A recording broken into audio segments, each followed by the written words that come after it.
Whoa, guerrilla cricket.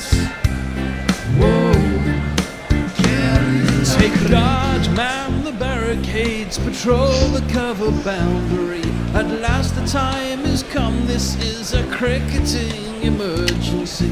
Hear this call to arms for every cricket revolutionary. Take up your bats and stumps for the test match insurgency. At first they tried to silence us, but we would not be silenced. They threatened us with lies, so we threatened them with violence. Che Guevara, Sangakkara, Joseph Stalin, Douglas Jardine, Robespierre, Darrell Hare, Vladimir Lenin, O'Brien Kevin, guerrilla cricket. It's not about the winning, it's about how many rules you break. Even in cricket commentary, this is the best advice to take. Pick guerrilla cricket, it's the finest choice you'll ever make. There's so much more to cricket than rev counters and a slice of cake. At first they tried to sanitize us and clean up our act, but people like it filthy, and we know that for a fact. Fidel Castro, Lenny Pascoe, Carlos the Jackal, Umar Akmal, Mahatma Gandhi, Grant and Andy, Brendan Behan, Austin Ian, guerrilla cricket. Stick with us, cause you know we're not the kind of thing that you see on the TV and the radio. So vive la revolution. First they tried to buy us, but we would not be bought. Okay, we were, but then we ran away, and we will not be caught. Would not give up the ghost when they left us all for dead. They decapitated us, but we just grew another head.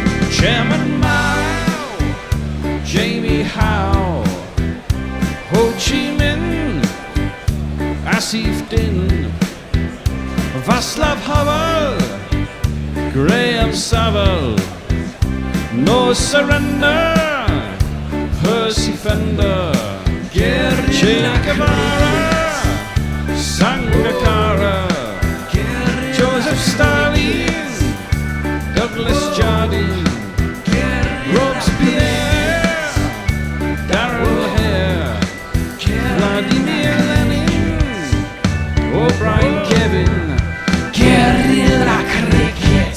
It's match 13, and as familiar foes find themselves up against each other again, it's going to have to be unlucky for someone. Delhi Capitals will feel it's time for the Mumbai Indians to experience the misery of defeat after last year's champs had the better of all four matches they contested in UAE. Mumbai, we know, can defend low scores in Chennai.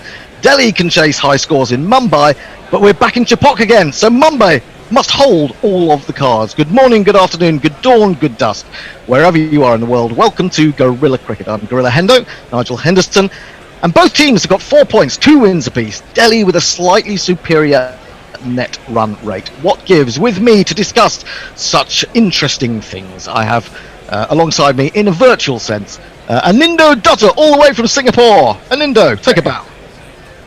Absolutely. Hello, Hendo. Hello, everyone. All listeners, very happy to be here in Singapore. Yes. While Mumbai plays Delhi in Chepauk, in the new world of COVID-driven cricket. Yeah, it's all very confusing. And of course, just to confuse matters, we've got Nestle Boy in Epping Forest. Have you got a franchise down there, Nestle Boy? I have. I can't talk about it at the moment, but I'm going to be part of the European Super League. All announcements are coming. Yes, I think that's what we've been missing in football, is a team called Epping Forest FC. I've got my nose firmly in the trough. Absolutely, quite right. And so you should. What I think about this game, though, is we just seem to be always watching Mumbai Indians against Delhi Capitals. They met 4 times last year. As I said, Mumbai won all 4 of them, including, of course, the final. They won the game before that in 2019. You have to go back 6 matches to find a time when Delhi actually managed to beat Mumbai. The curious thing here, Nindo, and I'm sort of going to be looking for your local knowledge on this. Delhi have played their games at Mumbai. They have to move up to Chennai, where Mumbai have become used to conditions. That's why they've won the toss and decided to bat for the second time. They think batting first there is the best thing to do. That's got to be a massive advantage, hasn't it? Yeah, I think it is an advantage for Mumbai, but I mean, let's not forget that this Delhi team is probably the most balanced, best team that they've managed to put together over the past few years. So I think, you know, all it requires is for a Rishabh Pant to explode, which he hasn't in the last couple of matches. But then you know, they've got such amazing talent in their team that Steve Smith had to be benched until the last match. Yep. So so I actually am very hopeful that Delhi is going to pull one back over Mumbai today. Well, it'll be good to see. I can tell you, as I said, Mumbai have won the toss and decided to bat. I shall give you one or two team changes. Mumbai have brought Giant Yadav into the team. Now, this is because of Delhi's left-handers. He's got an amazing record, I believe. 5 games that he's played for Mumbai, he's played 4 of them against Delhi, which is curious. So he's a Delhi specialist. He's come into the team. We've lost Chris Wokes from the Delhi team. We've brought in Amit Mishra. Now, Amit Mishra, again, I'm going to come to Anindo's knowledge on this, but he's got the wood a little bit over Rohit Sharma. I think he's got him out in this competition 6 times. He has indeed, and I have a lot of time for Amit Mishra. I think he's an excellent leg spinner, actually, and he didn't get his due. I would say in the Indian team, he should have had a much longer stint. But in this format, he is really good, and against Rohit Sharma, he's particularly good. So, do you think I he think might? It's a very good move. Do you think he'll bowl in the power play? I'm not sure he'd want to bowl in the power play to Rohit Sharma, but he might bowl after that. Okay. Well, I'll give you the 2 teams. Mumbai line up with Rohit Sharma, Quinton de Kock, Surya Kumar Yadav, Ishan Kishan, Hardik Pandya, Kieran Pollard, Krunal Pandya, Giant Yadav, Rahul Chahar, who's also been bowling very well recently, Jasprit Bumrah, and Trent Bolt. For Delhi, we have Prithvi Shaw, Shikhar Dhawan, who's in great form with the bat at the moment, Steve Smith coming in at 3, Rishabh Pant, the captain and wicketkeeper, Marcus Stoinis, Shimron Hetmeyer gets an outing, Lalit Yadav, Ravichandran Ashwin, Kagiso Rabada, Amit Mishra and Avesh Khan. So those are the 2 lineups. The teams are on their way to the middle. I think we're getting pretty sure who's going to open the batting for Mumbai. So the Bear might just like to jingle us up.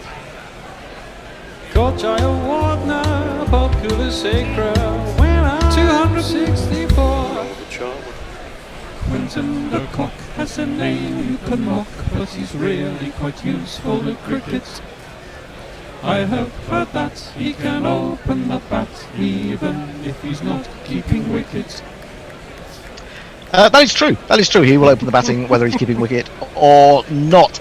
They're on their way to the middle. I imagine opening the bowling for Delhi. If it's not going to be Amit Mishra, is it going to be Kagiso Rabada? Is it going to be Avesh Khan? I would think so.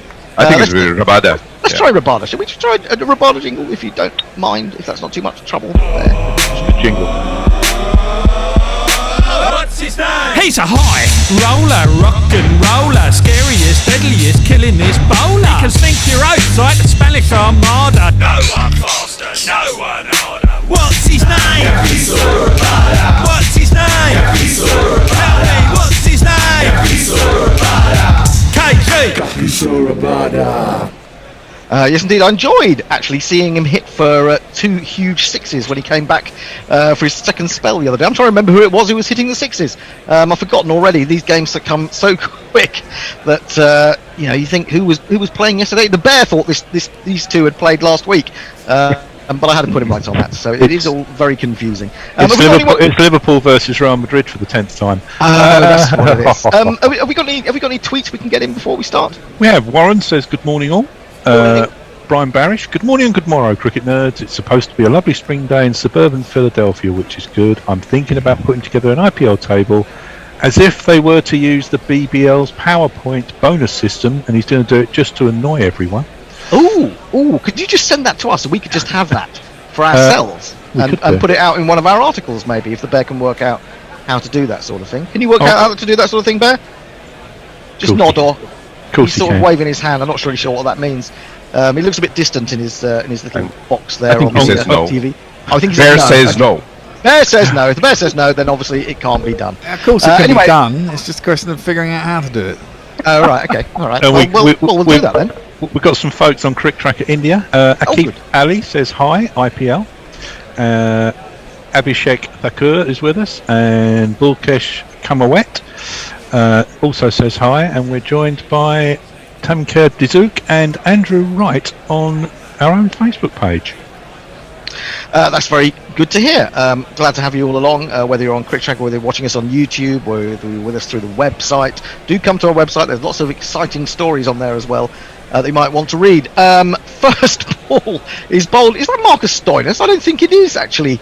Kagiso Rabada, having given him the jingle. The first ball is defended. It looks like the medium pace, the innocuous medium pace of Marcus Stoinis opening the bowling. Indeed it is. It means the Bears can have to jingle up another player. Another good jingle, though. All the side wants is a Marcus Stoinis.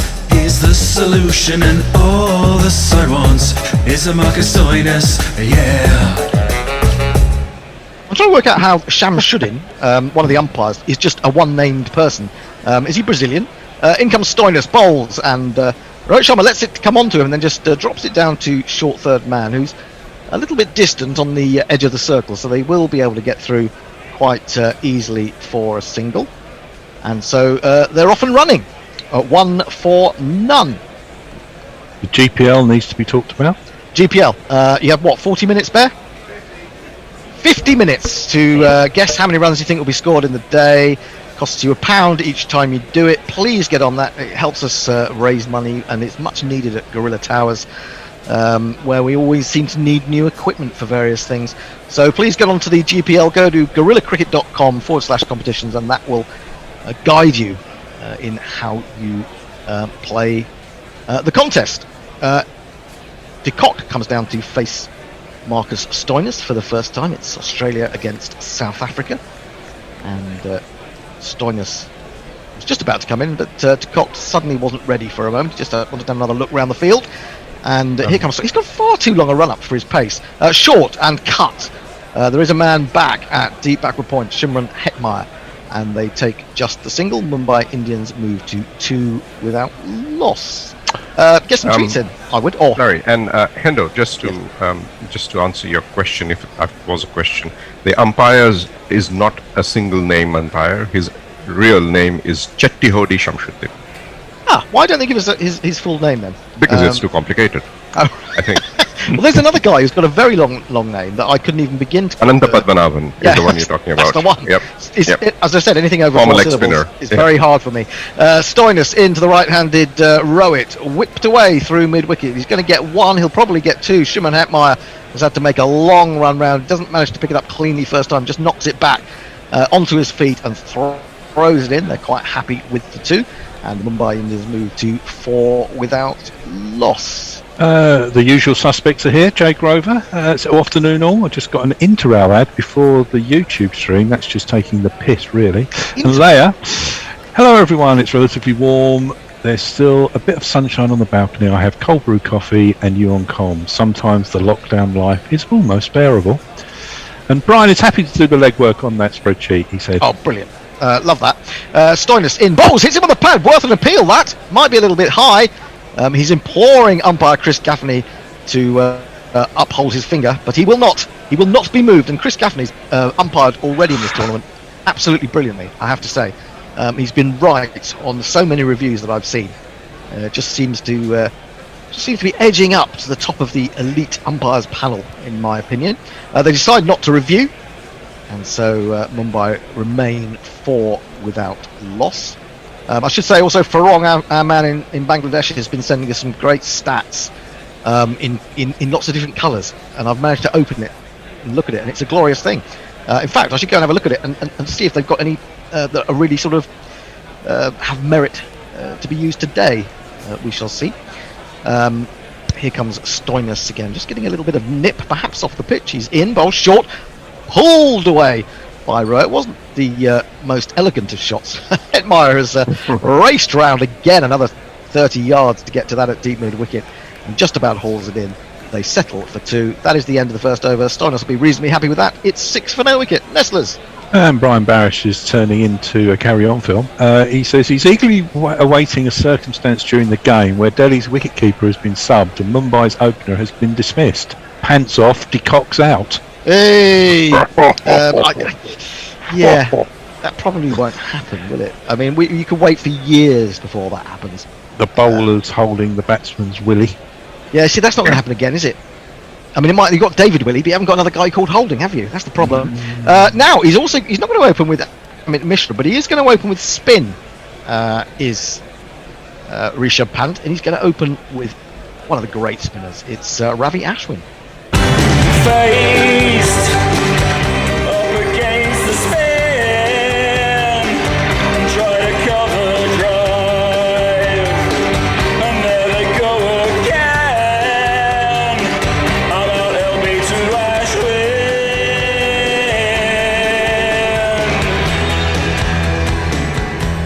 I really can't quite understand how... We need doesn't get into the another right jingle for Ashwin. We do? Okay. We'll get someone onto that. It has to be Echo the Bunnyman, though. I can't believe that India don't use a Ravi Ashwin in white ball cricket. I mean, he's got an IPL economy rate of 6.9, which is fantastic. He takes wickets in Test matches like plucking apples from a tree, and yet he has to justify himself. Shikhar Dhawan comes into slip, quite wide slip. He's bowling to the left-handed de Kock, down the leg side, hits him on the pad, runs down to the man at short fine leg, and it is signalled as a leg by. Score moves on to 7 without loss. Those shoes on the umpire should be banned. I didn't see his shoes. Let me have a look at those. How did you not see them? Well, I just didn't notice them. I've got so many other things going on in my mind. I'm thinking about the GPL. I'm thinking about if anyone's going to make me a cup of coffee in the next few minutes. Various things like that. And it's hard to concentrate on so many things. 7 for no wicket. For some reason, we're looking at Marcus Stoinis, which is not a particularly pleasant picture. And finally, we're going to get a delivery from Ashwin over the wicket now to Rohit Sharma. And he tries to sweep a fairly quick ball outside off stump. Hits over the top of it, comes off Rishabh Pant, and then has to hurry back to prevent them going for a bye. And, Rohit's not interested in it, to be honest. Just trying a little bit too hard at the moment, Rohit. Trying to hit the ball too hard, I think. Just swinging the ball, just losing his shape a little bit, isn't he? Going wide on the crease. He's done this a lot. Dropped down into the offside. De Kock has come halfway. Shimron Hetmeyer is in and grins broadly when he sees poor De Kock racing back and putting in the dive, just in case. But he didn't actually throw it in the end.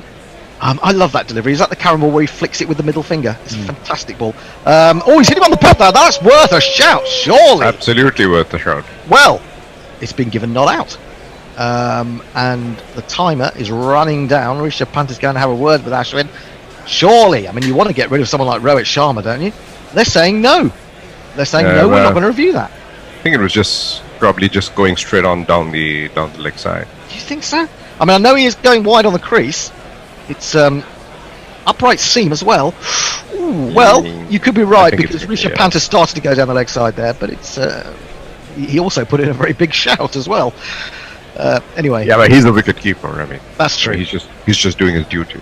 Absolutely. Turned into the onside this next delivery, fielded by Rabada at square leg, and they take a single. Rohit's moved on to 6. Mumbai Indians onto 8 for no wicket. We're going to have another look at this. It's hit him in line. And I think that's a very good decision. I can assure you, when Ashwin decides not to take a DRS, it is not out. And 50% of the time when he decides to take a DRS, is also not out. Well, there you go. He's round the wicket again to the left-hander.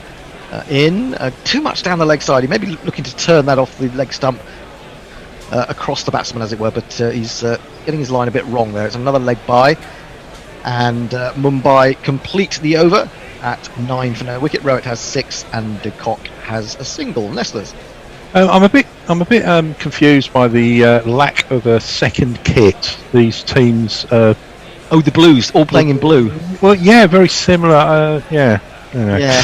Blair says, these long Indian names make me feel right at home. Coming from a country where names like, here we go, Anna Katrin Mittermeier Lechtenbrink are not that uncommon or unusual.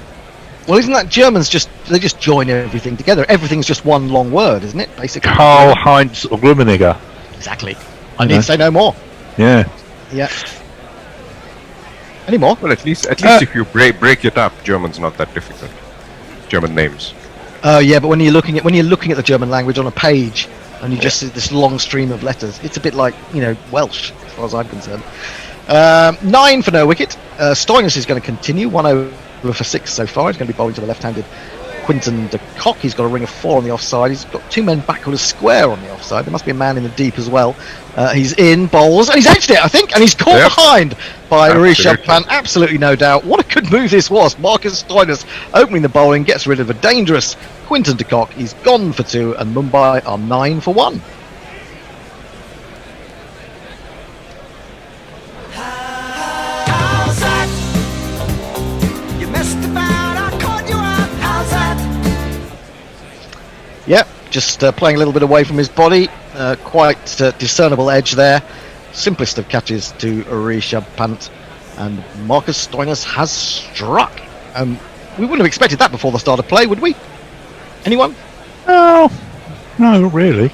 He's a good dobber, isn't he? He's a dobber, that's all he is. He's a dobber. But an effective dobber, obviously, in this sense, because he's picked up this wicket. Wouldn't you say that for about 50% of county bowlers? Effective dobbers. But a good dobber is a really good thing to have, though, isn't it? Yeah. That's my point. I mean, I'm not... Yeah. Wasn't both of them a good dobber? Oh, he's a bit more than a dobber. I mean, he became more of a dobber Just as time went by. more. He was a little bit more. I mean, he had some pace at times, didn't he? Certainly in his early days. Early Anyway, on, Surya yeah. Kumar is coming to the wicket. Surya Kumar Yadav, and he's got a jingle that goes like this. Surya Kumar, Surya. Now I know the others might have let you down. It's not too late to play Surya now. Surya Kumar Yadav. Yes, the very This is a elegant man in Surya form. Kumar. Oh yes. A bit disappointed the other day when he played this glorious drive for 6, and then the next ball he managed to get caught and bowled just after a commentator on the TV had said how wonderful he is. It was a particularly good. Just ban the commentator's commentators. dress. Yeah, ban them all. I was reading about commentators and what cricketers think of commentators in a book that we will be having some excerpts from on our website in the not too distant future. I'll tell you a little bit more about that as Stoinis is in to Surya Kumar on to the back foot and immediately gets off the mark by playing that out to deep cover. And the Mumbai Indians are 10 for 1. Yeah, over the next few weeks we will be, it's not exactly serialising because we're not having that much from each book, but we have a series of cricket books that are coming out over the next few weeks that we are going to be featuring excerpts from, and one of them is The Secret Cricketer. And I was reading it last night, deep into the night, and there's some fascinating things in there. I'm just trying to decide which bits we're going to use because they're all so interesting. Maybe I'll just put the whole book online, nobody will know. 10 for 1, Stoinis 1 for 7 into his second over. Rohit Sharma back down to face. He's got a backward point, then there's a big gap round to cover. There may be a man out on the backward point boundary. There's an extra cover, a mid-off all the way back on the edge of the circle. And that's the offside field. Stoinis is in, bowls, and Rohit waits for the ball to come to him and then drops it away from in front of his stumps down to the man on the 45, that third man, and they come through for a single, 11 for 1. Dhanjay Vishrankara is with us on Crick Tracker. Manjo Kumar says hi. Pravesh Sharma says hello. Hello. Biran Jan Kumar says hi. There are Kumars everywhere, seemingly. They're everywhere. Surya Kumar is the man at the crease for the time being, and he's facing up to Marcus Stoinis. Have you noticed when you try to wave to people on Crick Tracker, you end up looking like a ventriloquist's dummy? Have you noticed that? No. Obviously not. No. All right then. Surya Kumar Yadav, he's played 105 IPL matches, 12 scores of 50 or more. He's now waiting for Stoinis, who's doing without a slip. He now defends this into the offside straight to backward point, and there is no run. I see what you mean. Actually wave on Zoom rather When than you wave send on an Zoom. emoji, I thought you meant. Oh, okay. no. When you wave with your real hand, it looks like it's okay. false. You get it now. You get it. We're looking at his IPL 2021. He's scored 56 against the Knight Riders, 31 against the RCBs, just 10 in 6 balls against the Sunrisers the other day. It looked like he was going to take them to town, but unfortunately got himself out. So Rowett is now back down to face, and Stoinis is approaching once more, and it's played off the back foot up to mid-on. There's a dive from Shikhar at mid-wicket to try and cut that off, but he was never going to get there, and they pick up another single. I think that was Surya Karma facing, and he moves on to 2, and the score to 12 for 1. Brian Barish tells us there's the Madagascar national football team. The average last name is 23 or 24 letters. I thought you were going to say 24 syllables. Now that would be fun. Can you imagine a move that went from one end of the field to the other, and there were 24 syllables in each of the names that it was passed to? That would test Barry Davis, wouldn't it? But that's when you'd start calling out the shirt numbers. Yeah, absolutely. Or just give them nicknames. Indeed. Here is Stoinis again in bowls. Full toss, driven, not with great elegance. It was quite low on the bat. Bottom hand came off it, but it has gone away to extra cover. He inspects the bottom of the bat, but it is 4 runs. It's Nissan She. It's Nissan She. Nestlers, any more tweets? Let me see. No, just as I say that, Ian Barker. Snowing in Kansas City, so only Gorilla Cricket to warm my heart this AM. Bloody hell. How wonderful that is to hear. Yes, well, Leia says they play in Chennai again, where the last Rohit game rolled over both his arm and ankle. Rahul Chahar took 4, but then they aren't playing Chawla. He did steal Mahalia's sweeps to be punished like this. he did. He came on to bowl, didn't he, Rohit Sharma? And as he got into his delivery stride, he went over on his ankle. He ended up bowling 1 over from 9. I think. Yeah, but he actually recovered. He was down for 5 minutes. Had the magic spray, was liberally applied. But, he eventually was okay. New over for Ravi Ashwin. He's coming in to bowl to Surya Kumar. He's edged it, but he's edged it effectively. Would have been a lovely, simple catch for a first slip, but it's gone fine enough to bring him 4 rather fortuitous runs. 1, 2, 3, 4. But this is Ashwin's. Sorry, this is Ashwin's home ground, so he's been bowling here all his life. Oh yeah, well I mean he's had great fun in the winter. He's toying with England, and now he's toying with Surya Kumar Yadav. I have got a tweet here for an Indo to request for him to sing. Onto the back foot goes Surya Kumar, drives out to extra cover. There is no run. Did anyone? I forgot to put it up, didn't I? An Indo, and you put up your poem in the end on your own because I forgot to. A very good poem an Indo wrote about the 100. Maybe you could put it up again now and see if people want to read it. I wasn't sure how to get it all into a tweet. This is pushed to extra cover. They come through for a single. It's not very spectacular at the moment, is it? It's all a little bit quiet. 21 for 1. Rowett on to 11. Surya Kumar is on 7. But it's pace off the ball, isn't it? Pace off the ball, and this is working quite well for Delhi. They may not have played here this season, but they've also been watching closely. And they've decided to go with pace off the ball for the time being in the power play. He's going wide on the crease and then decides not to let go of the ball. He does that a lot, though, doesn't he? And Indo, why does he go so wide on the crease in the IPL? I've not seen him doing this in Test cricket. I think he's just trying to get the angle in and cut off the straight loft over, long off and long on with that angle. Trying to stop them freeing their arms, trying to cramp them a little bit. Swept, top edge, over the top of the man on the 45, and it will bounce a couple of times into the boundary spun for 4. The number of the day. Who could ask for more? The number of the day is 4. It's effective at the moment from Rowett, but it's quite ugly from him. I mean, he's not an ugly player generally, but he seems to be sort of losing grip of the bat at times. He did it again there. He actually is a much more elegant player against pace bowling than he's True. against spin. Yeah, good point. 5 on the offside. He's effective, but not so elegant against spin, I think. He came down the wicket to that one. It was quite flat. Was nowhere near the pitch of the ball. Ended up having to just steer it to extra cover. There was no run. 9 runs from the over. It seems to have been quite a good over, but it's gone for 9 runs. Can't quite understand that. That's short form cricket for you. He's in again, and Rowett steps outside the leg stump, and then plays another shot with one hand. But that's an effective one because it's gone over extra cover, and it's brought him 6 runs. 1, 2, 3, 4, 5, 5, 6. And that is the end of the 4th over, 31 for 1. It suddenly sort of brightened up a little bit, a 4 and a 6 in succession. And Mumbai, as I said, into the 30s. Rowett 21 or 14. Nestlers.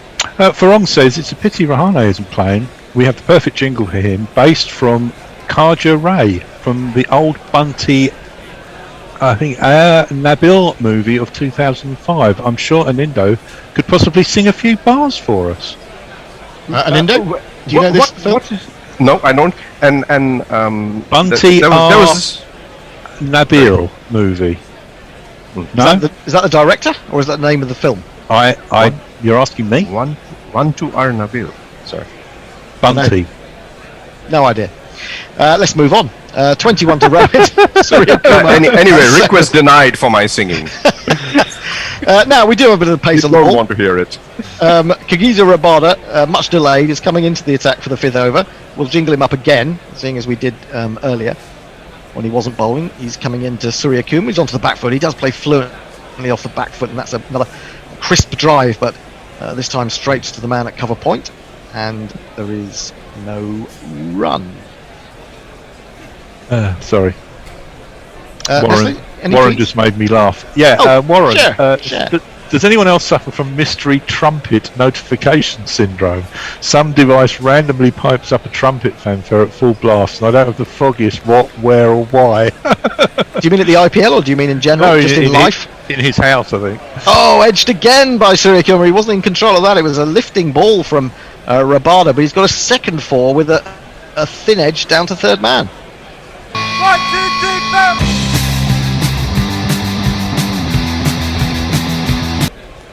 It's Yeah, just easy caught him in pickings, 2 right, minds this there. one. I think he caught him in 2 minds there, Anindo. He was not forward or But he back, was- really. Yeah, but he had his bat out. He knew there was no slip there, so I mean there was a very little chance of it going to punt. Very true. 35 for 1. Rabada is in again onto the back foot, forced into the offside. He's found the gap this time. That might go all the way. It's being chased. I'm not sure he's going to get there. He's just going to get there and pulls it back. And he'll be helped by Steve Smith. They will get through, no doubt, for 3 runs. Surya Kumar moves on to 14. And Mumbai Indians to 38 for 1. Was that Lalit Yadav? It is Lalit Yadav doing the fielding. I think he's done pretty well there. Yeah, he's all right, isn't he? I would say that's okay. Just looking at the replay, he's only a couple of inches inside, but he's flicked it up. And then he's gone sprawling over the boundary sponge and into the covers. So while I'm not going to sing, I did post the poem as you requested. Wonderful. Maybe You know, Nestor we'll have a read. it out. We was a little cutter there to Rowett, who was just trying to lay it down to 3rd man and made no contact as the ball went through. Mark Zip has sent a photo in, which has done my head in. Why? Well, he's got a picture of his garage with boxes just full of vinyl, and he says, "Deal with the garage, ready for yard sale, or attempt to get the lawnmower going after the winter." Fuck the lawnmower, just get into those boxes, Mark. I'd be there. I'd help you. What I could. Vinyl man. Giving himself room and driving high and presumably quite handsomely, because that ball's not coming down. I think it stayed up there on the roof. He looked like he got it very high and maybe hadn't got the length, but he got the length as well. He looks more elegant now, doesn't he? Absolutely. He's got a bit of pace on the ball. He's enjoying it more. He moves on to 27. Blair says that Rowett looks a bit chunky because he's faced about 15 balls. Sometimes. I think he looks chunky in general. Period. Well, he's not as young as he once would. What is he, 33 now? 32, 33? A little bit of middle-age spread comes along. Rabada in, flicked away out to deep square leg where Shimron Hetmeyer with the dyed top to his hair does the fielding, and that is the end of the 5th over. Mumbai Indians are 45 for 1. Farong has sent a clip of the song that he wanted an Indo to sing. Her mesmerising eyes will leave you swooning. Okay, maybe one likes mesmerising eyes. Kajra Ray, Kajrare is the name. Okay. And Anindo's not responding. He's not started singing. Okay. Well, the two batsmen have met in at mid pitch, and they're having a little chat. Then they bump gloves, as is the custom. And now we're going to see Amit Mishra, one of the highest wicket takers in IPL history, coming into the attack, and he's going to be bowling initially to Rohit Sharma. He's got him out 6 times in the IPL. This could be fun. Shall we jingle him up? In the early 2000s, with Harbhajan and Kumble about, a new leg spinner emerged. Amit Mishra, and his mummer eyes. 'Cause if there's one thing that she don't need, it's an unemployed mouth to feed. Amit Mishra. He's got a wide slip, and down the wicket comes Rohit Sharma, maybe aware of the hold that Amit Mishra has over him. He just pushes this firmly to long off and gets away from him as quickly as possible, taking the single. And the other thing you have to remember, Amit Mishra, he's taken three IPL hat-tricks. Really? Which is pretty amazing, isn't it? He's a very good bowler. Oh, yes. I mean, it's just another example of the talent there's been in the India team over the last, 10, 15 years, really. That so many of these guys can't get in, play regularly. Yeah, I think the problem with Amit Mishra was at the peak of his career, he had a problem with his action, and he had to go back and rework it. So that sort of brought in other players in the meantime. Okay, next ball is driven by Surya Kumar to extra cover. And there is no run. Right now has 29 from 18. Surya Kumar has 14 from 10, but 2 rather fortuitous edges for 4 included in that 14. Still got Ishan Kishan, Kiran Pollard, Hardik Pandya, Krunal Pandya. Always made room for that. He's waited for that to land in his area, and he has played a wonderful shot up and over, well, not even extra cover, more square than that, and he's picked up 4 glorious runs. He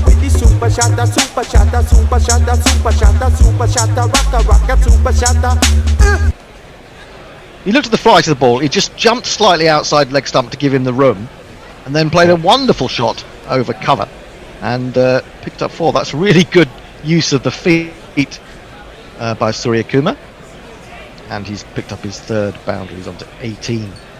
Mishra in bowls a flat one down the leg side. It's helped on its way, really well swept by Surya Kumar. It's consecutive 4s. He's on to 22. The 50 is up. It's 54 for 1.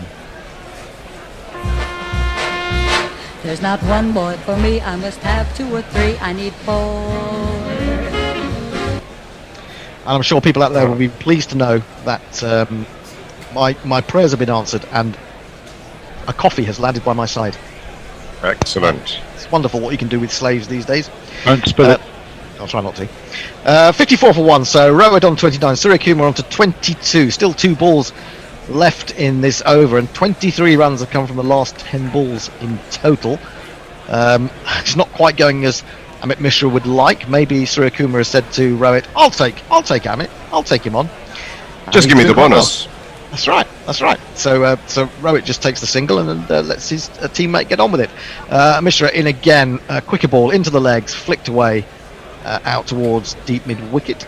Steve Smith runs over the top of the ball, and it is fielded by the man running round. They take just the 1, I think. So it's been actually a pretty good power play now. Seemed very quiet in the first 3 or so overs, but they've got a shift on in the last few.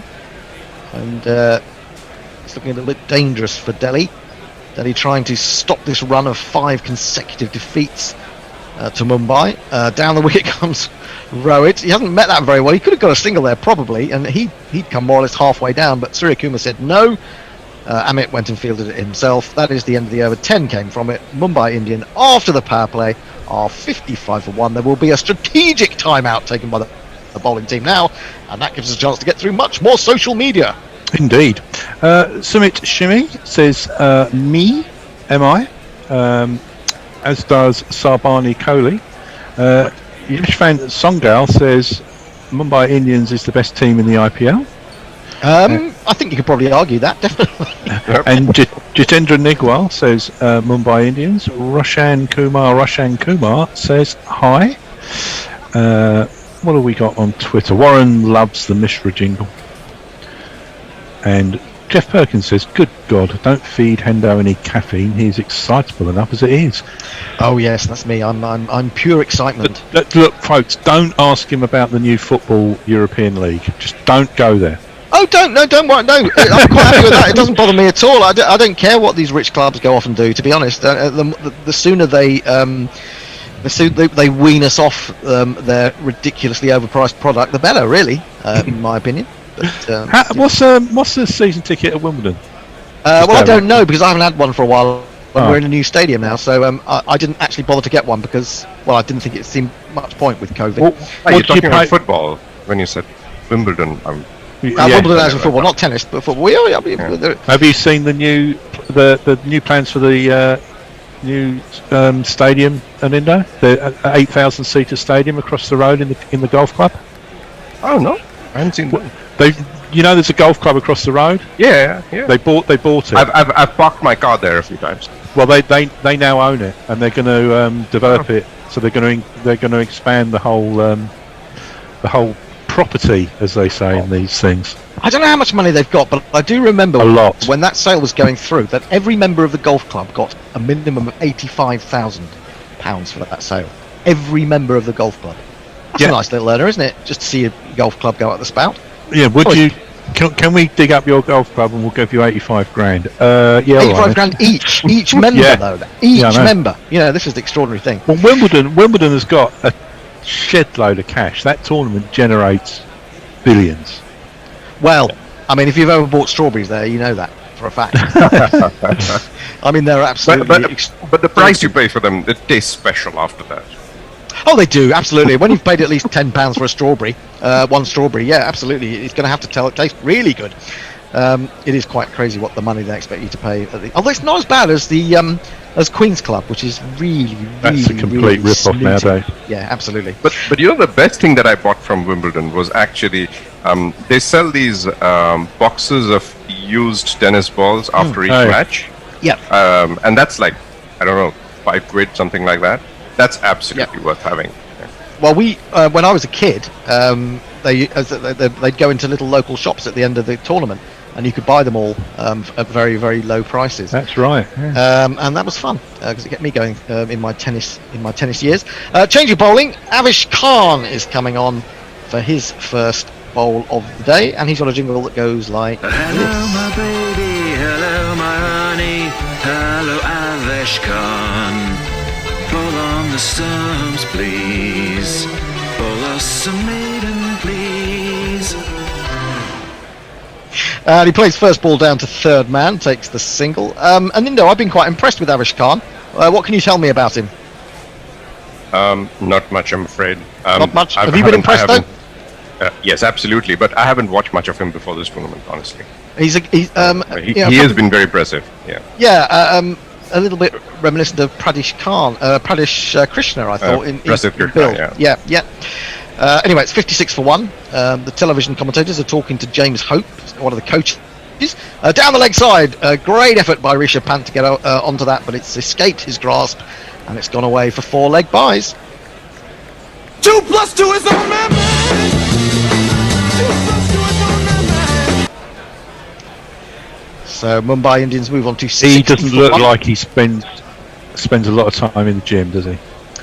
It could be either. He either doesn't, or he spends an awful lot of time in there. Cause he's bulky. You don't think the bulk is muscle though? Is that what you're saying there?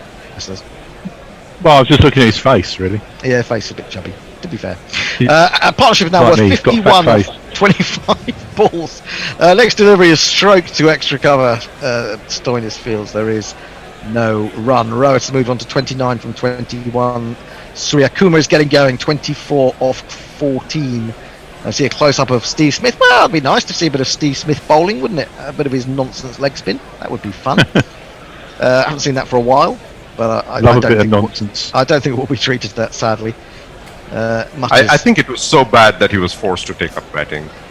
Forced to take up batting, forced to take up off-break bowling last time I saw him bowl.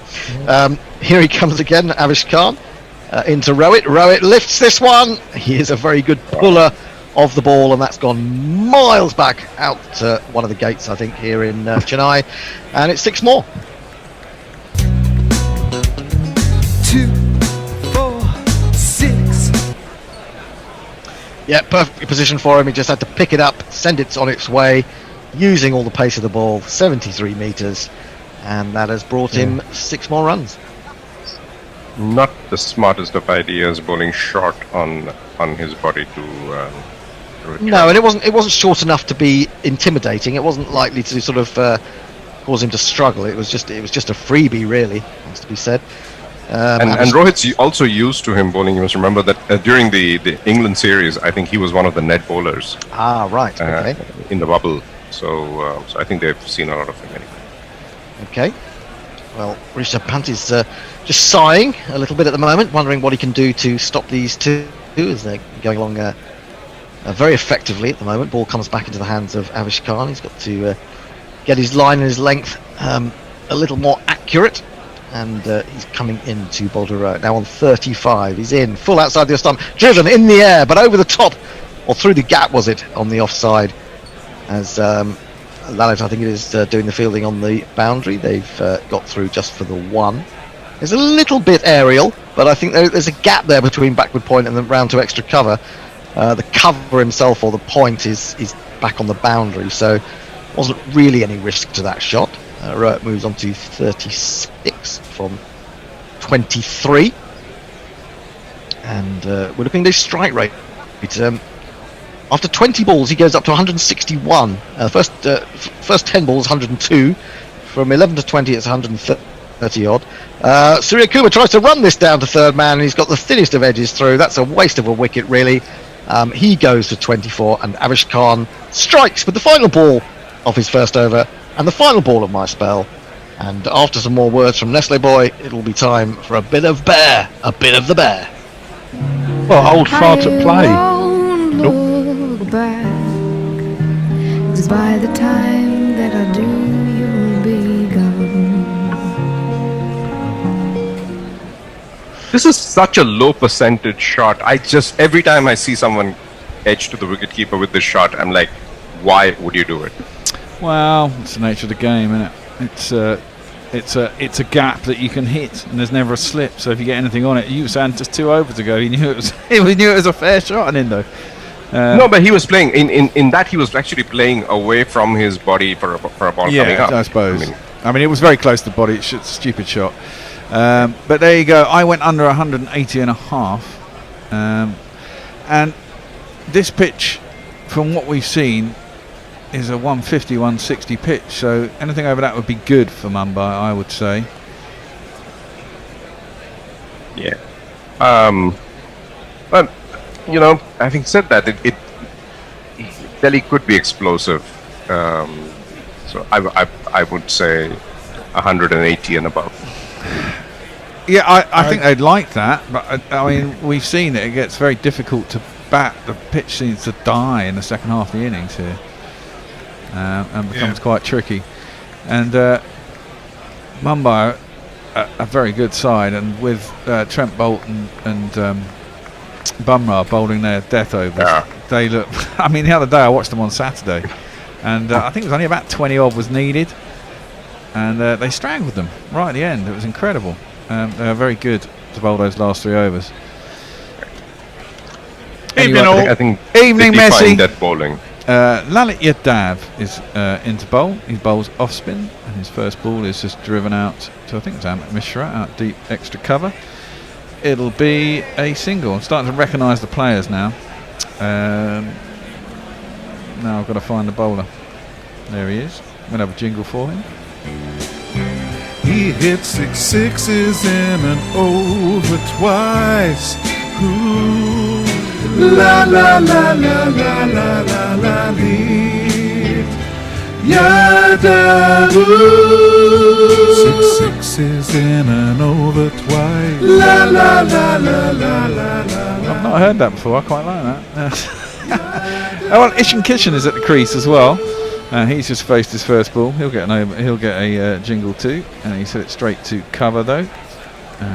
Therefore, he gets no run, picking the wrong team. And it's this man. Next ball is driven straight back down the track towards long on. Two fielders converge, and they just get an agreed single. 68 for 2, Mumbai after 7.2 overs. Rohit's 37 off 24, and Ishan Kishan's just got himself off the mark. I've been talking for a lot. Hello, Messi. How are you, mate? I'm well, thank you. Good to be with you both. Wow. You know, Likewise. it's back on the IPL gravy train. And Lalit is Where's in. my gravy? Well, you know, it's cut to point, where it's fielded by Prithvi Shaw. And there is no run. All you get is chicken tikka masala. Well, I don't mind a chicken tikka masala, although I do find it's not spicy enough for me. That's worked into leg side for a vacant mid wicket. And there is a man coming in from the boundary.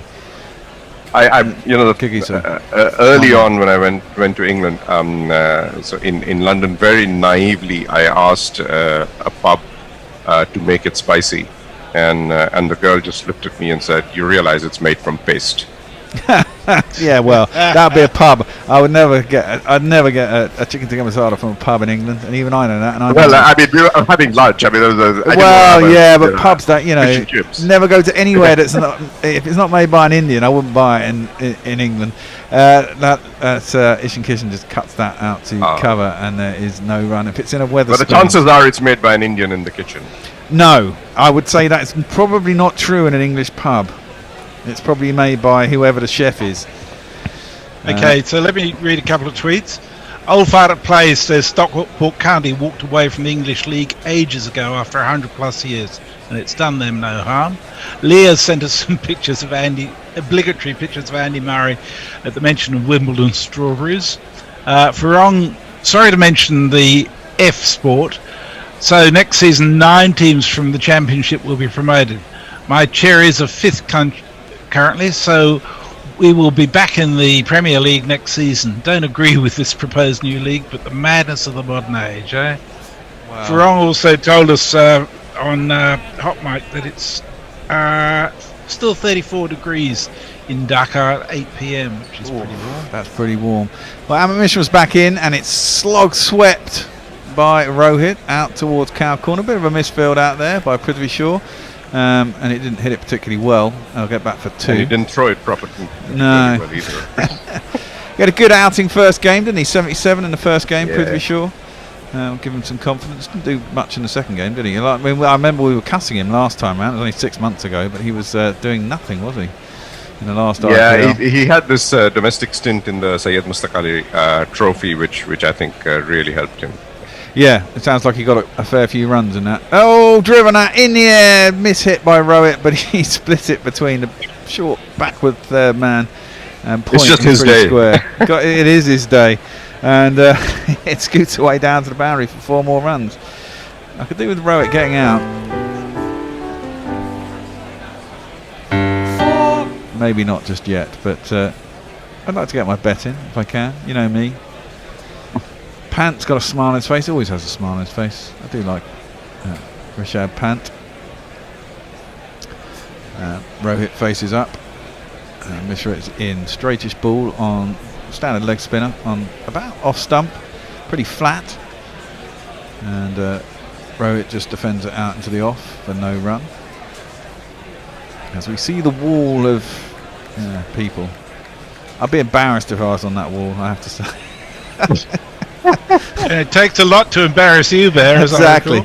Down the track, he tries to throw it up wide. Has he got enough? No, he hasn't. Rohit has been done in the There he flight. goes. That's a good Amit ball. Mishra gets him for the 7th time. Well, Amit Mishra, that was a good ball because I think he came a little bit too early, Rohit, and he saw him coming and gave it a little bit more air and threw up a little bit wider. Rohit was coming down pretty straight, had to stretch for it, and therefore got off the toe end of the bat, didn't carry over long on, and was caught down there. I didn't see who caught it. Who caught it? Anybody? Yeah, it was a real toe end. Steve Smith. Was it the Pigster? The Pigster caught a... This is his first game, isn't it? Caught a catch? No, it's the second. Second game. Okay, well, we'll give him an out jingle.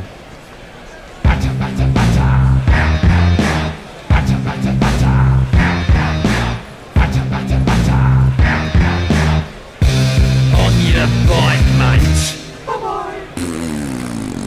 But as he walks off the field, I think there's an air of inevitability about this, right? What? There are Seven times is, I mean, it redefines Bunny. Well, yeah, but he got 44 or 30. That's not too bad, is it? You know, you're going to get out in a T20. You can't. There aren't that many hundreds in T20s. Let's face it. So you got to chase the ball all the time. It was well bowled, I have to say. Yeah, he's a good ball. It was a good ball. So the next man in will be another hard hitter. The power hitter's already in, and 8 in the 9th over. It's this man.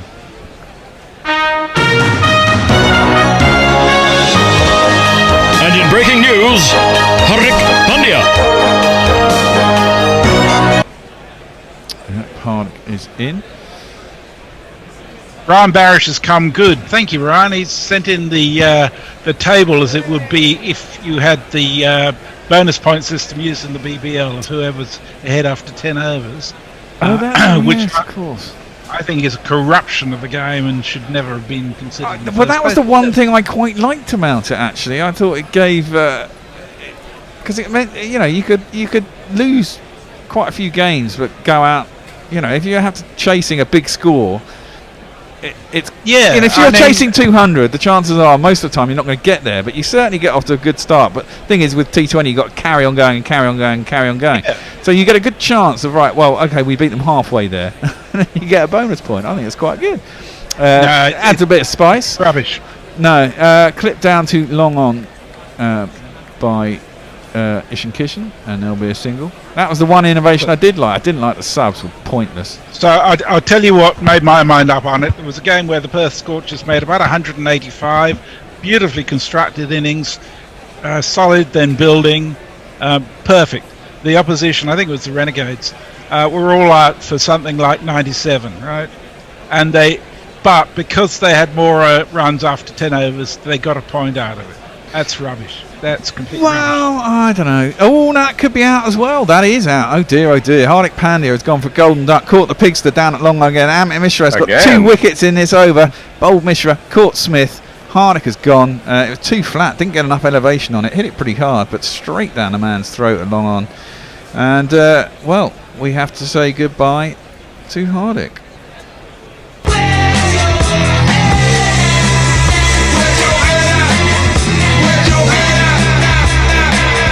And suddenly it all seems to be falling apart for Mumbai. It is a bit confusing that they're all in blue, both sides. But I guess we don't... You're easily confused. One bloke's got pads and a bat on. Yeah, I know that. But when it comes to what's the side, I'm used to different colours. It's easy. Well, even then, it's not that easy to pick out. The other day, I was trying to remember who was playing. I kept thinking the team that was fielding was batting. It was just, oh god. You know how in P.G. Woodhouse novels, when 2 people who didn't know each other would meet somewhere, they'd have a pink coronation or something. Yes. Oh, yes. At that label. Oh, dear. So Mark Zip he says, Nestlers, here you go. A very random box of recently processed stuff ready for the huge Memorial Day music yard sale of Woodstock. You always seem to be going... it's Mark? The season, isn't it? I think it starts after Christmas, doesn't it, Zip? If I can remember rightly. And you've got record-selling seasons coming up. So but it turns out that the picture he was going to send hasn't arrived because the app wouldn't send it. So he sent a link to the photo. Okay. Jeff Perkins says the gravy is in the pot at the end of the match. In the message says gravy production leak. I like that.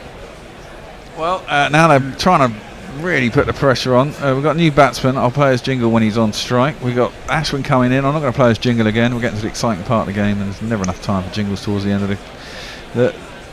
the match. That's just defended back down the track by Ishan Kishan, and there's no run. Now, do they consolidate for a little bit here? They've lost 2 quick wickets, a couple of big hitters as well. Hardik knew it hadn't got enough on it as soon as he hit that, didn't he? Around the wicket is Ashwin into Kishan's pads, and he can't go anywhere. Just it's either off the pad or off the bat onto the pad. Went nowhere anyway, and Pant picked it up, and there's no run. None to 17 is Ashwin. He's 2 overs. Bowled pretty well to go for 17 runs. He'll feel a bit aggrieved, maybe a couple of missed hits. Just worked into the leg side, very short to mid wicket.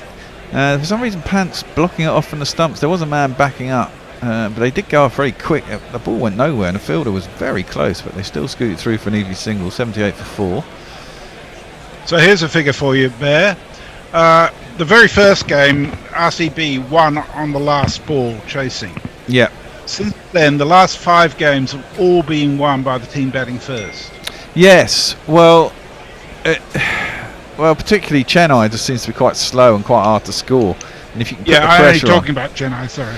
Yeah, I mean, it's difficult. It gets later in the day. The ball gets really stodgy off the wicket. A lot of how many catches. of those 5 was Mumbai?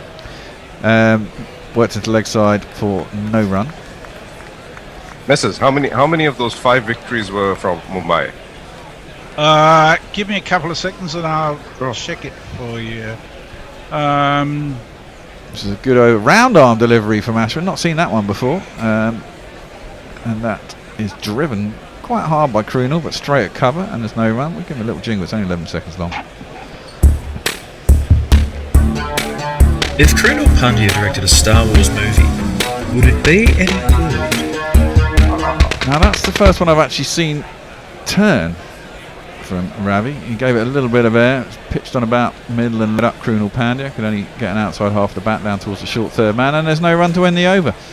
We had a message from someone, Soham Paranj P on YouTube, was asking why do we think that Ashwin is bowling exclusively Karen balls to the right-handers. I don't think he is, but I think it's a good bowl to bowl.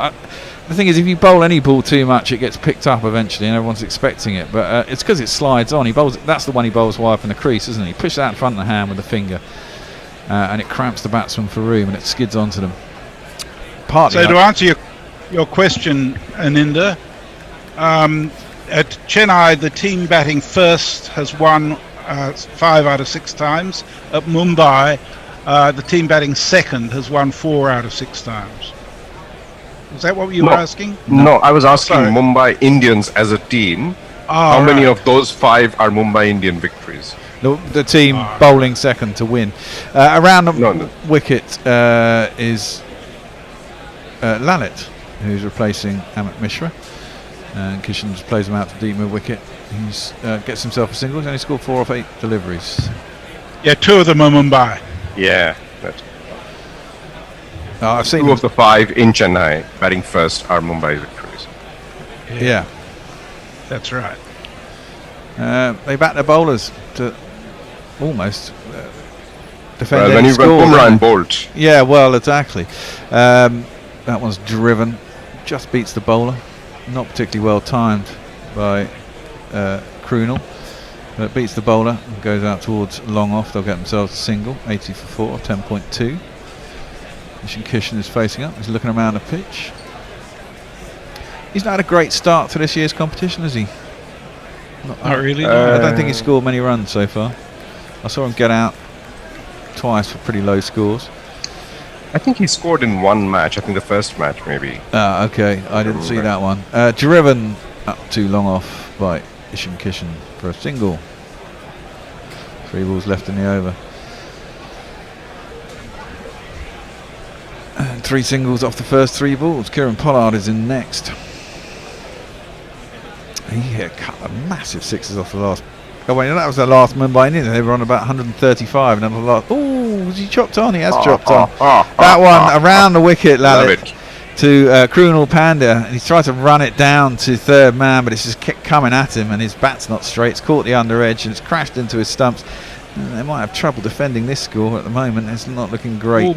10.4 overs gone, 81 for 5, and Mumbai lose yet another wicket. How's that? You messed about, I caught you out. How's that? And considering the brothers with attitude are both gone very quickly. Yes. Well, I've seen Mumbai crumble quite a lot, and somehow get themselves to some sort of defendable total, and then defend it. So Warren says he's surprised, given the money machines that the IPL and these franchises are, that there are no away kits. It's a good fundraiser, isn't it? There are no what? Sorry, we couldn't hear you. Yeah, you've gone very quiet. Your voice is going. Sorry, the mic was away. That there are no away kits. Away kits, okay. Yeah. Well, different streak. Everyone in Test matches plays in white. I guess everyone can play in the same colour. As you said, one team's batting and the other team's bowling, so it doesn't really matter. But I in terms of money spinning, yes. I mean, the Premier League sides change their, they have about 3 or 4 different kits throughout the season. It's ridiculous. And Ravi Nair says, I'm looking older than Bradman and Bannerman. All hail Methuselah Jet. Well, to be fair, I'm considerably older than Bradman was in that photo. Exactly. Sure I was just going to say that. How old Bannerman was at the time. He looks quite old there.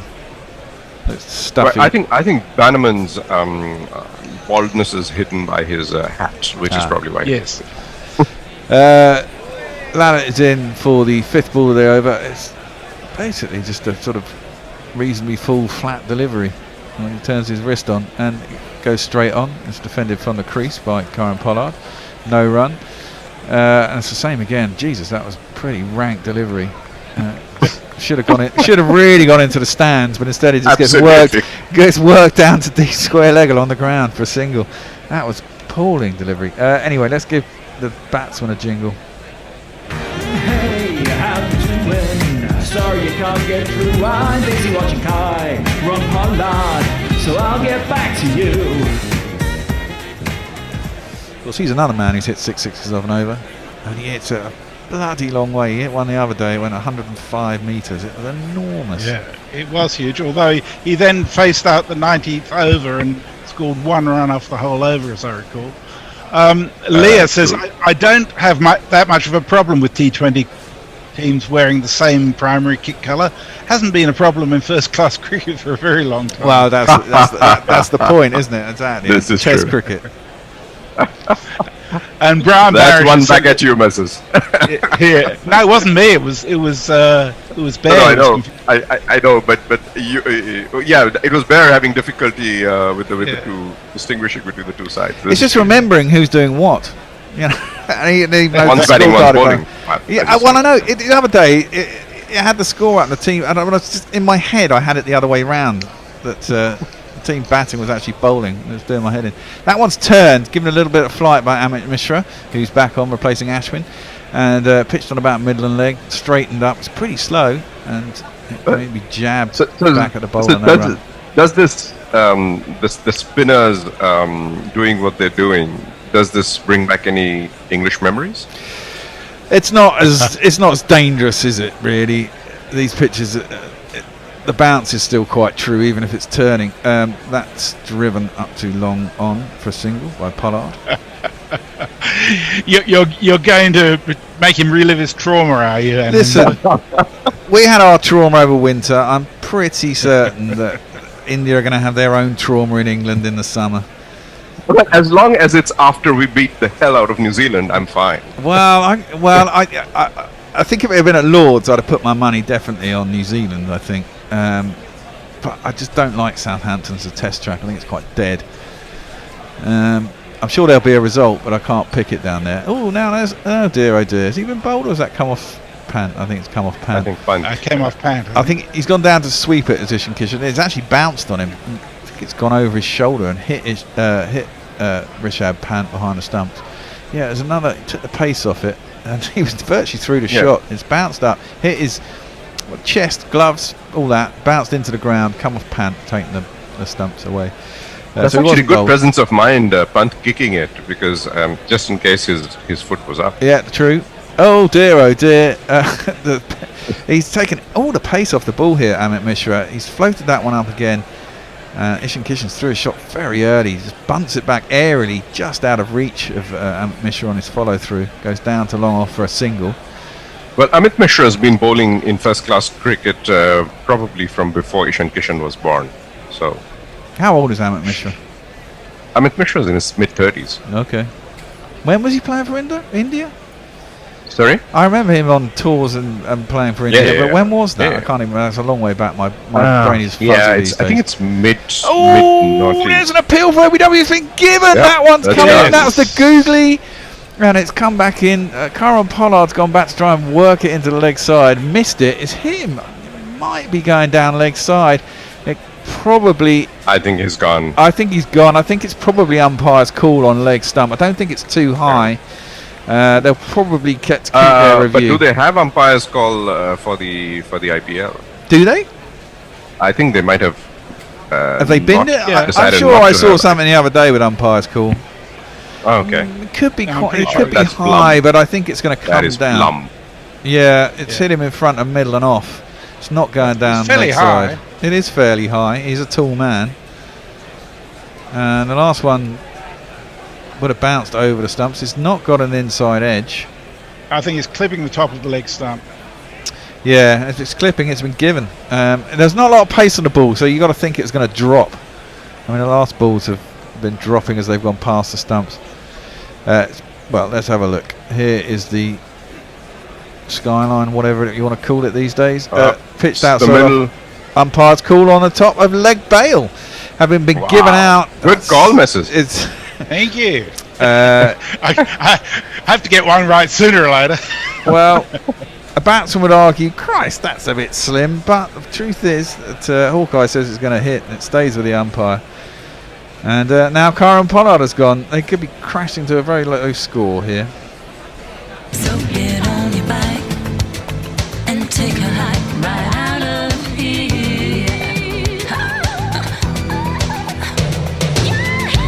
Your history, no good for me.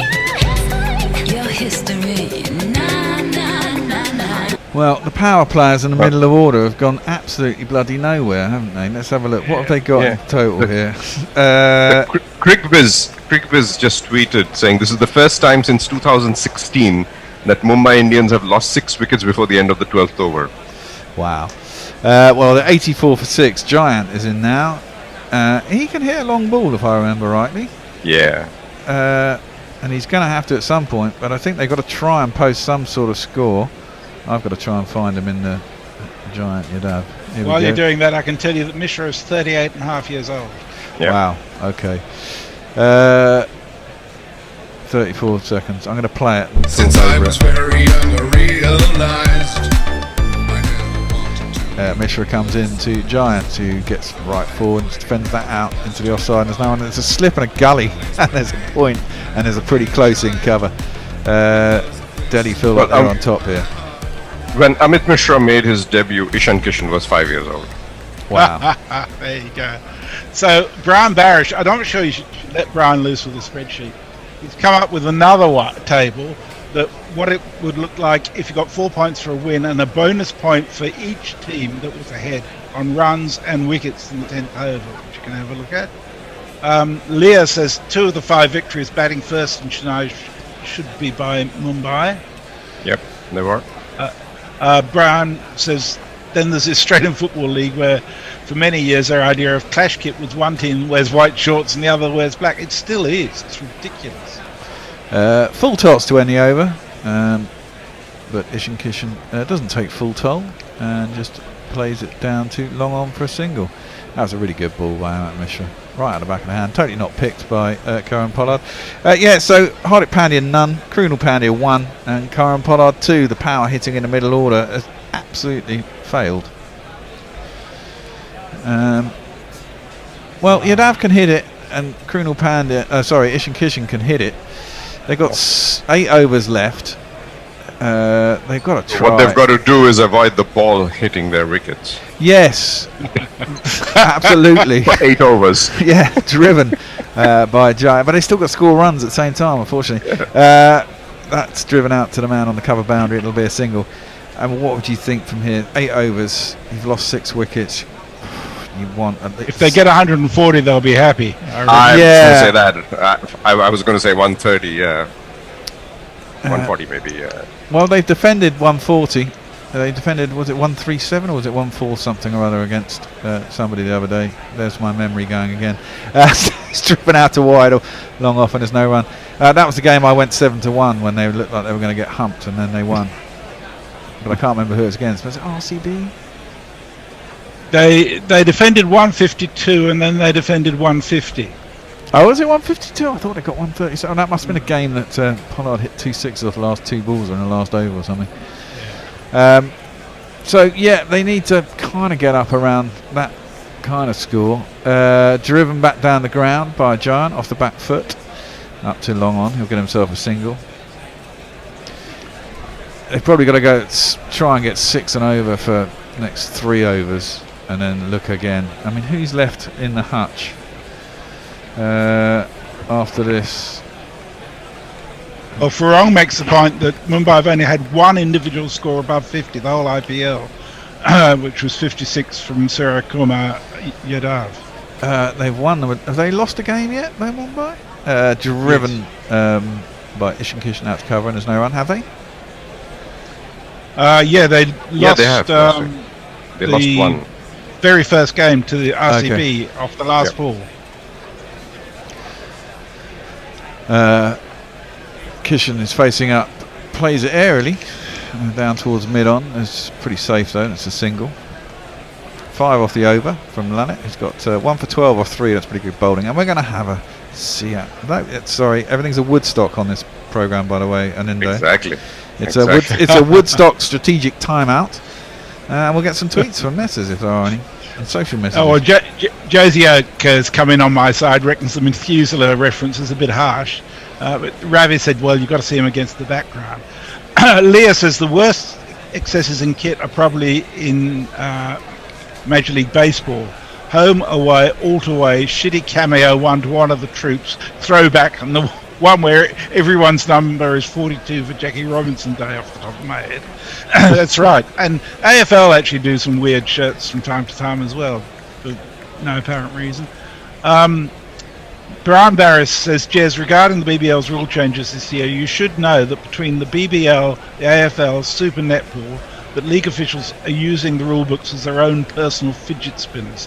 Too many rules for the sake of it. I agree entirely. Leave well alone. Armchair Cricket Podcast says a very rare occurrence this. Mumbai Indians in some trouble. Just 2 of the top 7 across in double figures. They look like they may not even last the full 20 overs. Can't remember when that last happened. And Nestor says, nice bit of craft work. Birmingham Knicks, Robin Hitchcock. You can keep the sex. Oh, he's responding to to Mark Zip about the photo of the records for sale. And Warren says, what about muddy fields, or is there no such thing these days? He's talking to Brian about the colour of shirts. I can tell you there was an AFL game in Brisbane last weekend where it was absolutely pouring down like it only can in Brisbane. And there was splashing as they slid for the ball. And both teams had very dark tops. You just could not tell which was which, apart from the black and white shorts, which is just totally ridiculous in a football game. Well, it's a totally ridiculous game anyway, Messi. Oh, that's from someone who follows soccer, which is so boring if you don't care who wins. Aussie rules, mate. Come on. I mean, as the name suggests, they just make them up as they go along. Pretty much. I mean, it's just kick and run, catch, hit. And Leah points out that the Mumbai Indians defended 129 against Pune in the 2017 final. Yeah, but it all depends on what the pitch is doing. I mean, the pitch now seems to be gripping. Certainly with an older ball, Yeah. it seems to be gripping on the pitch and turning. It certainly didn't seem to in the first sort of 8-9 overs. But it's changed. They got some very wily bowlers, but I struggled. You've got to be getting a team. You've got to get over 130. You can't have teams chasing 6 and over because that's just should be a piece of cake for these teams. I'm surprised he's putting Steiners back on. He averaged 14 and over in his 3 previous overs in the IPL. I think he just got lucky bowling first up today. Well, I thought that was quite a good ploy actually, because maybe this is it. The pace is easier to hit, except for later in the game, which is Gisa Rabada no bat will. You mean Rishabh Pant is not a genius as a captain? Well, he looks like he shouldn't be, but maybe he is. Maybe he's an Einstein up there. You never know. You said something to upset Brian Barish, Bear. He's put in full capital letters. You shut your mouth, Bear. I think he's an Aussie Rules fan, aren't you, Brian? He is. He is indeed. He's got taste. No, please. Stoinis in first ball, cut hard by Ishan Kishan, but straight out to Kagisa Rabada, who's out at point. And there will be a single. They move into the 90s. Well, on to 90 for 6. As they show us that bloody car again. It's basically a Land Rover Discovery, isn't it? Don't they? Don't Tata own Land Rover? Yes, they do. But it's called a Safari out in India. Yeah, it's called Safari. They have. I think they've introduced the Jaguar Land Rover in India now, but obviously it's really expensive. So yeah. Well, they've got some expensive 4x4s. They've got some electric ones as well, which apparently aren't too bad. That's worked 2 straight by Stoinis and just clipped very fine by Giant. They'll feel good about that, and it races away to a very fine leg for 4 runs. Yeah, it wasn't a very smart move.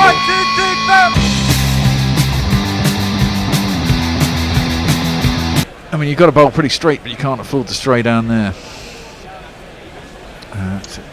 Stephen Kelk is saying good afternoon to us on YouTube.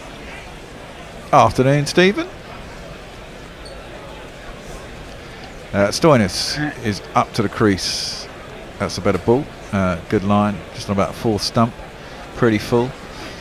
Not a lot of pace, but he doesn't have a lot of pace. And it's just defended square on the offside and there's no run. As we look at the wickets, a couple of little edges through to the keeper. Rohit was the big one. Well bowled by Amit Mishra, tossed it up. Gave it some width. He was committed to the shot. Rohit came early. He could only toe end it down to long on. And then things started to fall apart. Stoinis up to the crease. Straight, driven, reasonable length, up to long on. Not particularly well timed, but I'll get him some single. At Smithfield, 95 for 6. Brian Barry says he's not just a fan. I've worked in Aussie Rules as a commentator, umpire and clubman. Ouch. I love soccer too, but once you learn the nuances of the Australian game, it's pretty great. There you go. Yeah, I can say any sport can be got. I mean, well, I mean, I love American football. I mean, you've just got to understand the rules and appreciate the nuances of it, right? Yeah, I mean, I got to say, I kind of like American football highlights because I don't like all the stops in it. There's too much time, but it is an interesting game to watch. Short, wide, pace taken off, bit of an off cutter from Stoinis around the wicket to Ishan Kishan. It's cut out to the man at point for another single. 1 ball left in the over, 7 off it so far.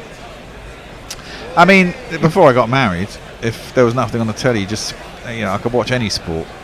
As long as you can pick. Now that you're married, you can't watch any sport. Well, it's difficult. That's why I started doing Test Match Sofa all those years ago, because I wanted to watch the Ashes in 2009, and my youngest was 2, I think, 3, and my youngest was 1. So I wasn't going to get a lot of chance to do it at home. So started off a cricket commentary channel, and here we are 10 years later. Well, 12 years later now, still doing the same thing. It means I get to watch cricket.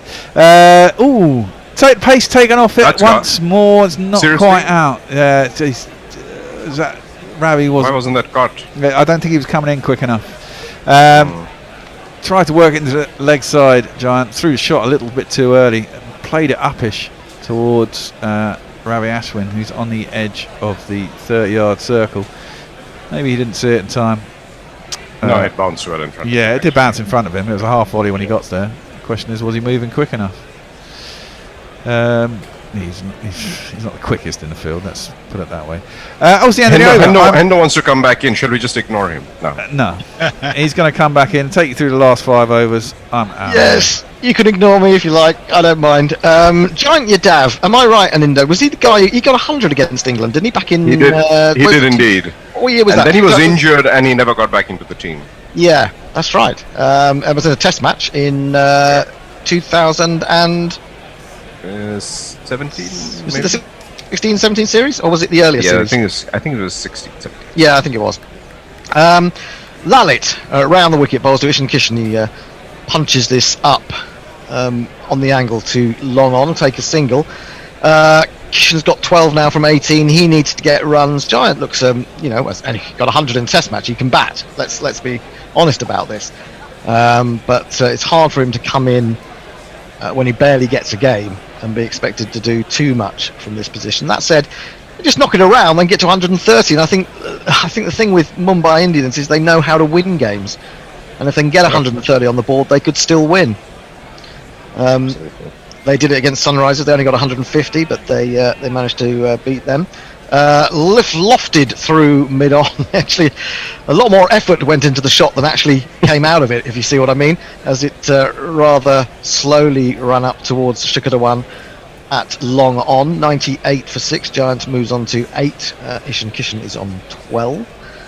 And Shikhar is taking some tablets. He's taking some tablets down there at long on with a drink of water. He does everything with style, doesn't he? Oh, he does, actually. He does. He's had a great start to the tournament. Had a really good end to last year's tournament. This is flicked away. It's a full toss out to deep mid-wicket. There's Kagiso Rabada. And I'm not sure you can see... Can you see Rabada getting another bowl? Will he come back? I mean, taking the pace off the ball has done wonders for Delhi here today. I don't think they can find any more spinners in their team. Anyway, I think Mishra's still got one to go, has he not? Lalit in again. He's very flat, isn't he, Lalit? Almost looks like he's got a bent elbow at times. Yeah, I've just been feeling that every time I see him bowl. I'm like, he's doing that. Yeah. Oh. It does look a little bit suspicious. I mean, it may just be the angle and the force that he puts into the ball. I'm sure that if the umpires have any problems with it, that he'll be reported before long. Another single takes the score to 100. 100 for 6. We're in 2 balls short of completing 15 overs. And it's Lalit round the wicket to the left-handed Kishan, who's down the wicket, gets to the pitch of it, and then just pushes into the offside. I think he had to sort of stop his shot. He wanted to go for the big one, wasn't quite there. Pushed it into the offside, thought he might be able to snatch a single. Started to come. Lalit ran very quickly towards the ball, and Ishant was asked to go back by Giant, and did so. Still got Chahar, Bumrah and Bolt to come. I put Bolt in at 9 because I like watching him slog.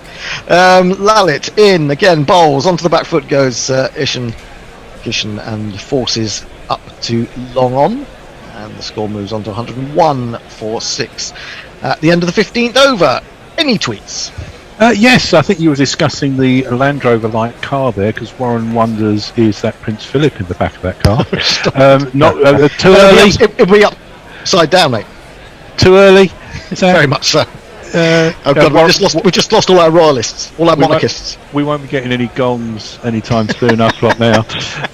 Leia says American football always strikes me as some fictional sport from a near future dystopian science fiction film like Rollerball, the good one starring James Caan. Yeah, Jonathan. Yeah, I can't get into American football. There just seems to be too much going on. No, you can. You need like all sports. You need to sit down. You need to take time over it and watch it. And it is. Well, it is good. What I find about it is there just seem to be so many people on the touchline that you can't work out who's actually playing and who isn't. Well, they're not on the pitch running around though. But they're very close to the touchline. It's like having a load of mum and dads at a sort of Sunday morning football for your kids. Lovely drive by Ishan Kishan. He's driven that for 6, would you believe? I didn't think it went all the way, but Ravi Ashwin has come back into the attack. And finally, Ishan Kishan has been able to play one of his really big shots. And it went quite flat, but it went 79 metres, and it was just enough to clear the boundary.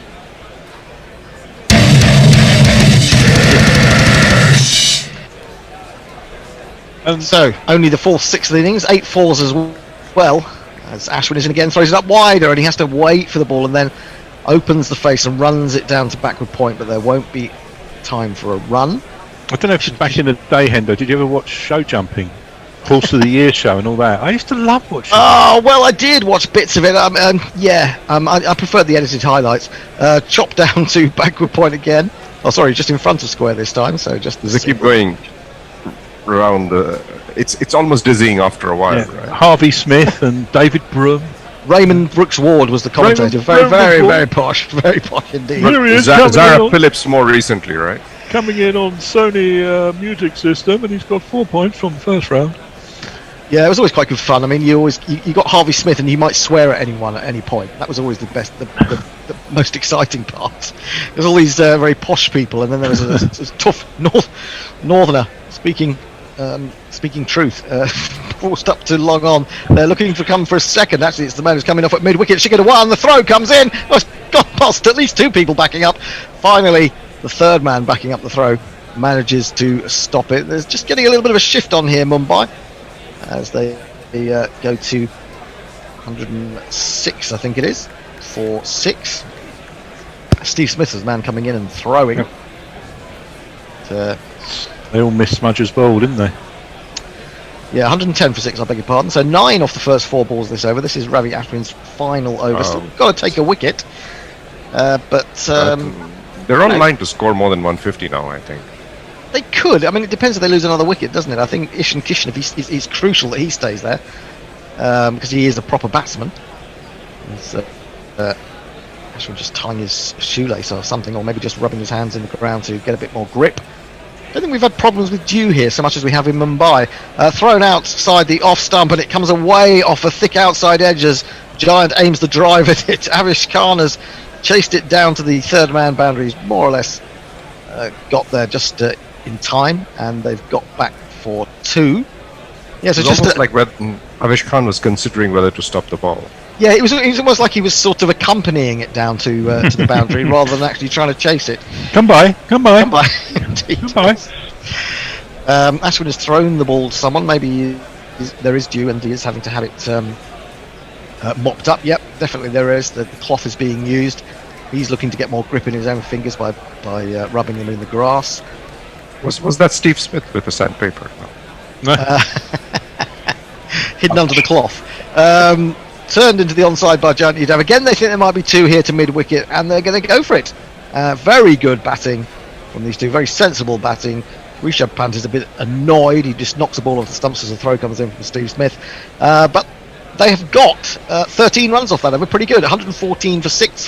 4 overs remaining.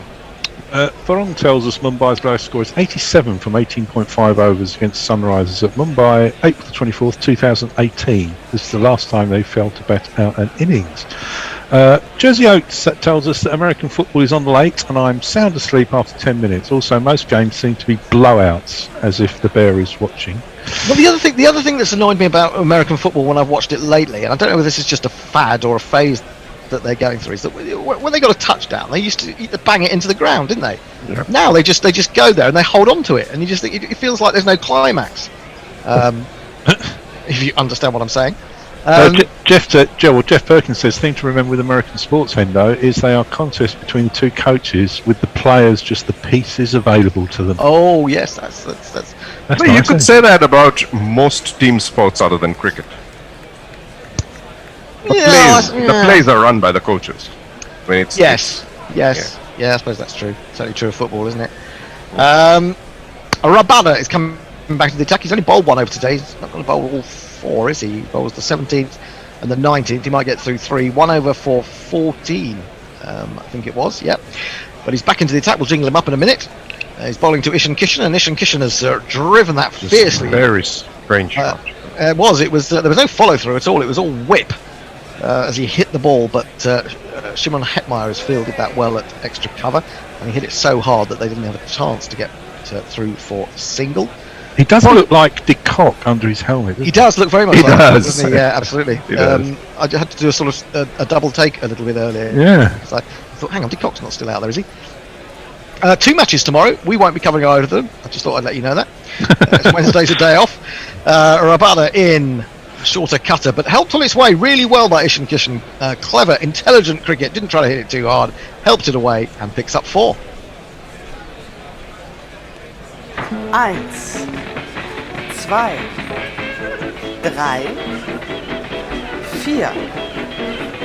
4. Well, all the other power hitters have let Mumbai down today, so maybe this is the match-winning innings that we're seeing here right now.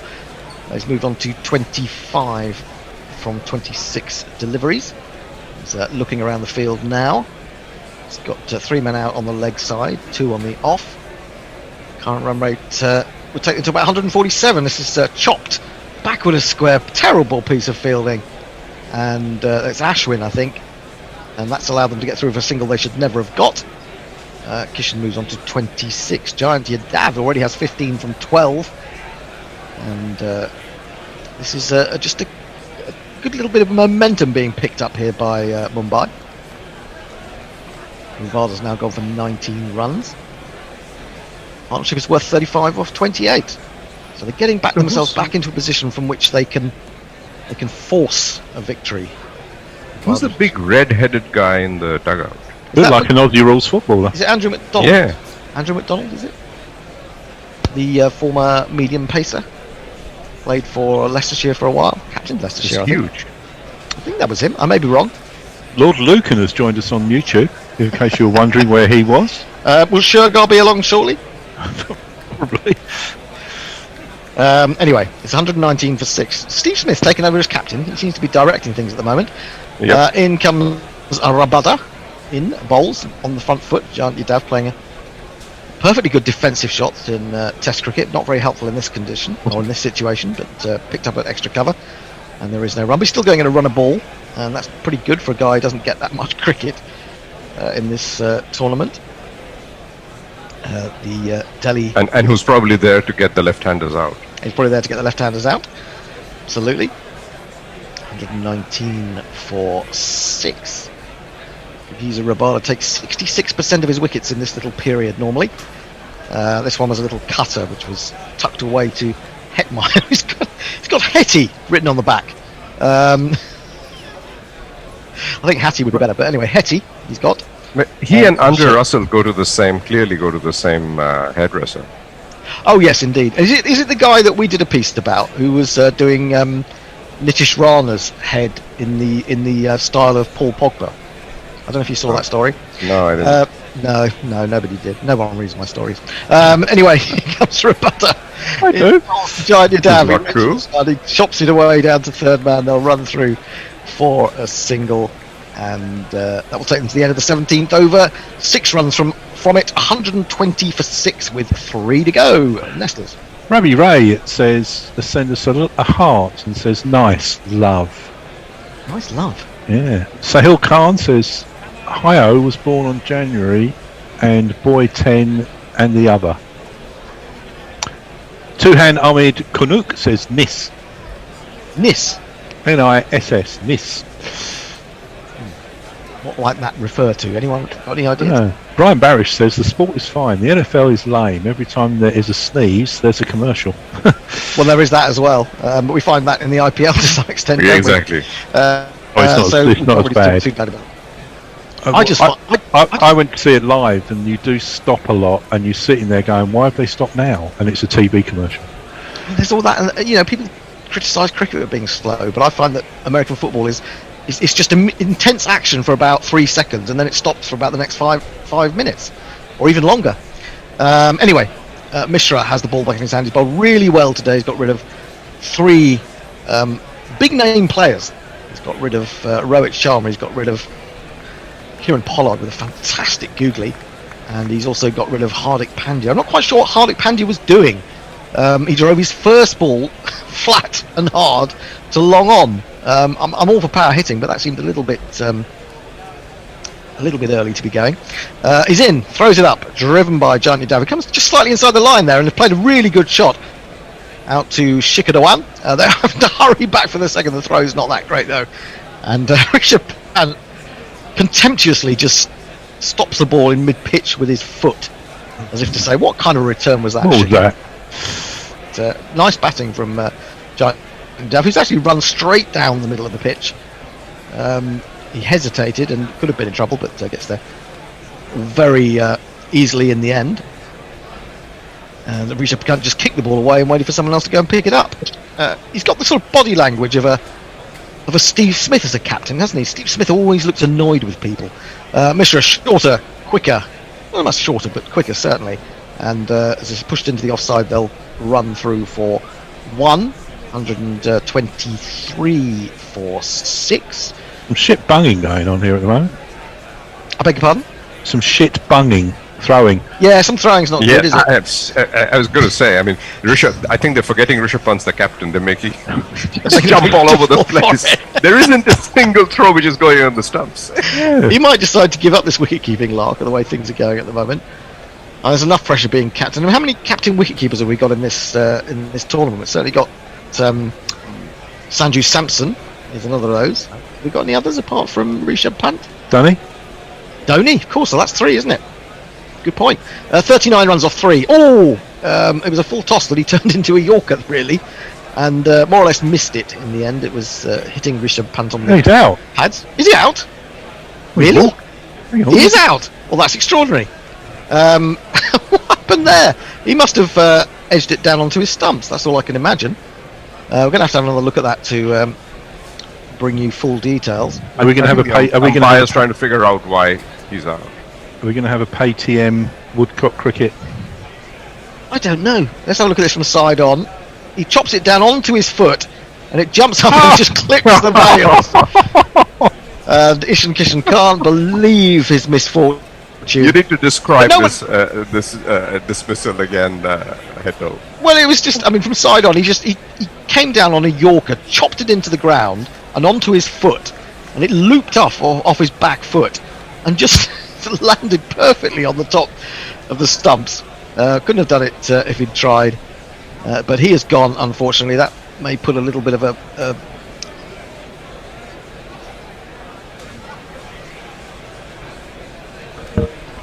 I thought I ran out of words there, but I thought I'd pretend that I'd frozen. Actually. No, I thought you had. I couldn't think of the word, but I thought this is quite good fun. I'll just do this. Giant Nadav has 19, and Raul Chahar has come into bat at number 9, 123 for 7. Halfway through the 18th over. Mishra now has 4 for 22. What a comeback! What a comeback game for Amit Mishra, who's gradually getting close to being the top wicket taker in the IPL. He's only 4 behind Malinga now, and then he bowls a horrible piece of filth wide outside the off stump, which Chahar could have left alone, and it would have been a wide. As it is, he just slaps it straight to extra cover, and there is no run. Looking back at that dismissal, I wonder whether Rishabh Pant was thinking, can I catch this? I don't know. Off the back foot, Raul Chahar will get a single. It's chased by Ashwin, I think it is, out towards the cover boundary. They'll take a single, 124 for 7. And Chahar has one more ball. We're going to look at this from various different angles. It looks depressing enough for Ishan Kishan, whichever angle you look at it from. And Rishabh Pant was grinning the dismissal. Got another wicket-keeper captain, by the way. Oh, go on. Rahul. I was just going to say Rahul. So that's 4 wicket-keeper captains in this tournament. That's extraordinary, isn't it, really? Mishra's going to bowl his final ball, 4 for 23. What a performance. And he's got rid of really important players. He's in again, bowls, flattish delivery. It's driven up to mid-off. Steve Smith comes across the field, sidearms it back in. They get through for 1. It's the end of the 18th over, 4 for 24 from Mishra. And Mumbai Indians, with 2 overs to go, are 125 for 7. Well, Mishra. Sorry. Yeah. I was going to say, Mark Zitt sent a chart in, Hendo, which you'll like, and it's what actually happens in an NFL game. 35.5% players standing around between plays, 24.5% commercials, 10.7% replays, 8.3% is gameplay, 4.9% coach shots, referee shots 3.2%, half-time 3.2%, sideline player shots 2.2%, on-screen promotions 2%, other 5.5%. So the most thing that happens is players standing around 35.5%. So gameplay. Gameplay Gameplay is the crucial one there.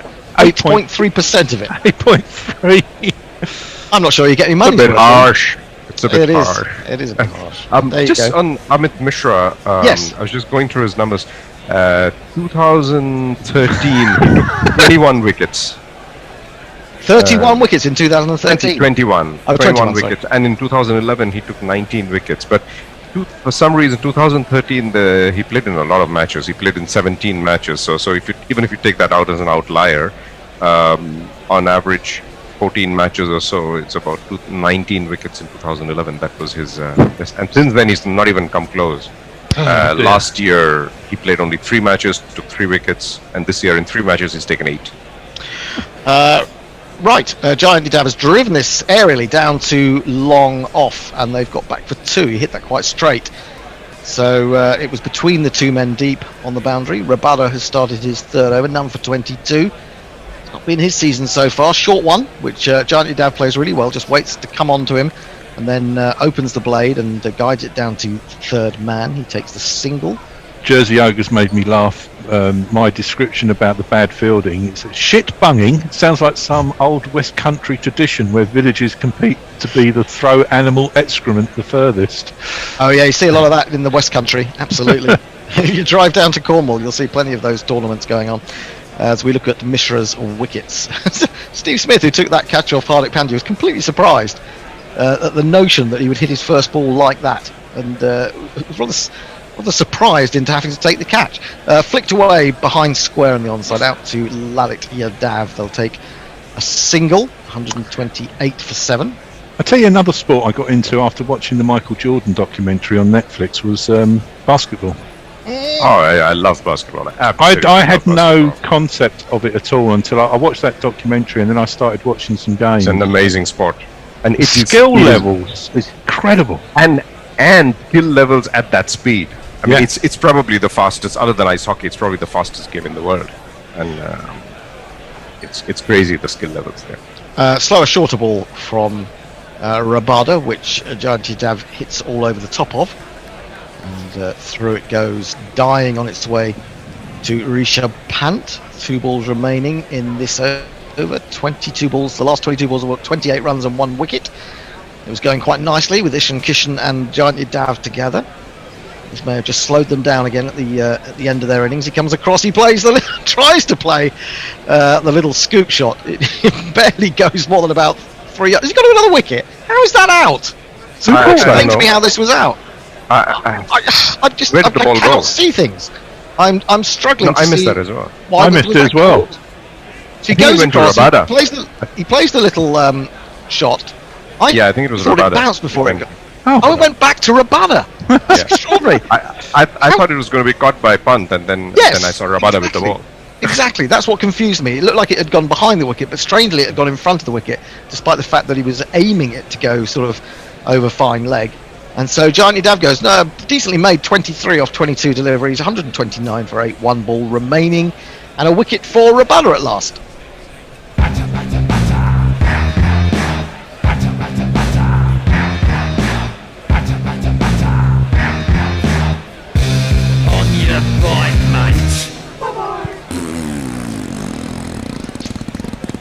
I'm still disappointed. I still think Trent Bolt should come in above Jasprit Bumrah. He's a far more effective slogger. Anyway, it's Bumrah facing Giant, who's in, and he plays a little dab shot down to 3rd man. They'll run through for a single. That takes the score on to 130. 1 over to go. 2 wickets in hand. 130, could make it to 140, and I think that will be, in the end, a pretty good effort from Mumbai after them getting themselves into trouble from sort of about the 8th or 9th over onwards. Any more tweets? Old Fart at Play says if you can watch the hurling. Now that's a fast game. My dad used to play hurling in Ireland. It's a great game, really is. It's when I look at it now on TV, I think my dad didn't wear a helmet or any padding when he played. Good God! Oh, you're looking to get a stick in the mouth in that game. You really are. Well, it would explain a few things. Farong says, didn't the bear go over 180? Should stick to darts. Did he go over? I'm sure he went under. I went under, mate. Under. I was going to say. Come on for wrong, you know the Final over. It's a full toss bowled. I think it's Avish Khan. Flicked away down to deep back square. Rabada is there. They'll come through for just the one. So Bumrah has 2 from 2. Raul Chahar, who will probably like getting on this wicket. He's I think he's taken 7 wickets in his last 2 games. He certainly took a 4-fer the other day. Very good indeed it was. And having seen what Amit Mishra has done today, he'll still feel pretty confident that he can do a job. 131 for 8. 5 balls remaining in the Mumbai Indians innings. They won the toss and opted to bat as they did in their previous game here. Avish is in, giving himself room, slapped out to cow corner and slapped effectively. Good slapping from Alchar. That's 4 runs. It's Nissan She. It's Nissan She. We've had good slapping and shit bunging. That was a good shot actually. I mean, it was a bit of a heave, but he watched the ball very closely onto the bat and hit it really well. That's a nice shot. Yeah, very good indeed. So 135, I think that is now. 135 for 8. Another low-scoring game, but I think Mumbai are very definitely still in this game. Avish in, he goes across, he tries to play the scoop shot, and he scoops it between himself and the off stump, and it dribbles to the wicketkeeper. So not a very effective ramp shot on that occasion. Mahela Jayawardene did not look very impressed, I have to say. I put it up yesterday. Did anyone see that shot played by, is it Burtel of Nepal against the Netherlands in that tri-series that's going on in Kathmandu at the moment? No. Absolutely phenomenal. He goes right across outside his off stump trying to play the ramp shot. It's bowled into straight at him, and then he opens the face. Not only does he open the face, I'll come back to it. Avish in again. Oh, he's gone for a big swing. He's got an outside edge taken by Rishabh Pant, and the 9th wicket goes down. I can actually say I've got one right. I've seen a wicket. It's 135 for 9.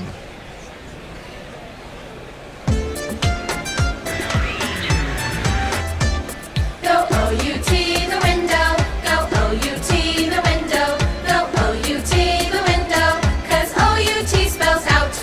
Yeah, I'll come back to that the shot. And he opens the face. He sort of adjusts to open the face and play it through the offside, but he plays it behind or through the slips. There's actually a slip, and he plays it between the wicketkeeper and the slip for 4. It's about 7 minutes 53. If you go to our timeline, you'll find it. Go to about 7 minutes 51, actually, to be on the safe side to see the whole thing. It's an extraordinary shot. We've seen 1 or 2 players do that sort of thing, adjust when the ball is then thrown closer to them. But the fact that he manages to get it between the keeper and the slip is sort of adds another element to it. Trent Bolt! He's out at last. He's out there. He's got 2 balls to swing merrily. Avish Khan is into him. He doesn't swing merrily. He just pushes the ball back to him. In fact, he's quite lucky. It's misfielded by Avish and allows them to come through with a single as the ball runs to mid-off. So he was going to come for the single anyway. I think regardless of whether the ball was misfielded. So we've got our favourite tail end pairing here: Trent Bolt and Jasprit Bumrah. And Jasprit Bumrah has been entrusted with the final ball of the innings. What can he do? Can he get them to 140? It'll need a big hit. They'll need 4 at least. 136 for 9. Final ball of the innings. Avish has now got 2 for 14. He's in. Bowls to Bumrah. Bumrah swings at that. Don't think it went anywhere. It didn't. It just stayed in the crease. And they run through for a leg by. A single, in fact. So he did lay a bit of bat on that. Didn't get it very far. That is the end of the Mumbai Indians innings. They finished on 137 for 9. Now, I know you've got to be off because you've got important rest to have an Indo. But your view on that innings, is it enough? I don't think it's enough. Okay. I said at the beginning, I think Delhi's going to win this one, and I stick to that. Well, it would be a nice change for them but before I go, just a shout out to everyone in India. I mean, this is it's a really, really bad time. I think people outside don't realize it. This is if you saw pictures of Italy 1 year ago, this is worse. It's just crazy. There are no oxygen. There's no oxygen. There are no beds across the cities. I mean, the 2 cities who are playing here, Mumbai, Delhi, they're in really bad shape. at the moment. Are your family all right? Yeah, family, friends. I mean, I don't know anyone who doesn't have a family who's affected right now. They've locked down Delhi for a week, have they not? Yeah, and I think Mumbai is going to go into a lockdown as well. I don't think there's a choice. You just had the Prime Minister out there urging states not to go do a lockdown, but that's I mean, got to, haven't he? He's just saying it. He has to say it. Yeah. Okay. Anyway, well, we wish you safe, well, everyone. Indeed, and if you're listening in India, we offer our best wishes and hope things get better quickly. In the meantime, thanks, Fernando. We'll see you next time. And we have a little bit of a break. The Bear will be back to do ball by ball straight after the break. But what have you got? What have you got lined up for the so-called Can you have a guess? Is it Knackle talking to Max Rushton? That'll be the one. Can't we find something else? Well, you think you only get about 5 minutes. It's pointless putting anything on. Everything's about 40 minutes long anyway. Put a song on. I can't do that. We get strikes from YouTube and shit then. Right, yeah, that's true. So here we go. Max Rushton talking in a bit. About 5 minutes to Knackle. Business or something, who knows. He was the only one who could bowl straight, like definitely bowl straight. So he would be bowl the opening over, and the first ball he would bowl an orange, okay? And it was all about bowling it straight, because then the opening batsman would play a forward defence of this orange, and the orange would just explode, right? And we would all fall about going, this is hilarious. And then we'd apologise, we'd wipe down the bat, and the person would be looking at his bat, they even, you'd be a bit annoyed with us. And then you're not finding this funny. You're like a purist going, this is a terrible.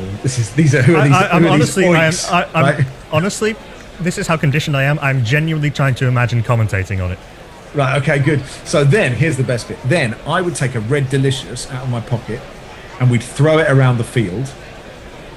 And it looked like a cricket ball. To everyone's intents and purposes, it looked like a cricket ball. Like, right, come on, joke's over, let's play. We'd bowl the apple, forward defensive again. That would explode. We didn't care if we won or lost. It was like the greatest moment in the world. And once we threw the Red Delicious around the field. Dan Joseph bowled the ball just outside the off stump. Their opener left it. I caught it, right? And then we threw it around the field again. And literally, when you're like, it was like straight faces, everybody. You've got to keep a straight face. This could be the greatest moment of our entire lives. And then it went all around the field, forward defensive, apple exploded. I like to think I'm a sort of more sensible, grown-up person, but that was a great moment. So really, like, playing was much more my love of cricket than going. And I don't think I must have gone to a test match. I'm trying to think. Like, I remember going to like a test match where we played India at the Oval, and Vaughan and Truskothic scored. I mean, it was like the flattest. There were no wicket. I think it was like one wicket in the day, and that was like nothing happened, but it was great fun. And then I went to, trying to get my years right, I went to Western Australia for Christmas in 2006, and I watched Adam Gilchrist get a century in about 8 balls, and it was so hot. Like, it really, I mean, it's not a surprise, right? Australia's hot, but it was like oppressively hot. Yeah, journalists who covered games at the WACA would sometimes have to tell stories about putting their laptops in the freezer to make sure they didn't explode. Oh yeah, I mean, and there was we were sitting on the hill, and there was just like, it was totally exposed. Then I went to Goa for a week because I had a week's holiday to take when I was at the BBC, and I went there and got dysentery. But that's not part of the story. It was just a thing that happened. But I was in Goa and England were in Mumbai, so I flew to Mumbai for a day, which is, I mean, like, it's a strange place to go for a day trip, right? It's a wild city, isn't it? And it's just the number of people is just sort of mind-blowing. But I saw Freddie Flintoff get a 50 in about 7 hours. It was like a sort of coming-of-age innings, I seem to remember. It was like he actually can really buckle down. And then I think I was at the Oval in 2009 for, I think Flintoff ran out punting. Is that right? That might have been at Lord's where he did the I am Jesus thing. Was that Lord's? Okay, maybe I wasn't there. It was very hard. It was certainly in that series. But anyway, yeah. But yeah, and Andrew Flintoff doing the full "Are you not entertained" thing. Yes, I think I was. I mean, I hope I'm not lying. I feel I was there, you know, and I, at that moment, I think we won. A feeling that we won and Graham Swan got an important wicket or something like that. That's in my mind. Yeah, so I mean that's my journey, I think. It's interesting how it's hung on these. It's very much hung on these individual moments of players kind of transcending the rest of the game. And it's interesting how different. I guess how different people's memories of fandom works. And what's interesting in particular, I mean, these are all very much England points, but we've you talked a bit about watching neutral series. I mean, how much is your fandom a cricket fandom and how much an England fandom, and has that changed over time? That's a good question. It's very England based, so I'm not fussed about county cricket. I like the Big Bash or the IPL if I just happen to. I don't really know when the games are on, so like I don't love it clearly, but like when it's there, I can get sucked in, and like I do. You know, when a series gets momentum, so you know when like the Indians in Australia was an amazing series. You know, by the end, you know, I was with Rishabh Pant, you know, for that innings, which was just absolutely brilliant.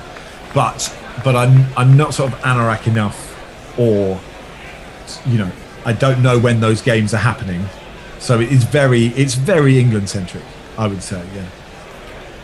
Yeah, and that's understandable. I mean, most people will tend to follow the stuff that is most accessible to them, which is sure, for all sorts of reasons, and as much as anything, time zones, which isn't really a thing you have to worry about with football unless you're devoting a lot of your time to watching A-League or something, which I watch a little bit of. I do stuff for Australian telly. Sure. My wife's Australian. In fact, I took her to the MCG on Boxing Day in 2010. When we skittled them out for 96 was it? Yep. And she hates all sport, hates every bit of it. She calls it the green, right? She hates the noise. Like but we only got one telly. It's an issue, right, in our relationship that we should really rectify. I took her to, and we'd met that summer, both travelling in Central America, and I'd flown to Australia, essentially to ask her out. And she wasn't. And you thought the MCG would be the perfect place to do it. I thought this is a good thing to do, and I quite wanted to go anyway. But anyway, we did a crossword. Didn't really focus on cricket. We left at lunch, and then she ran off because she was like, "Who's this weird old man who's come half around the whole way around the world to sort of chase me?" So I basically went 10,000 miles to get stood up. I mean that story ends well. But, you know, I'm the only England fan who was at the MCG on Boxing Day in 2010, and I left at lunch, which is it was it's a disappointing afternoon's cricket to have missed. Yeah, although you got your money's worth. So you were doing a crossword while, and Tim Bresnan was out there doing his stuff to kind of trying and failing to entertain you. So I want to move the conversation on to Woodstock and who are a partner of ours, thanks to our pal and yours, John O'Gordon. I was going to ask you to be pointlessly and laddishly mean about Jono, but that's not really my style. So we'll move on from that. He sends his love, by the way. No, he's a very nice man. So yeah, how did you get involved with Woodstock and then becoming an investor in a cricket bat company? It's not a particularly usual way to spend one's time. No, it isn't, and it wasn't something I was looking to do, if I'm honest. But Jono, how did Jono find me? I think probably through Toby Tarrant, who is also is sort of more more of a cricketer than a footballer, and also a nice man. And Toby got in touch with me and said, "Look, I know this bloke who's got this company who wants some I think he said young, but I mean he was probably just talking about Toby there, sort of people with some sort of social media following, to get involved in this company. Would you be interested in having a chat?" And so I was like, "Sure, I'll have a chat." But I like talking to people. You know, yeah, I wasn't too hard to book for this, was I? You know, so like I'll talk to anyone for half an hour, and he seemed very nice, and I liked the sound of. I can't claim to be an ex. You know, I didn't grow up using Woodstock cricket. You know, I was a Kookaburra bubble man back in the day. It is interesting though that you remember whose gear you use, because it's interesting. People sort of broke down into different camps on the different bat manufacturers for trying. I was always a Slazenger person growing up. Just 'cause interesting. That's what we had. Because I wanted to bat properly but couldn't. Right. I knew my bat was good. I knew my bat was good because the good batters in my team would always want to borrow it if theirs broke. Right. So see, in my mind, your Gray Nichols and your Gunnar Moores were your sort of opening batsmen. Your Slazenger was a good player, and then your Kookaburra was just a bit more of a flair batsman. That's how I viewed it. I don't know if if that has any accuracy at all. Yeah, I mean, then you get some maverick. A lot of people jumped on the Woodworm bandwagon after the 05 Ashes, but then that didn't last very long. Because Flintoff and Peterson had them. It's the one with the little nicks cut out the side. Oh yeah, I remember. Yeah, but then they sort of faded away into nothingness. But anyway, back to so basically, we had a chat. He said that, do you want to get involved? And I said, sure, I'll get involved. You know, I'm not a majority shareholder. I think it's important to point out. I think for every bat, it's a bit like when people own a racehorse and they go, oh, I own a racehorse. And you go, I own like a tiny bit of one horseshoe. But I really like what they're doing in the things that I can vouch for, which is like the content that they're making and their discussions about, you know, cricket and professional sports and mental health. And, you know, one of them, the episode that they did on slogging it with Matthew Hoggard, I thought was really interesting. And these stories that I just didn't know, that I'd be like, this. I'm not just listening to this because I know them and I like them. I'm listening to this because I think this is really interesting content. And so I like what they're doing with that.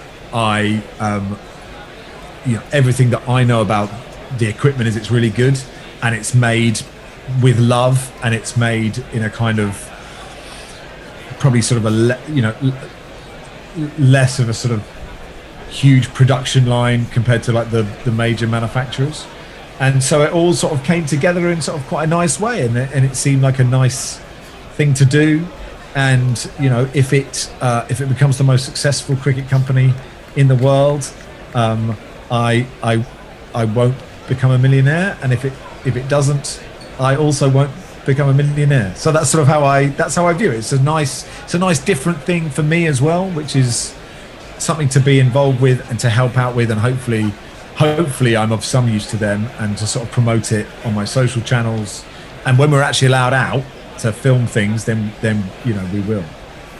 I was going to ask, and not that many of us have had too much of a chance to play cricket, but have you got a chance to use the gear? To have a knock? No, I don't. I'm not sure if at any point it would have been allowed since I've got involved. Maybe cricket nets were open again, but I'm very much a footballer if I can get out and do anything now. But you know, when the summer comes. And we are back for the second innings. And I'm joined by Messers and Nestlers. It's basically those two and me or Hendo for the rest of the day, isn't it? Yes. You're stuck with us. It's the first time that Nestlers and I have been in the same room for a long time, actually. Wow. It is. You've got 20 overs of each other. Wonderful. Love it.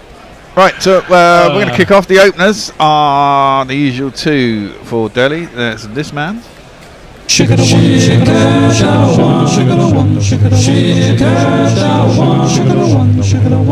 this man.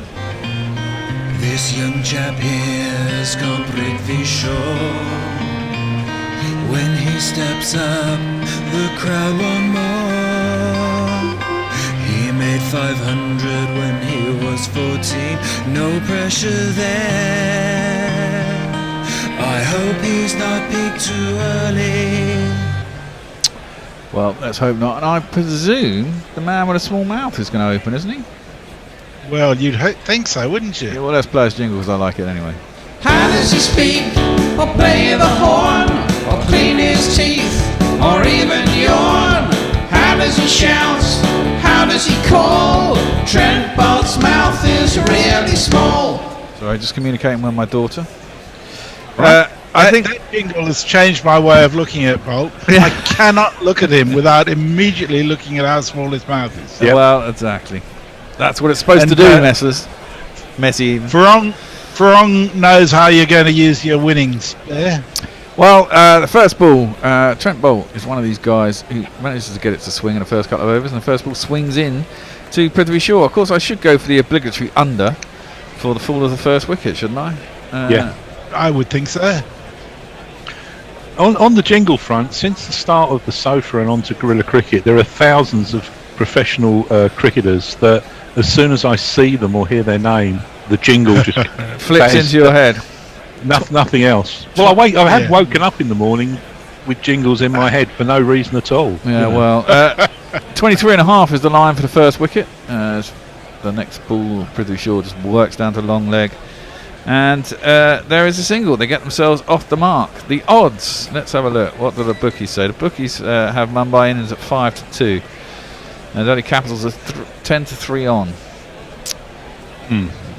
I'll give it a little while before I even think about that one. 10-3 on. Yeah. That's short, isn't it? I'd sell that. Well, exactly. 5-2. It's not a big target, but. Mumbai are very good closers of a game. If they've got a sniff at the end, twice I've seen Bolt and Bumrah strangle sides at the end when they've not needed, something outrageous to win a game.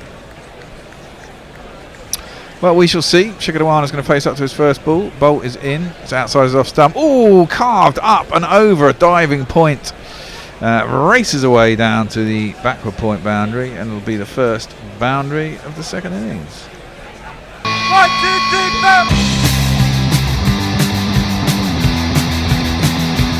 4. Bit too much width offered. And, the Andy Ward approved going for it really early shot. Well, exactly. Hardik Pandya was quite funny at the point, wasn't he? He kind of made an effort and then sort of collapsed on his knees just to make the point that he wasn't going to reach it. He hit that really high up on his bat as well. Yeah, he did. Well, you just got to clear the infield, really. Yeah. Make sure you get enough elevation on it, and you're good. Bolt is in, fourth ball of the over. It's a much better ball on off stump. A little bit of swing away, but not too much. Only straightens up. Shikhar Dhawan gets behind it, plays it back to the bowler, and there's no one. The Upstocks Crick Index. I've got no idea what that is. It's probably something to come in and beat CrickViz, isn't it, or WinViz or whatever it is.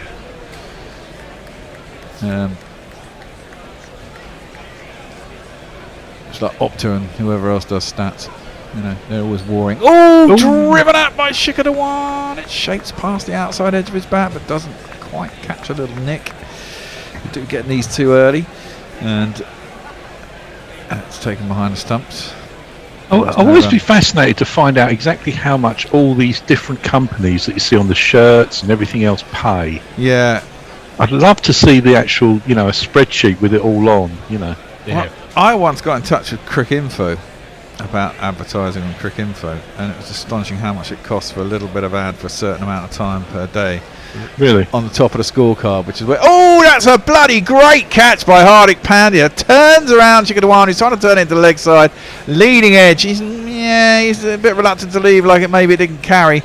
But Hardik Pandya has claimed it. He's rubbing his hands now. It was only just above the deck. I'm sure we'll have a look at it. Or was he just walking off? But that is the first wicket. My under is in. And Shikhar Dhawan has gone for 4. Nice. And it breathes life into this game too. Oh, absolutely. Well, we're going to have a Woodstock review to see if it carried. There's a skewing outside edge. I don't know. Are they going to say that? He's definitely got his fingers under it. It's a question of whether they're under it when it's in the turf. The foreshortening is not going to help that. Certainly it snaps his wrist back as it goes into the ground. I don't know if they can give that. Doesn't look out. It doesn't look out. But slow-mo's always a bit harder. But he hasn't even got his fingers underneath it. I think he has got his fingers underneath it, because if you see from the other angle, his fingers are definitely underneath it. They're kind of under like that. But the question is if you look from here, I think his fingers are under it there, because his fingers definitely under it. I don't think his fingers are long enough to be right under. Well, no, because when it comes up off the turf, you can see the length of his finger is right up the side of the ball there. I don't know if they can give that. I wouldn't. Schicker will be hoping they're not. But having been, was it given out on the field? Was there?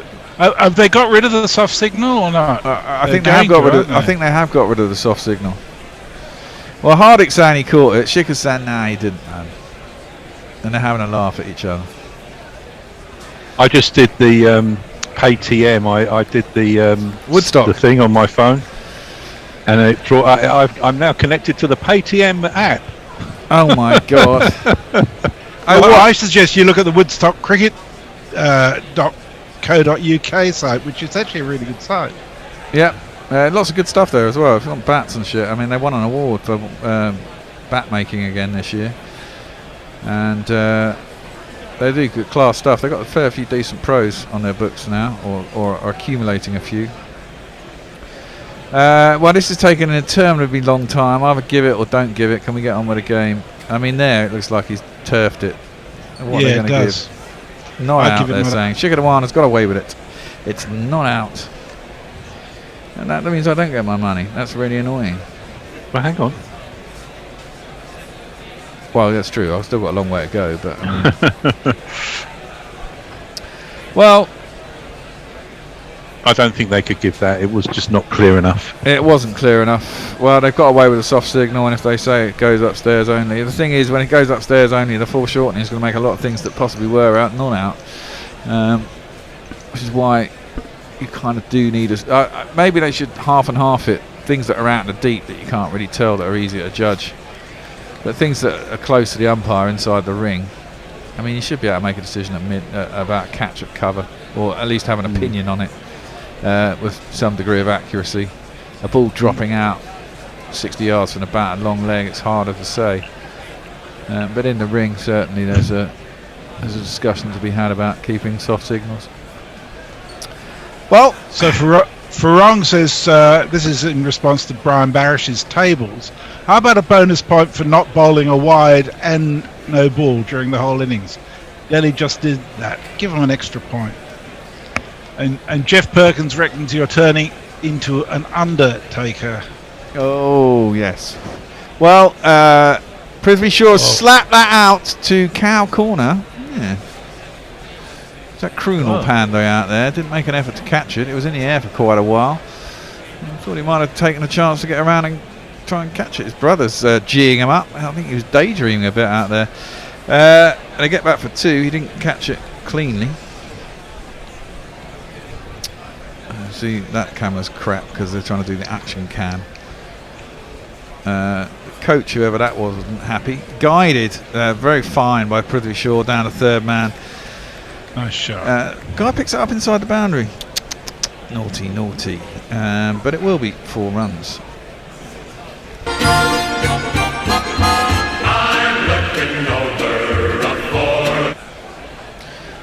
Ran. It didn't even really open the face, did it? It was a kind of genuine edge with a kind of slightly open face. But it was all on the ground. Shaw moves on to 7. DC are on 11 and second over. Fairly decent start. Now the catch isn't out. Oh, that's out though. Oh. Prithvi Shaw has just played that straight back to the bowler. Just a little bit earlier on the shot. Didn't keep it down. Nice dolly back. It was dropping when it got to a giant Yadav, but it's been caught and bowled. And so, having not had the wicket in the last over, we've got one on the third ball of this over. Is it still within your under? Oh yeah. No doubts about that one. That's caught a good 3, 4, 5, 6 inches off the ground. Yeah, no, my under was 23.5. I might go under. That's yeah, they give you about 20. It depends on who it is. Sometimes you get 28 for the first wicket, and then a T20 when they're trying to splash it about. That's quite generous, I think. Well, the thing is, the bookies have to go on. I guess the bookies have to run the numbers on what people get as an opening score. So it's always going to be. I mean, the lowest I've seen in a test match is when we've been slaughtering somebody and it's gone down to about 16.5. I think against Pakistan the other year, it was 16.5 with an opener who just got out all the time. And then it becomes a bit tricky because anyone can spawn 4-4s through, slips in a test match and stuff. In T20s, I think when they're trying to smash it about, I mean, I went under Warner and Bairstow the other day, and that was immediately I did it. I thought maybe that's not wise, but you don't know. And then they got about 90 for the first wicket. So there are partnerships that you think you can get away with, but there's been a lot of low-scoring opening partnerships in this tournament so far. Next in to bat then, on the back foot. I haven't seen him for a while.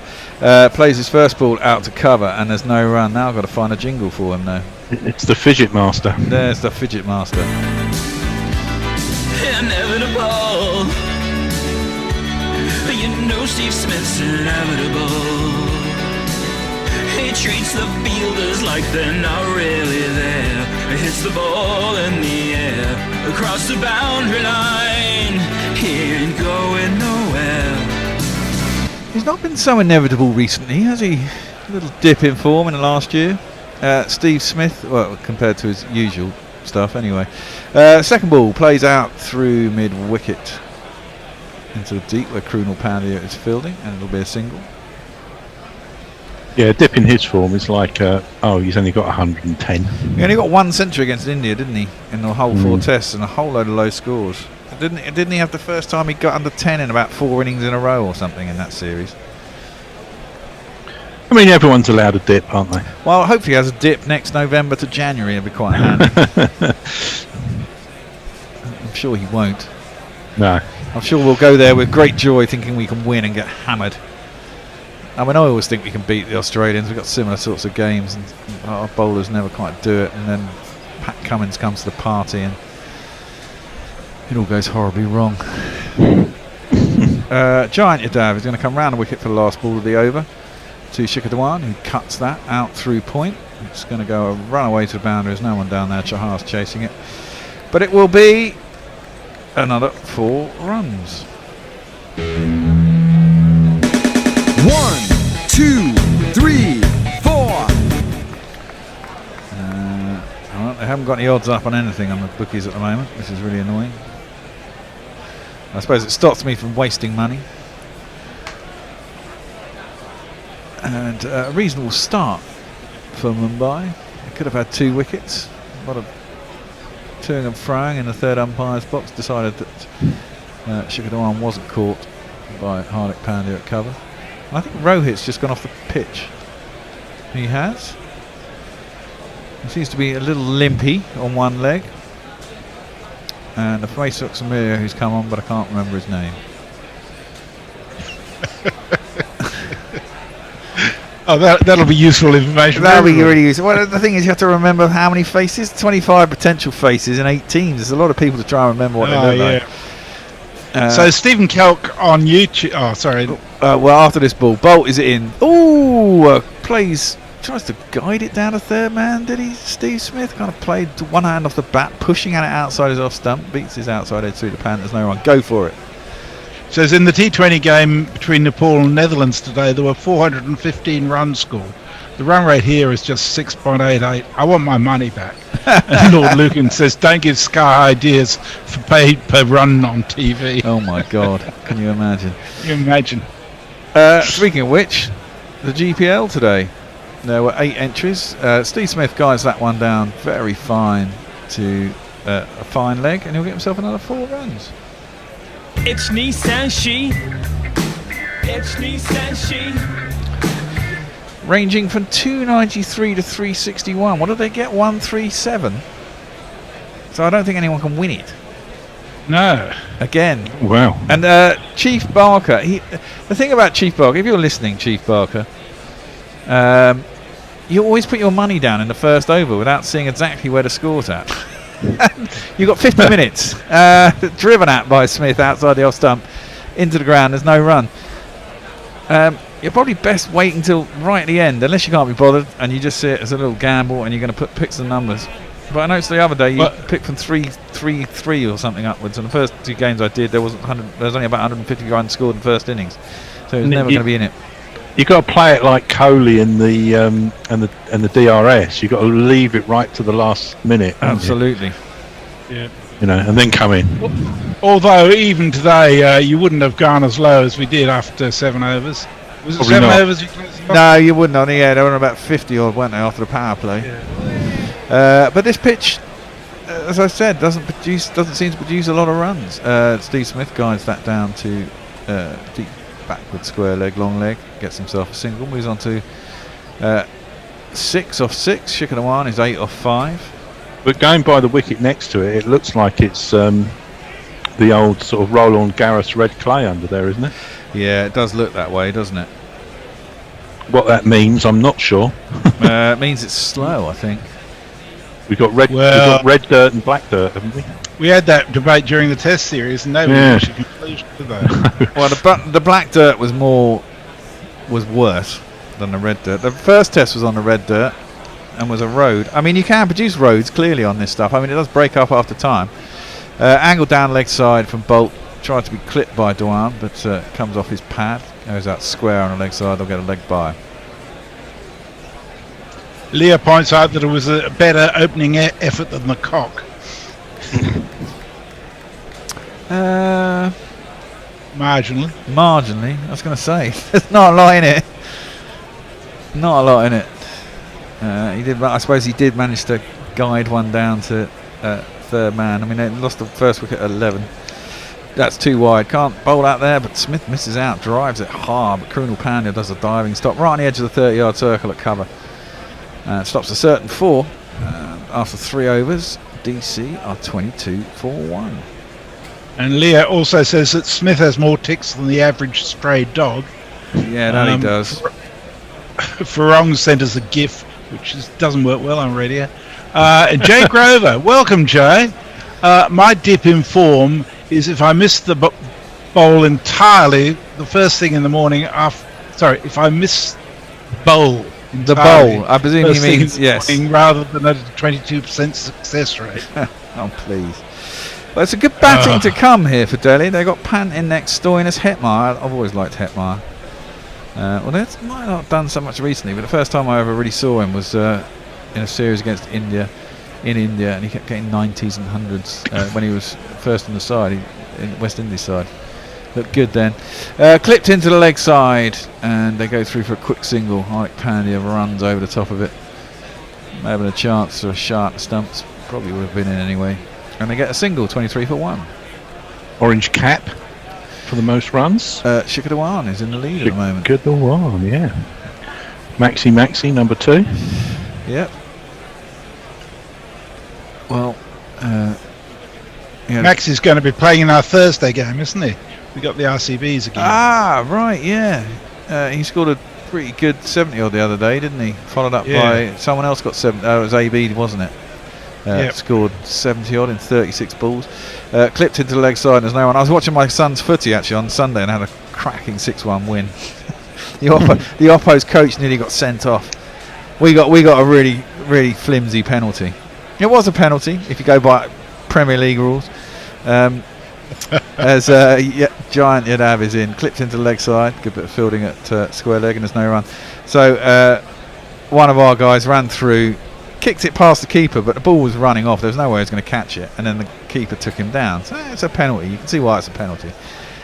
Second half, my son Nate's goalkeeping. Ball comes through. He kind of shields from the other player. The other player sort of trips over his own feet, bashes into Nate, and they both fall over. And their coach is like, that's a penalty. And of course it's not given. It's clipped into the leg side out to square leg and there's no run. And then they start kicking off on the fucking sideline. It's Jesus Christ, it's under 13s. Pushy parents. At the time they were 6-1 down. You know, it's like for crying out loud. It's quite funny. But I was following that game and I took the punt. Driven! Ooh, could have been aerial, but was for a little while. But found a gap between cover and extra cover. Races away down there to the boundary for yet another 4 runs. 1, 2, 3, 4.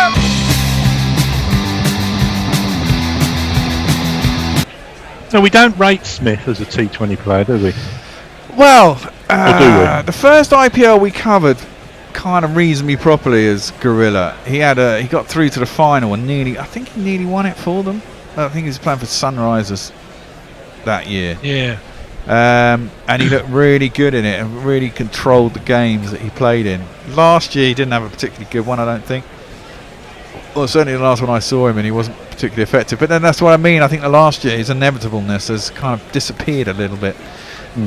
Well, he made an amazing 100 off 66 balls against India in November. Well, there you go. Clipped into the leg side, out to deep mid wicket, and is a single to deep, out in the deep. Into the over. Who's doing tweets? I am. So Jay says, sadly, that stat he gave us could apply to both pissing or eating breakfast. And I'll give a shout out to some of the people with us on Crick Tracker India. Salamuddin Shah says nice work.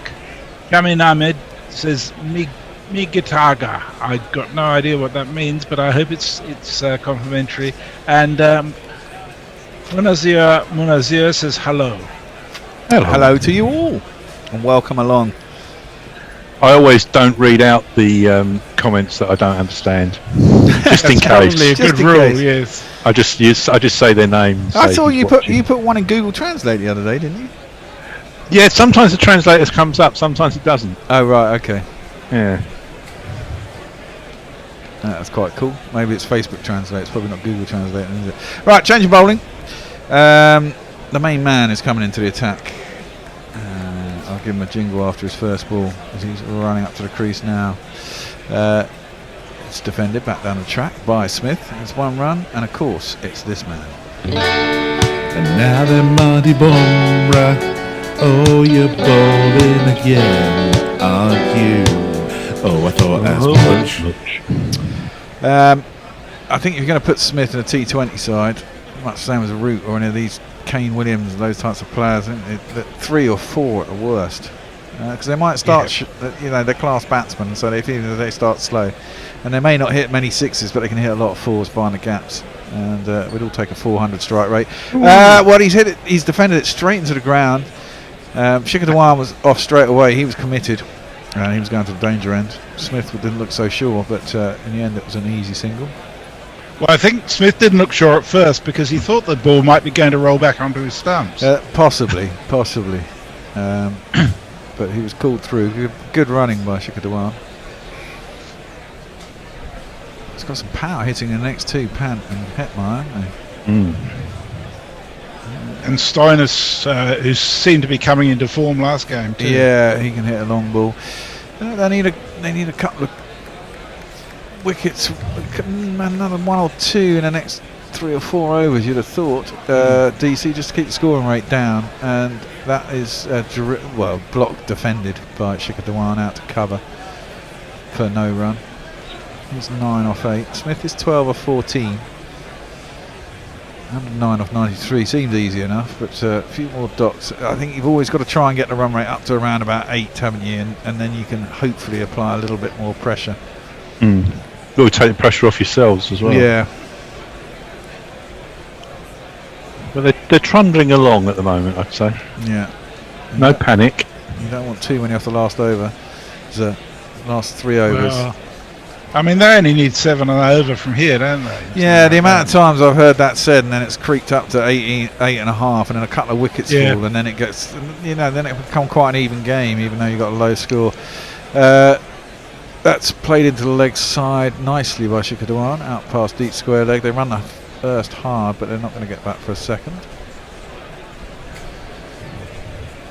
And let's face it, Bumrah's not the bowler you're going to try and take on, is he? No. He bowls very well at the death, as does Bolt. A pair of them are good. What does PBK? It's Punjab. Kings.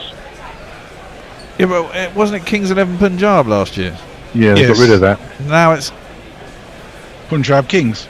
Okay, so why don't they just have PK? Why do they have to have 4 letters? Delhi As Capitals. Nakul pointed out, PK is the short version of Pakistan. So yeah. That's worked out to deep mid wicket for a single. Sorry, they got back for 2 as that went out. They didn't have a lot of pace on the ball as Smith worked it out there, and they got back for 2. Kishan out there. Is that why? I was really confused when it came out the other day. I was like, oh, who's this? PKBS? What? Huh? Well, I thought the acronym was PAK. Well, exactly. Same here. But I think for when you're on the internet, it's PK. Okay. And certain circumstances, it's PK. Anyhow, it's a risk that I wouldn't want to take if I was Indian. You don't want to annoy those two. That's a horrible ball down the leg side. That's a wide, and then it's missed by Quinton de Kock. Are they going to come? No, there'll be a wide and a single. I didn't get to play the wide jingle in the entire of the other innings, did I? I didn't bowl any extras. Nope. Wide. That's an amazing stat. Yeah, you don't often see that in a T20. No. Even ODI. Well, sometimes they bowl decent balls that are given wise. Yeah, well, exactly.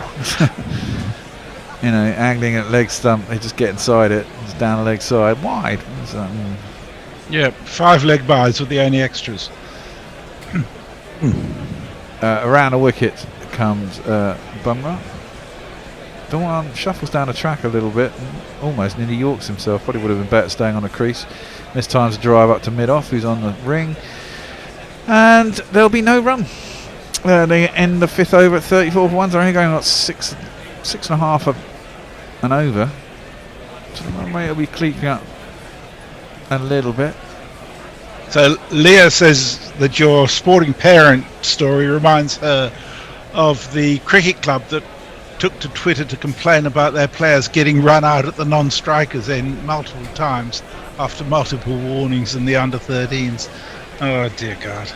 I saw so many horrible things playing junior tournaments with pushy parents. Yeah.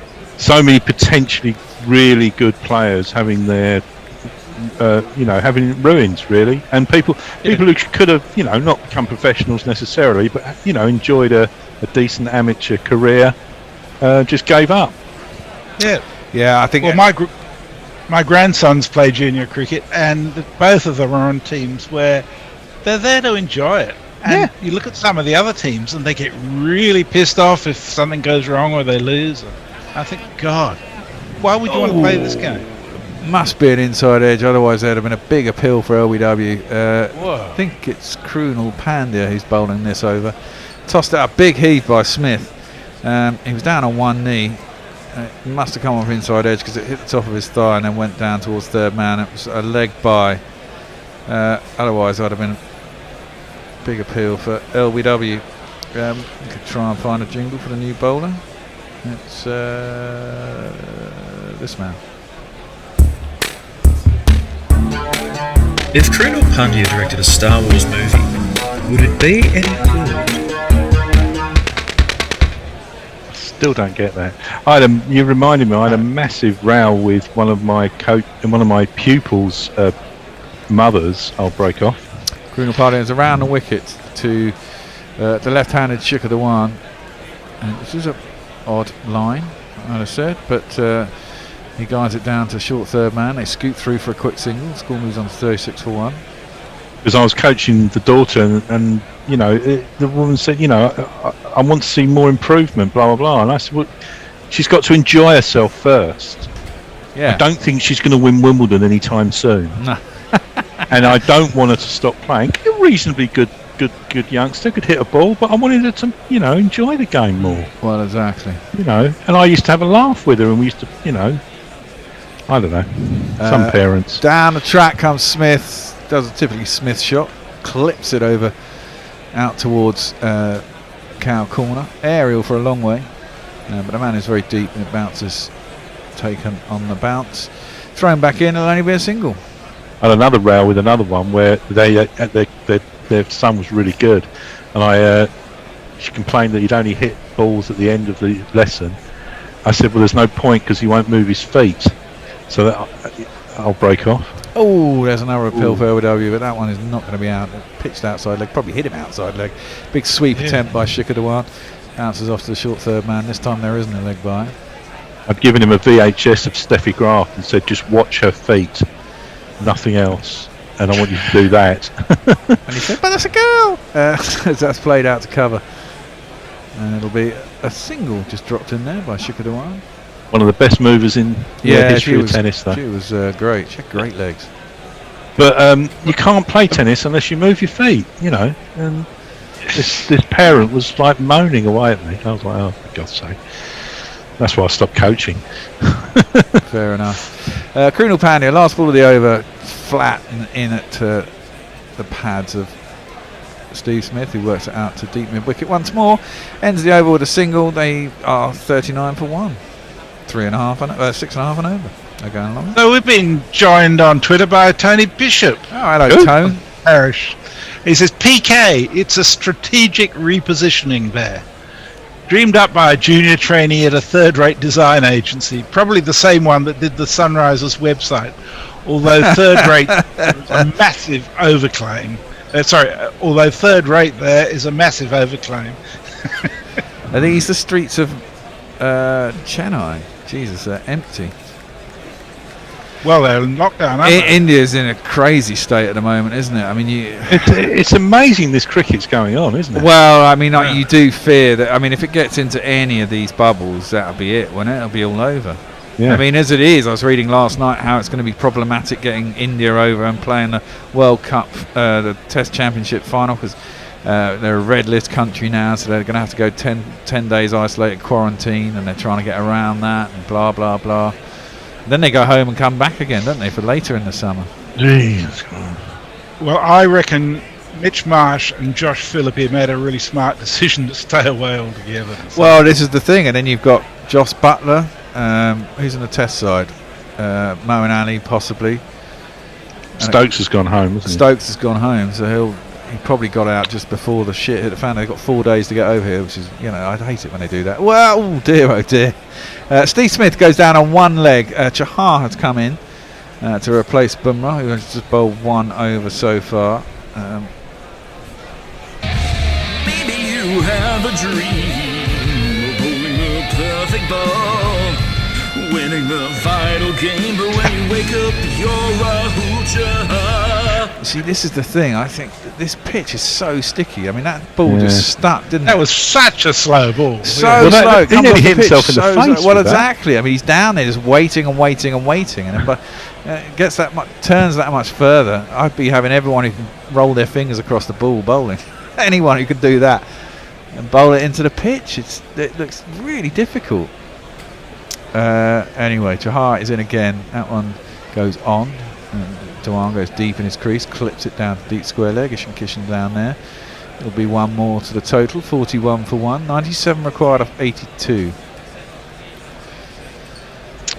Purple hat is with Harshal Patel at the moment. That wicket takers. Most wickets, yeah. Yeah. He's got 9. That's not bad in 3 games, is it? No. Well, Chahar was there on 7 and Trent Bolt was 6. So 2 of the top wicket takers in this side. Chahar is in again. Down the track comes Smith. Drives it nicely on the ground out to wide, long on. They should get back for 2 on that one. They do indeed. With Smith's experience and this few runs required, he could quite easily take them through to victory here.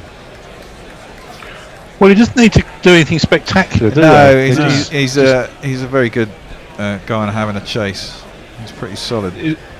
Especially at this sort of rate. He's on a runner ball now and he's done nothing. Exactly. Yeah. And that's what we need, really. Anyway, he faces out. Chahar is in. Floats that one a little bit more. Gives it a bit more air. It's defended out into the offside. And there's a single again.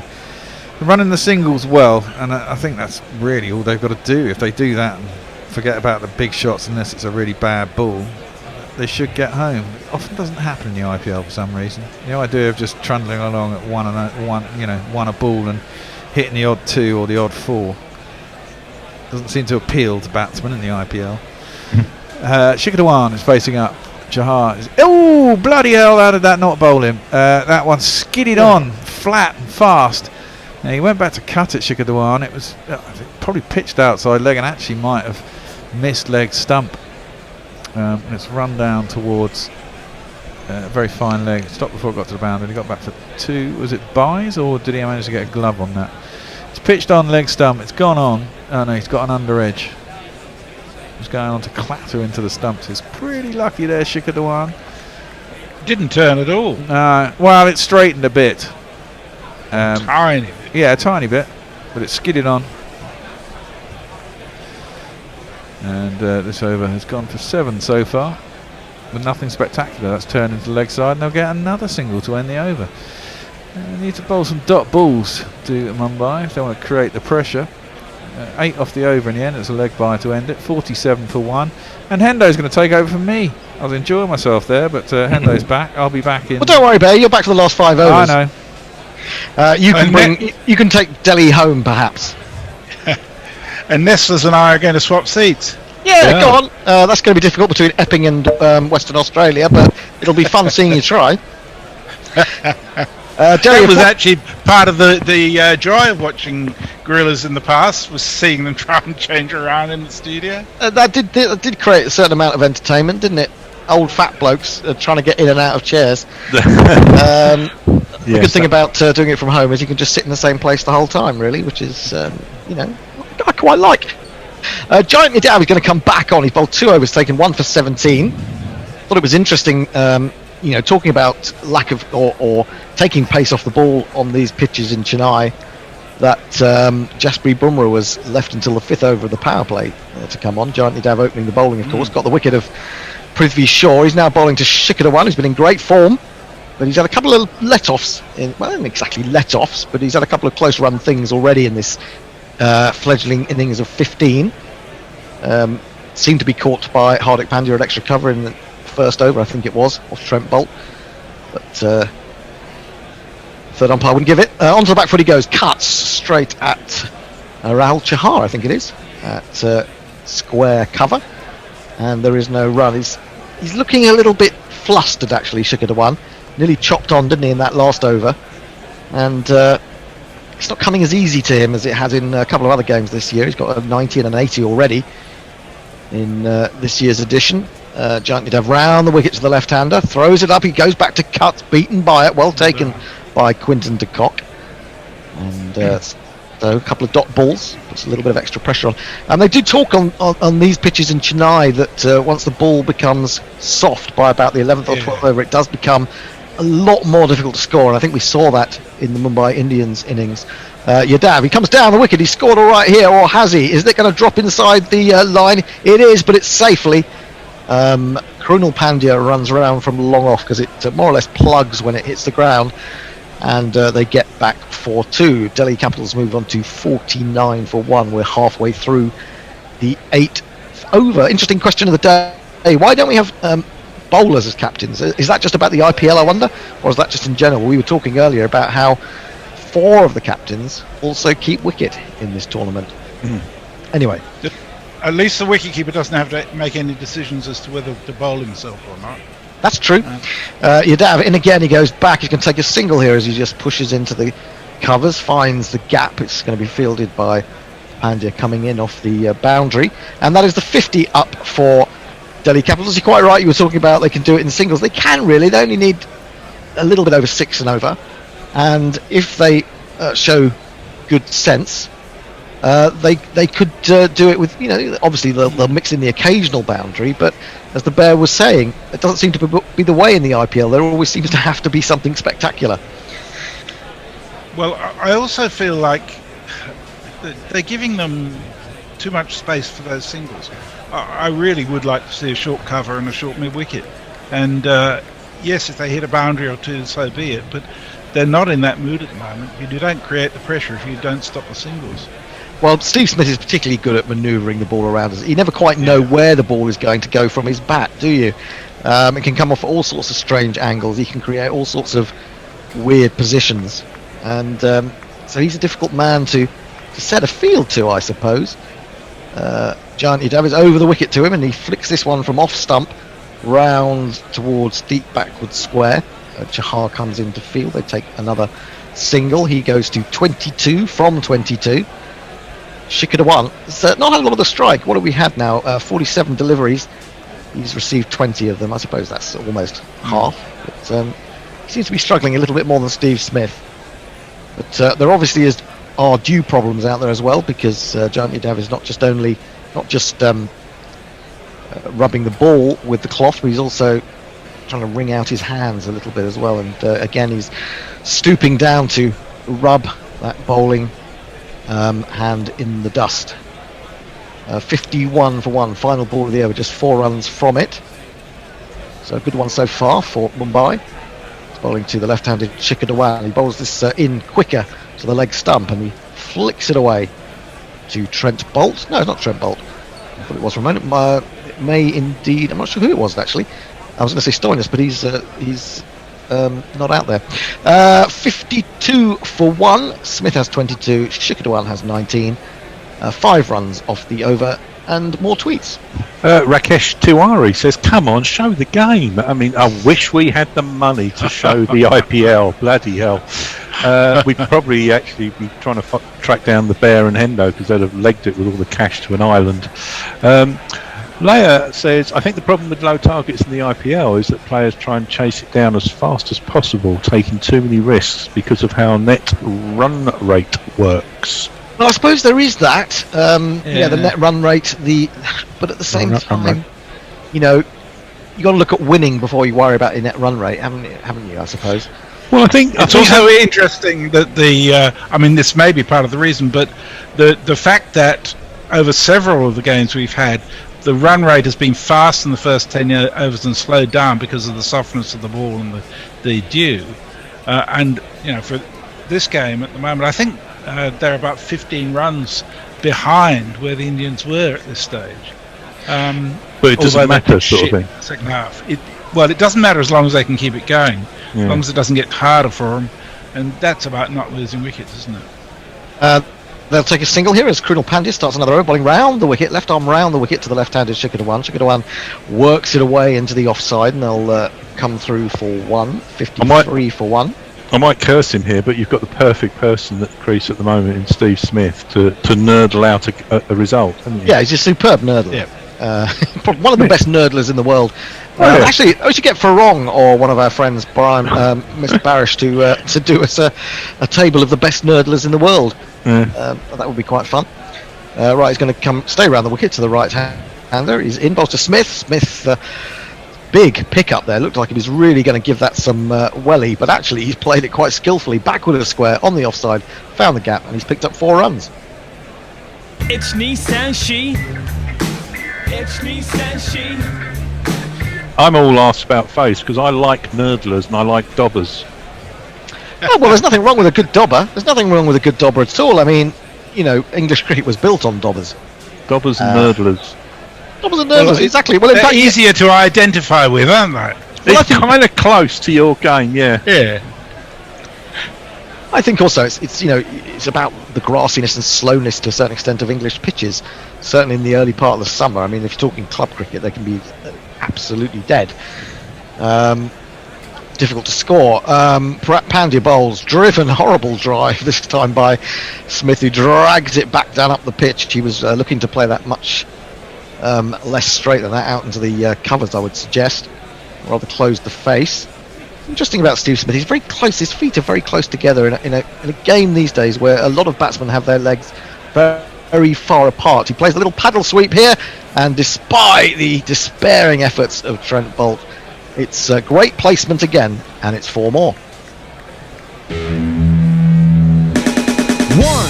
2, 3, 4.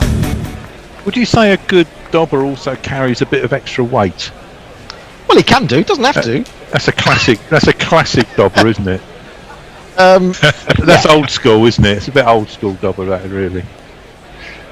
In that case, gorillas can provide any number of dobbers. Oh, well, true. Yeah, true. We could put out a team of dobbers. Partnership has reached 50 off 44 balls. Pandya again, ball just slips as he was about to deliver there, so he doesn't, and walks back to the end of his run. 61 for 1, 77 required off 68. And he's in again, bowls to Smith. Smith works this through mid-wicket. He's looking for 2. He's played it really well again. Giant Yadav He's the man coming round from deep mid-wicket. He was converging on the ball with a man from long on. But again, it shows the cleverness of Smith's placement that he's managed to get 2 runs from that. They've now taken 11 runs from this over, and he hasn't really played that attacking a shot. 63 no for 1. risks. Yeah, this is the perfect way to play this sort of game. If you want to win it, if you just want to be ruthless and win it, if you want to be spectacular, it's altogether different. This is again fuller, but worked straighter to mid-wicket, and they'll take a single. So 12 runs off the over. Strategic timeout has been selected, and we will go to some tweets. Hello? Is it me? God, Yes, you, funnily sorry, enough. I was miles away. I was just thinking of dobbers from the past. Farong says, how about replacing the leather ball permanently with the old taped tennis ball? Would change the game, IPL. Well, to me, I mean, it's a lot of Indian players have come through tape ball, haven't they? That's played in the streets or on the maidens sometimes. As I understand, not that I've ever seen it, but yeah, tape ball can be a very good learning academy, really, for Indian players especially. Rohit says hi, by the way. I beg your pardon? Rohit says hi. Oh, hello, Rohit. So, Rohit. They named him twice. Yeah. Nakul is replying to Leia about the low targets in IPL and net run rate. I'll leave that there so you can all see it. It's a shame England don't have a dobber of Nurdlewood's calibre in the test teams, succeeded by sheer bloody mindedness. Nurdlewood? Do you mean Paul Nurdlewood?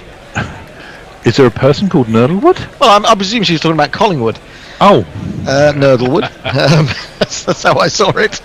Yes, he is kind of bloody minded character, isn't he? And he's ginger, of course. So you always got to add that into the equation. Well, that's tautology. Of course, Ginger's that sort of character. Yeah, I suppose. Farong says DC just need to push it around and play like an ODI. Don't forget the big game on tomorrow, Sri Lanka versus Bangladesh. Oh, first test match. Yes, indeed. Sri Lanka seems to be playing a lot of tests at the moment. They played those 2 against England, then they went off to the West Indies. Played a couple there. Now they're back to take on Bangladesh, which is good to see. Not that they'll have any impact on the World Test Championship, which, of course, if you've read The Guardian, was it this morning or yesterday, the talk about how difficult it is going to be to stage that, and, of course, the New Zealand tests that England play in the early part of June. This, part of the worry about how COVID is, spreading across India. I keep thinking, forgetting that it's not that far away, is it, June? And not that far away. I mean, what is it now? Yeah. It's only about 6 weeks away now, isn't it? Yeah. So, it'll be Christmas soon. Absolutely. We'll be halfway through the Ashes. God. I mean, think about those players who are both England and Indian, who've done the bubbles in India. Well, England's done Sri Lanka as well, and then the IPL, and then straight into bubbles in England as well. Yeah, I think it's very difficult to go for so many of them. I mean, it must be. I mean, unless they're really well occupied with great entertainment. I don't know, jugglers, plate spinners, whatever. Minstrels. Unless they get that, I mean, it must get pretty boring, mustn't it? I mean, you can only talk to, you're not necessarily going to have everything in common with your fellow cricketers. Now, Kieran Pollard is going to come on to bowl. Now, he has become very much a dobber, and he's carrying. And he is carrying, of course. And I think he's actually captaining at the moment because he seems to be instructing everyone. So I'm guessing that Rohit Sharma is off the pitch for some reason. I don't know if we can get any more info on that. If anyone's heard from the commentary why that might be. So the bear is waiting. Oh, he has. He said something. Oh, he wants to jingle probably. Do you want to jingle, Bear? He wants to jingle. I feel like I'm in some sort of children's lunchtime show here. Sorry you can't get through. I'm busy watching Kai run Pollard, so I'll get back to you. Pollard then in. Oh, now he's mancadded. He's mancadded Shikhar Dhawan. Well, I say mancadded. He's warned him. He hasn't actually taken the bails off. He's given him warning, as you are supposed to do. Are you? Actually, yeah. Well, that was always the spirit of cricket thing, wasn't it? The mancad. The mancad wasn't banned or even seen as a bad thing as long as you'd already warned the batsman. This one is a sort of slow cutter which is turned to mid-wicket by Steve Smith, and there is no run. If you look at that though in slow mo, I don't think he was out of his crease. No, I think that's. It's a good tactic, It's a complete bluff, though, isn't it? Because he wasn't out of his crease, really. Yeah. I mean, fair enough if he had been. And we saw a picture, didn't we? Someone sent in a picture last night. Yeah. Of was it Dwayne Bravo stealing about 3 feet? He's in again. Bowls to Smith. Hit him on the pad, and he's out. Kieran Pollard's got him. I thought that was dead straight, and it hit him low on the pad. Unless he's got an inside edge, he's on his way. I don't think Smith realised that he'd been given out, because he just offered his own finger to not an impolite finger, the index finger to the umpire to say, "Did you just give me out?" And he said yes, and he wanders off. So Pollard strikes. Could be a very important blow. The ball's just died on him a little bit there, hasn't it? And it's got right in front. Hit him low on the pad. Pollard almost falls over in his excitement, and Smith has gone. You played the jingle. The Bears played the jingle. The funny thing is, when you're on Zoom and you can see, I can see all the other commentators in miniature. I feel like when I'm talking to the Bear, it's like it used to happen on. If you ever used to watch the children's program at lunchtime called Andy Pandy, and the man would say, "Andy, what do you think?" And Andy Pandy, the puppet, would move around and move his strings a little bit. And it feels like that I'm doing that with the Bear at the moment. What are we, the flower pot men? Can you give us a wave, Bear? Give us a wave. There you go. Are you sitting comfortably? Then I'll begin. Yeah. Anyway, out to the middle comes Lalit Yadav, batting at number 4. Delhi Capitals now 64 for 2. Are they going to undo the good work that Amit Mishra did earlier today, taking 4 wickets, his first 4-wicket haul in 5 years for the in the IPL, and of course he's now only 4 wickets behind the all-time record wicket taker in the IPL. Lassie Malinga. In comes Pollard, bowls, and waited for by Lalit, who just drops it down fine to Chahar, and is hurrying back for the second. Really good running from Yadav, and Delhi Capitals move on to 66 for 2. Very intelligent cricket from the new batsman. Jay says, in the same way no one who desires power should be allowed to possess, I have no problem in an eternal bubble. Sadly, I'm wank at cricket. Well, I mean, I said this, I think it was the other day, that I've been in the bubble since the start of the very first lockdown. I mean, I've done nothing but visit my mum. Me too. I might be going into London, though, in the next week. Steady. Oh, the furthest I've been is Epsom Racecourse to have my jab. My first jab, anyway. Pollard bowls a short one. Again, he lays it down to third man, this time straight to Chahar, so it'll only be a single. 67 for 2. Me too. I went to Woodford to have mine, and it was really strange seeing all these people. Who are these people? Who are? Well, I don't know. I see too many people. We've actually got now, right opposite my flat, there's a huge piece of open ground where they're about to build 12 flats. And so I'm worried about the summer, that it's going to be a bit noisy here. Oh. And we'll be swallowing all sorts of horrible dust and dirt, no doubt. It'll be 90 degrees and we'll be falling about and having a really particularly unpleasant time of it. Anyway, ever the optimist, aren't you? Ever the optimist. Yeah, but this has been going on for about 2 years. They've been promised to build on this space for about 2 years, and finally they look like they're going to get around to it, which unfortunately in the middle of summer is not so great. Pollard bowls and swiped at by Shikhar Dhawan outside the off stump. The ball dies a little bit on the way to the keeper as Shikhar Dhawan makes no contact, and there is no run. Just the 3 runs from this over and the wicket. So it's down to 71 required off 61. Leia tells us there's nothing about warning a non-striker before running him out in the laws. No, there's nothing in the laws, but in the spirit of the game. In the gentleman's agreements. It was always seen as acceptable as long as you had warned the person backing up. In comes Pollard to complete his first over, driven but with no real timing or power. And this way may be where the ball is getting soft, and it's difficult to play those bigger shots. Anyway, that's the end of the over. We'll have more tweets. Wrong says, I've been saying for a month the T20 World Cup should be held in Australia this year, and India can host it next year. The only problem here is that it would Western Australia allow it? Messages. Warren says the bear is shouting though. The bear is shouting through the round window. I don't think the bear can't tell whether the window's round or arched or square. To be honest, you know. What was the thing about the clock? It's wound up and ready to play. Do you remember that? I don't know. I don't remember that. No.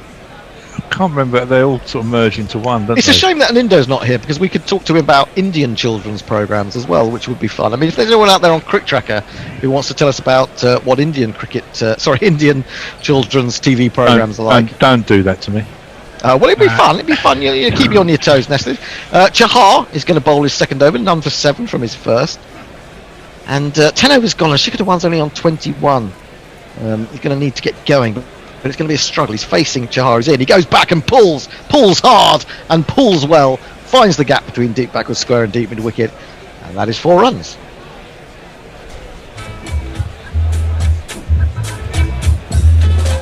But he's had to give that everything, hasn't he? He's really had to hit that hard to get it between those two guys. As we say now, it's around this time that it gets even more difficult to score. I think we've only had, 2 sixes the whole game, have we? Well, we've had no 6s in this innings so far. No. Yeah, you could be right. There were only... No, I think there were about 4 in the Mumbai innings. This one is thrown up and he just strokes it past the bowler, past the non-striker to long off, and they take a single. 73 for 2, 65 required off 58. And I think because it's so difficult to start when there's no pace on the ball and when there's softness in the ball, that it is really incumbent upon those guys that are out there and have got in to stay there. And because the rate is only a little bit above 1 a ball, that's what they've got to be looking to do. If they go for the big shot and lose wickets, it becomes harder and harder. We've seen that several times already in Chennai in this tournament. Yes, 3 of those 4 sixes were hit by Sharma when the ball was still reasonably hard, and the other one was from Ishan Kishan, which was only just cleared the boundary. Yeah, it was a very flat one off Ravi Ashwin off his final over, wasn't it? Here is Chahar bowling to the right-hander, Lalit Yadav, who brings a rather wafty drive outside the off stump. Didn't show any conviction in that shot. Is beaten by it, taken by de Kock. It seemed to me as if he was looking for the googly there, but if anything, it just moved slightly away from him. So maybe I've misread that one. 73 for 2, halfway through the 11th over. And Chahar is in again. Bowls to Lalit. Lalit onto the back foot. Punches through the extra cover area up towards long off. And they take another single. He goes to 4. And he's got men around him, Chahar, who are vigorously trying to take any moisture out of the ball. Now he's got his own cloth as well, so between deliveries, very tricky for a spinner trying to get the grip that he wants, and it can be really tricky to get your legs right. Interesting in yesterday's game when they thrown onto the leg stump and just tickled away for a single by Shikha. Yes, sorry, Messi. I can't remember who it was hit for 6. And they had to get a new ball, and all of a sudden they had a ball that he could grip, and the game changed really suddenly. They lost, I think, 4 wickets for 17 runs or something because they were able to get the grip and turn. Oh right, I didn't notice that. I must admit. I mean, I was watching that game on and off, and writing about it, and they did. I mean, they struggled when they collapsed terribly yesterday, Rajasthan. But I thought also there were some terrible shots played. Chahar in, bowls, he finds the edge. Shikha is down quickly looking for the single. He's got there easily. Belatedly, Lalit realises and hurries to the other end. That is the end of the 11th over. 8 runs from it. Delhi Capitals 76 for 2. They need 62 off 9 overs. Nestlers. Jay Grover says Hendo at the fall of Singapore. Oh come, not through Malaysia, that's cheating. Seriously though, no more Mancad chat. Also, Falola Benjamin is boss, that's all. And Jeff wonders, the bear shouting get through the get me around window, or is he after a little weed from those pot men? Very good, Jeff. Little weed indeed. Very appropriate. On the Magic Roundabout, When the Magic Roundabout used to go around, there was an empty seat on the Magic Roundabout itself at the start when they used to play the theme music. Right. And the thing was in my house that was my seat, and every time that went round, my whole family used to cheer. Excellent. When that seat appeared. And that was my seat, and I used to go, that is so sweet, Nestle. I can't remember. Other kids had their eyes on that seat. Yeah, no, it's mine. Do you know? I mean, I watched the Magic Roundabout, but I never noticed that. Do you not think, actually? Do you know? Having just said that, do you not think that Shikadawan looks a little bit like Zebedee? Time for bed. Well, it isn't time for bed because we've got 9 overs to go. 76 for 2. And if you don't know who Zebedee is, go and look it up. My sister, not Google quite Zebedee. recently, sent me a picture, a still of that roundabout with the empty seat, and just said, "Your seat." How lovely. Well, we've got to change of bowling. Pollard just bowled the 1 over, took the wicket, and now he rips himself out of the attack and brings Jasprit Bumrah, who's only bowled 1 over so far, brings him back. The required rate is 6.89. The current rate is 6.91, so they're well on target. Bumrah in, bowls to Lalit Yadav, and he whips this away off his hip. He'll get 1. Will he come back for a second? No. Good throw. Comes in rapidly. I'm not sure he was down there fielding, but good work by that man. Who is that? Is that a substitute fielder? I'm not sure who it is. I'm guessing we've got a substitute fielder on. Jingle. Pollard is captaining. Jingle, yes. And now then, Monty Bumrah, oh, you're bowling again, aren't you? Oh, I thought as much. In the meantime, we're looking at Amit Mishra's 4 wickets again. I mean, that ball that he got Pollard with was a cracker. Really was. He was a little bit lucky with the one that got Ishan Kishan right at the end, but yeah, that was a classic. They all count. They all count. Bumrah round the wicket to the left-handed Shikadawan. He's in, bowls it short, he pulls it, and he pulls it well. I think that might go all the way. Jahar can't get round from long leg. Bolt can't get round from deep mid-wicket. Good batting from Shikadawan. He's moved into the 30s.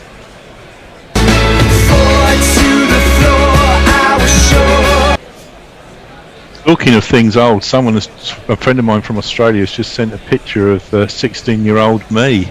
Ooh, look at that. Let's have a look at that. In my tennis gear. In my parents' back garden. I want to have a look at that then. I will put it on Twitter. Did you have the McEnroe band? I had the hair, but not the headband. 81 for 2. Delhi Capitals chasing 138 to win. They're looking for their first victory in 6 against the Mumbai Indians. The next ball is flicked down to Jahar at long leg by Shikadawan. He picks up another single, goes to 32. 6 runs from the first 3 balls of Bumrah's over. And if you're doing that sort of thing, what is it? Fantasy cricket or fantasy IPL? Apparently, Amit Mishra has earned you 130 points today, which I guess is quite good. Rohit Sharma is second on that list with 63. I should be interested in that. I haven't got time though. Commentating. The worst thing about that is remembering half an hour after closing time that you should have changed your team and you forgot. Bumrah's back over the wicket to Lalit. He's got a slip in there now, but he forces through the covers. Nicely played. Trent Bolt speeds round, swoops, and they settle for the single. 83 for 2. And Lalit has moved on to 7 with that stroke. Just seeing if they can find their way. Rishabh Pant due in next. Dropped himself 1 place down the order, hasn't he? Which is interesting. Been batting at 4 as far as I'm aware. He's gone down to 5, giving Lalit the chance to get them closer to that target. Maybe he's ready with the really big shots if it comes down to that. 55 required off 50. If you look on the Guerrilla Cricket Twitter feed, you'll see me. My friend Andrew next to me, who looks like he's just been auditioning for the bass playing role in Black Sabbath.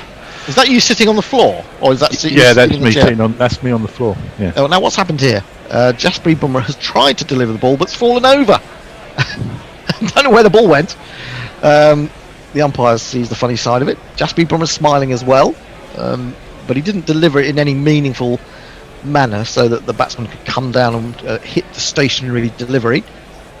What actually happened? It just flew out the back of his hand as he, in fact, was trying to bowl the back of the hand delivery, and it went up in the air. And then he fell over. He did a Mark Wood. So that was quite spectacular, really. That was thoroughly entertaining. Best thing that's happened in this innings.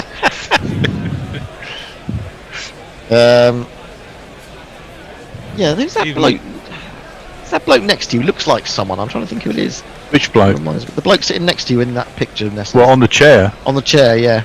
That's Toby German. Toby German. Where is he now? Onto the back foot goes Shikhar Dhawan. He's looking to try and get a single through the covers, but it's straight to the man there at backward point. There is no run. He's the multi-millionaire out of that trio. Oh, is he? Yeah. And that's annoying, isn't it? Oh, Toby. Yeah. What does he do? What does he do to become a multi-millionaire? Owns a cleaning company. Oh, okay. Who both of us there have worked for at one point. Well, seeing as that was kind of sounds like the kind of nightmare job, owning a cleaning company. He probably deserves his multi-millions. Bumrah in bowls. Oh, clever ball. It was slower and short, and Shikhar Dhawan was through his pull shot way too early. The ball just bounced over the stumps and went through the keeper. That's the end of the over. We got any more tweets? Funny thing about that is, I mean, we're not in touch with Toby much at the moment. The guy next to me, the guy with the long hair, I've known since I was 4 years old, and I still know him. I still see him, and was in touch with him just the other day. Andrew. Lovely. Let's have a look here. What we got? Jay Grover. I'm pleased I'm only a few drinks in because Sean's story is making me all emotional. I'll have to see his hair to bring me back down to earth. G said, "Blimey, Nestlers, that's just made me really happy," he says. Mark said, "It was Butler who got 6. Jared Kimber did a long YouTube piece about it. It's one of the reasons cricket's so hard to explain to Americans." You mean they changed the ball and the whole damn game changes? Yeah, well, it doesn't always work that way, does it? I mean, once in a while it will, but it's a fair point. Leia is so right with this next week, and I've seen this thing. It's she said that there's no more epic children TV series in the world than the Danish one about the guy solving all the problems with the help of his enormous penis. And if you have not seen this, you've got to go and watch it. It's incredible. And it sounds ridiculous, but it's real. Yeah, I'm trying to work out. It's a kind of cartoon stop-motion animation thing about this bloke with an enormous penis. Chahar starts a new over. This is guided by the right-handed Lalit Yadav through the covers for a single. 84 for 2, 54 required of 47. I'm sure that what Mumbai wants is for one of these batsmen to just lose their nerve and go for the big hit. But at the moment, they're keeping calm and just seeing themselves as much as possible to a runner ball. Chahar is now really rubbing his palm in the dirt on his run up. And here he is again, bowling to Shikhar Dhawan. He's taking his helmet off. Oh, and that one jumps on him. He went down. I don't know what he was trying to do. Whether he was trying to sweep it, whether he was trying to paddle it, but it spun and it jumped on him, and somehow he paddled it into the onside from a very awkward position. It's come almost off his forearm, if anything. May have just caught the bottom of the glove. Anyway, there was no one there to take any sort of catch, so he survives. And Chahar is back to deliver his next ball. It's flat and it's pulled well by Shikhar Dhawan. The man is in off the boundary by about 10 yards, 15 yards, and that could have cost him. But he puts the dive in and gets the ball back in, and they only get the one. It was Trent Bolt, I think, was it, out there? Okay. Was doing some of the work. 85 for 2, halfway through the 13th over. Demonstrations outside Stamford Bridge at the moment. There's a guy with a brilliant banner that says, "We want our cold nights in Stoke." I have news. I'm just looking at Twitter actually to say Liam Livingstone has left the Rajasthan Royals due to bubble fatigue. So basically, if you're English and playing for the Rajasthan Royals, there's only one left standing now, isn't there? Jos Buttler. They've lost Jofra Archer. They've lost Ben Stokes, so this is thrown wide outside the off stump, driven at by Lalit, but He makes no contact. He was hoping, looking at the umpire and saying, "Are you going to give that as a wide? You're going to give it as a wide? Come on, give it as a wide." But he didn't. So yes, basically, if you're English playing for the Rajasthan Royals, they've now lost 3 out of 4 English players. He's in again, bowls onto the back foot goes Lalit and pushes firmly back to the bowl. This has been a very good over from Chahar, just 2 singles from the first 5 balls. Will this tempt Lalit into an indiscretion? We shall see. But just for a moment, there's a hold up.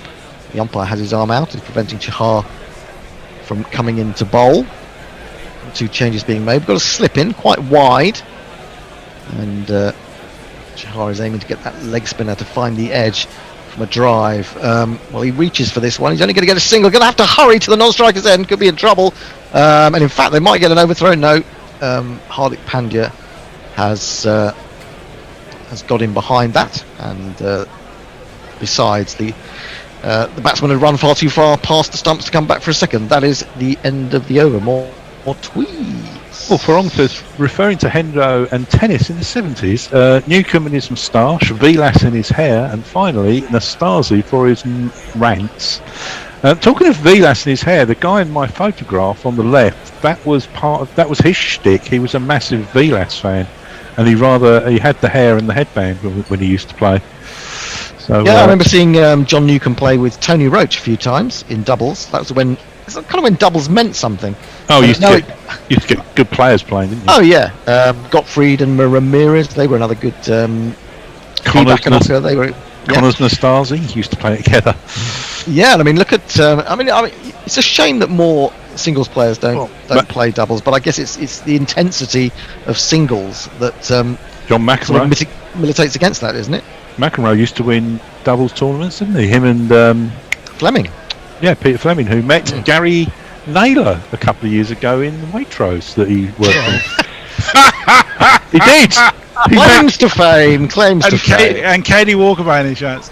He actually got out within 2 hours of the. That's quite impressive. But do you think Peter Fleming has gone back to his family in America and has said, you know what?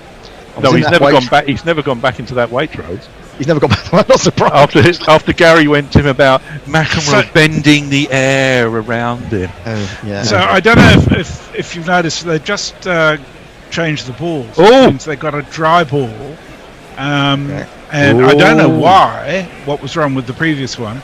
The other thing that occurs to me is Liam Livingstone has not played a game in the IPL. His wife probably said, the kids are going crazy. You're sitting around there doing nothing, a huge risk of getting COVID. Get your ass home. I think that's probably a smart move on his part. I mean, actually, if you are in the bubble and you're not playing, I mean, that's got to be the worst position of all, hasn't it? Yeah. At least you're doing something for 3 hours in the afternoon or in the evening if you do get a game. Oh, now that turns as Giant Yadav starts a new over into the pad. It runs away from that pad for a leg by, and the score moves on to 87 for 2. Mezzers, could you just take over on the tweet seat for a second? Yeah, well, we'll swap anyhow, mate, because we're about to swap the end of the over. Yeah, end of the over. Oh, okay, go on then, we'll swap now. I'll be back in a sec. So it's 87 for 2. 51 required of 41. That over from Chahar has just made things a little bit more tricky for Delhi. And Giant has come on to bowl his final over. Got very good figures of 1 for 22. If he goes for anything under sort of 5 in this over, he'll be, or his captain, even if it's the standing captain Kieran Pollard, will be very happy with that.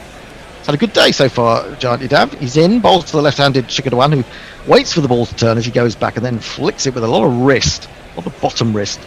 Out to deep mid wicket. They take a single as we look at the wicket he got earlier, that of Prithvi Shaw, who just played a really good shot over mid wicket, and then returned the ball to Giant Yadav on the full. And of course Steve Smith has since gone. LBW to Kieran Pollard. 88 for 2. Lalit's moved on to 9 from 12. 50 required from 40 now, and he's in, swept by Lalit, and swept well, but it'll only bring a single. I think that's Jasprit Bumrah down there at deep backward square, moving around sort of maybe near a long leg. And they take one more, 89 for 2. There's a new level of interest that comes over the IPL when you've got the slow wickets, and it's more intriguing than just the bashing. I rather like these games like this. I do and I don't. I've seen too many of them now in this competition.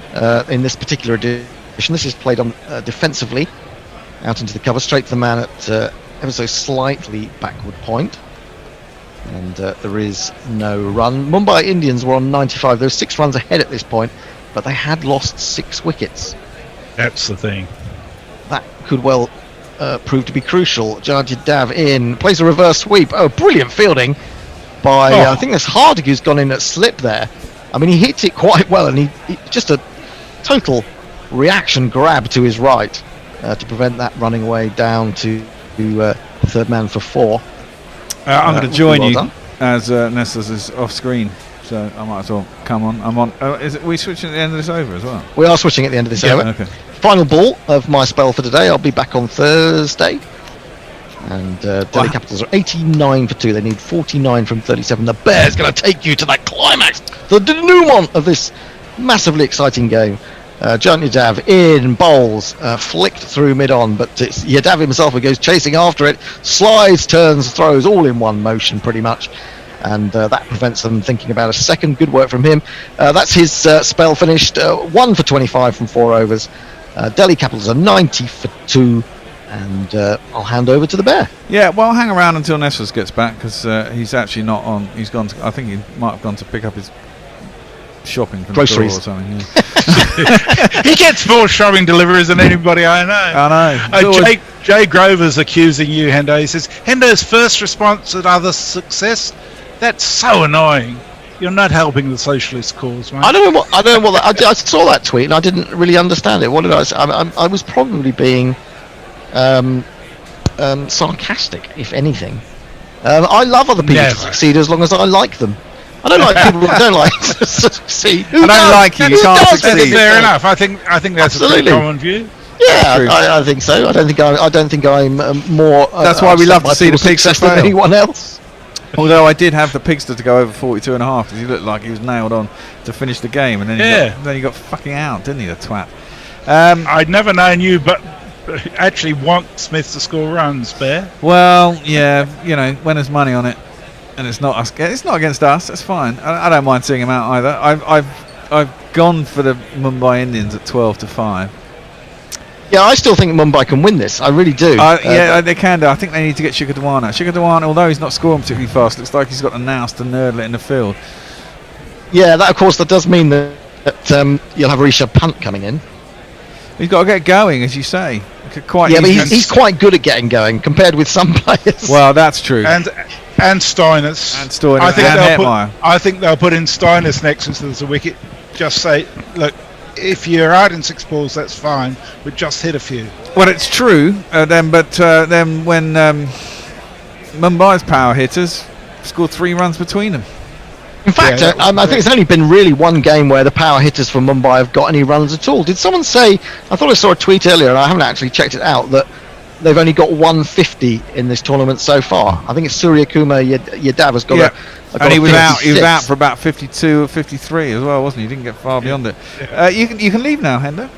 Okay, I'm off. Ta-da. See you later. See you, Hendo. Bye. So Jay Grover, see you, Hendo. Jay Grover said, I just came back from the loo and heard giant stop-motion penis. Yeah, He's man. spying on my DV. I just went. Spying on my, John Dillerman, it's called. I couldn't believe it. You can check out the trailer is on YouTube. It's incredible. Incredible. I've watched the whole thing, all the episodes.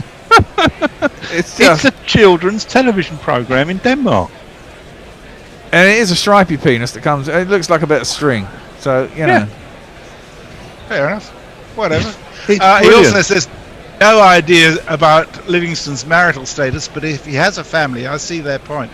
If he doesn't, his houseplants are really going to fucking hate it. What's Livingston done anywhere in the last year?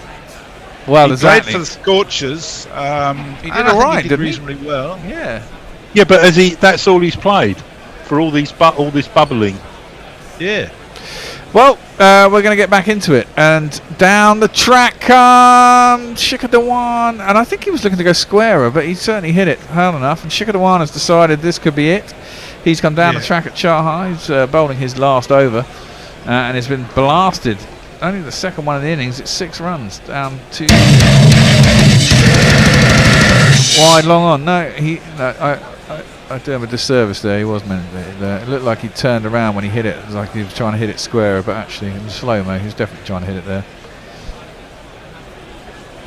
Yeah, it was a nice shot. It was a nice shot.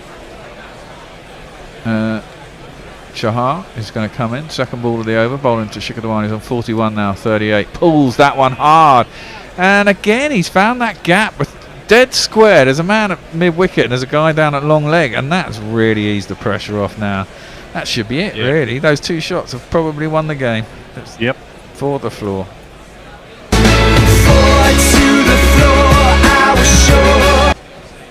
All about timing things perfectly, isn't it? Yeah. Yeah. And not panicking. Exactly. It was not a good ball. It wasn't a great ball. It was too short. Gave him Gotta an be hit, opportunity. Now he's got 10 off his first 2 balls of this over. 38 now required off 34. Pant hasn't. You got Pant to come yet. Well, exactly. I mean, it would need them to break the wicket now, and then for something to happen like what happened to Mumbai, and 3 quick wickets for no runs, pretty much.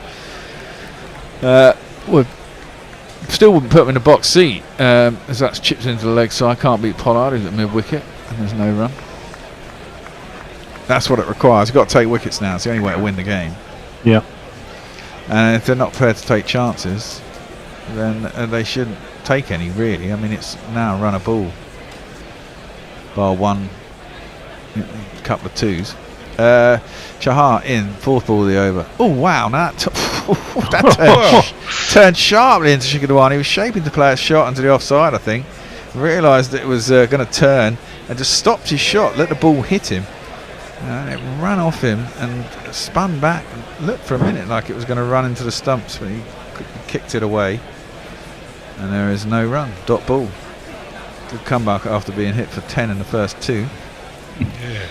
That one has been launched again. Now it's 2 leg side. This one, and it's been picked up. Krunal Pandya's claiming a catch. I'm sure they'll go upstairs for that one. I think he did catch it. That could have been on the half volley. Shikhar Dhawan doesn't think so. He's walking off the pitch. That's the wicket. If they were ever going to have a chance of winning this game, they needed to take that one. I don't think there's too much argument. So he didn't. It's high up on the bat. He didn't get it out of the meat. It's gone down there. Oh yeah, no, he's caught that. That's a good catch. So Shikhar Dhawan, having hit 10 runs in 2 balls, gets 2 dots and then gets himself out. Good comeback from Chahar, you have to say.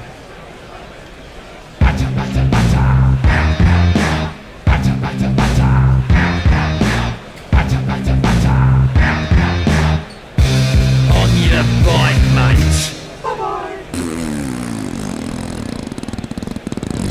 You have to say, he got 10 runs and 2 balls there and still came off the pitch with only 45 off 42, so it's not easy to score. Anyway, if only Bolton lived up to Hendo's expectations and got 2 sixes off those 2 balls. Well, this yeah, could be really interesting. would have been, could have been. Right, so the new batsman is the skipper. Is that Norcross? No. Oh. It's Perko, maybe. Is it? I think in his short IPL ones that he did a few years ago, probably anyway. Right, Chahar bowls a wide, filthy first delivery to Lanit Yadav.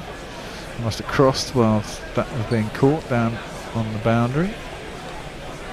Just think it gripped and turned, and before he hit it higher up on the bat than he wanted to.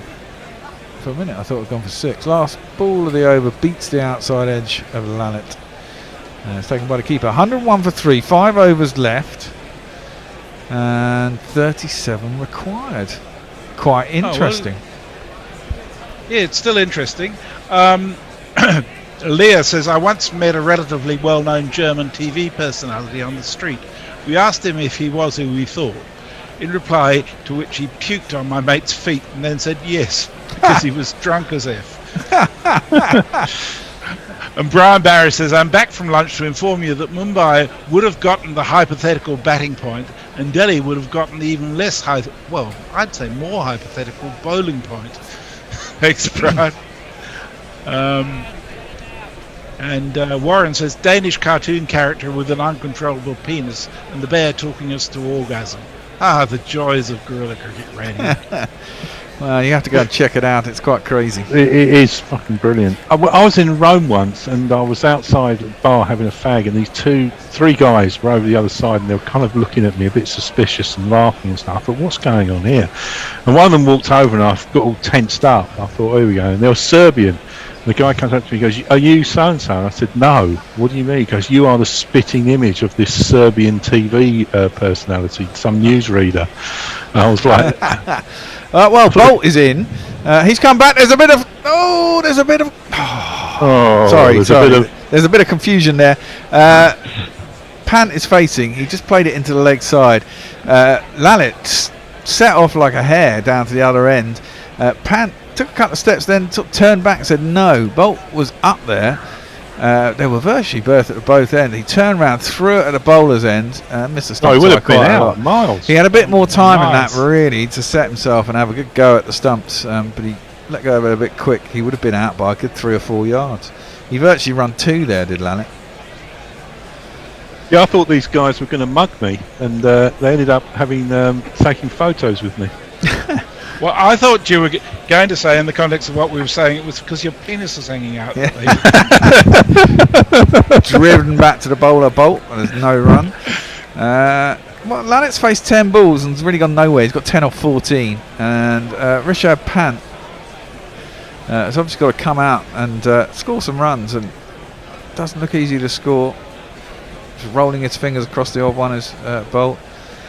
He's getting stuck in the pitch. The pitch looks shagged. Isn't it? It does. I've told you the story about when I was on holiday in Turkey, the Russian guy who was convinced I was Jeremy Clarkson, haven't I? And I actually autographed his Russian Top Gear magazine. Driven quite hard by Pant, but straight to mid-off, who's up inside the ring, so that'll be no run. And then he had his photograph with me and him and his dad. Was this because you were acting like an arrogant misogynist? No. I couldn't understand. I didn't understand a word he was saying until he went and got the magazine and started pointing at the picture of Clarkson. You don't look anything like I was Clarkson. like, okay, I get this now. And then he handed me a pen. It's just signed Jeremy Clarkson. Yeah. Bolt is in. Bowls to Pant, who heaves it into the leg side, and he's split the gap between mid-wicket and square leg. Gets himself at 4. 1, 2, 3,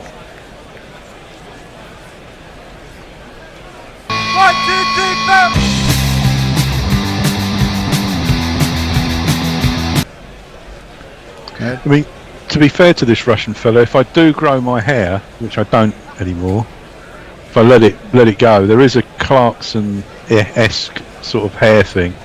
May have been that, but he's about 6'10", isn't he, or something? Yeah, he's enormous. Yeah. He's a tall lad. Well, that 4 still means there's only 4 off this over. Which isn't so bad. 33 off 26. It should be done. 33 off 26 should be done, but Mumbai are very good at the death. The attempt to reverse sweep by Rishabh Pant. I think it hit him on the knee. Don't know if there was any bat involved. Maybe there was. Still 1 to the total. Yeah, but goes down to short third man on a reverse. 106 for 3. Tomorrow's Punjab Kings versus Sunrise. Yeah, we're not doing that much. We're back on Thursday, of course. And of course, if you want a T-shirt, look behind messages there. You can get that on a T-shirt.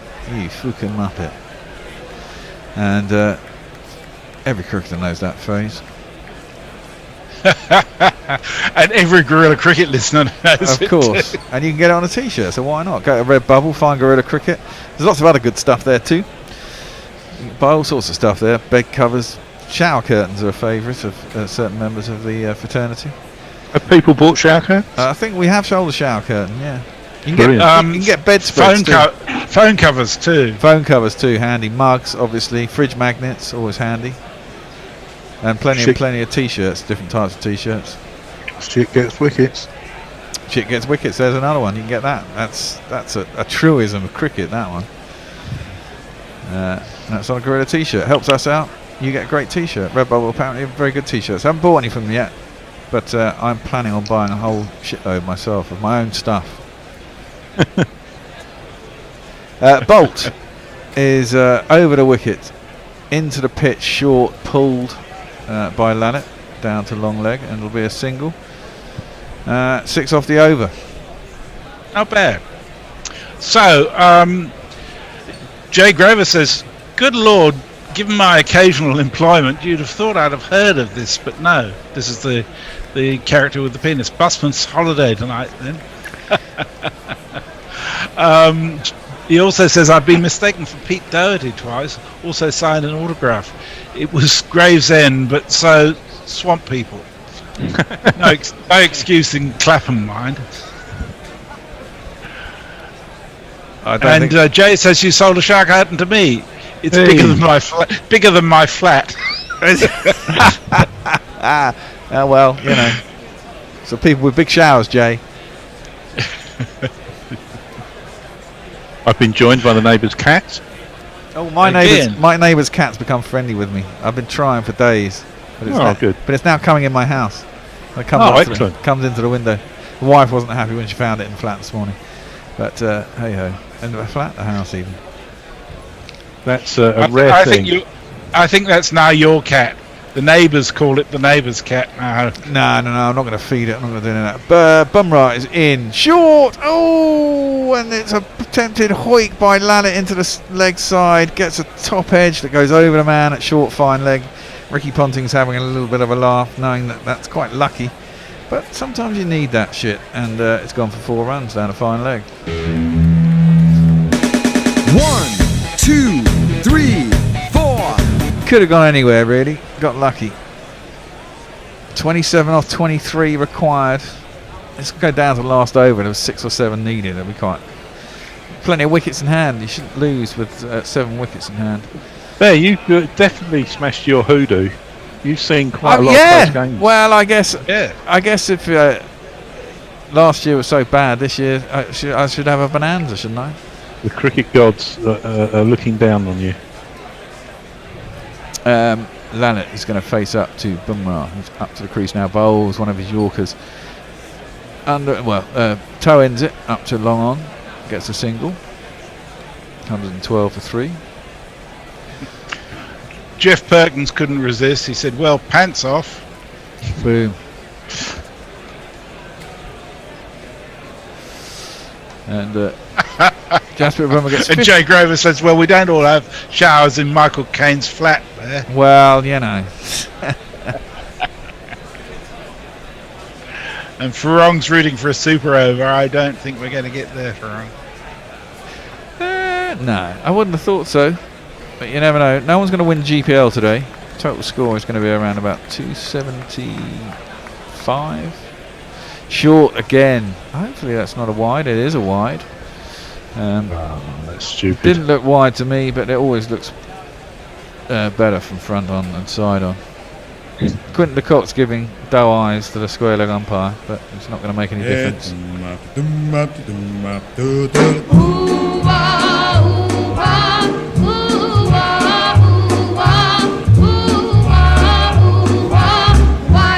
It's a bit tight. I mean, Pant's not a very tall man. Oh well, Bumrah, third ball of the over again into the toes of Rishabh Pant, who works it down to Chahar, long leg. Do come back for 2. So far this is a good over. 6-8 off the first 3 balls. We haven't had a no ball yet in this match, either. No, we haven't had a no ball. There aren't that many no balls. I've hardly seen any no balls, and I've seen one free hit, I think. Oh, there's been a few. I've only from seen spinners as well. Yeah, that's Travis Jadeja bowled one yesterday, didn't he, or something? Yeah. Bumrah bowled a no ball last time I was on, I think, and thought it was going to cost them the match, but then he bowled another storming over, and so did Bolt. They won the game. Yeah. I think that was a week ago today. It was last Tuesday. Bumrah it's coming around the wicket, it looks like, to Rishabh Pant. He's 7 off 6. He's up to the crease, bowls it full, maybe a little bit of pace taken off, tries to work it into the leg side, hits his pad, and it dribbles back to Bumrah. Another dot ball, 23 required off 20.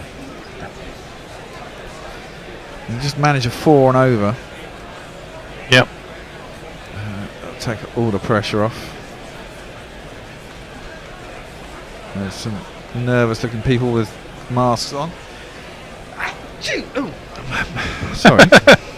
Bless you. That came out of nowhere. Right, around the wicket.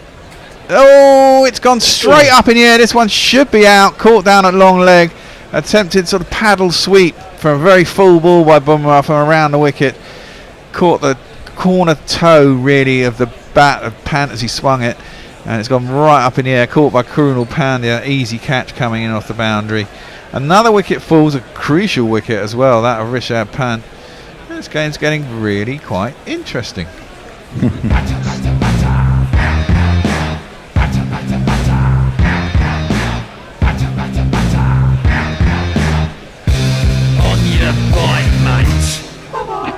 He just rolled his fingers over it. Bumrah taking all the pace out of it. You could see Pant regretting that halfway through him actually attempting the shot. Well, he got himself in a terrible position, didn't he? Didn't really move his feet. He was just trying to work it around with his hands. And got no position. Went up in the air. So we have. This is the first time I've seen him in the tournament this year. It is not in that team. Where is he? This man. I'm Shimmeron Hetmeyer. Sounds like an Israeli president. Yep, it's so they're Shimmeron saving Hetmeyer. Steiners for desperate times, are they? Well, I don't think it's easy to just come in and launch anyway, isn't it? I mean, there's a good chance Stoinis comes in, plonks one up in the air anyway. Yeah. That's the problem, isn't it? You get a wicket, slows things down again. It's not easy to start. Getting Pant out's a big one. Get Hetmeyer out. Things look a lot better as well. Lalit Yadav just guides that down to third man. Length ball outside the off stump by Bumrah to finish the over. 116 for 4 off 17. 3 overs to get 22 runs.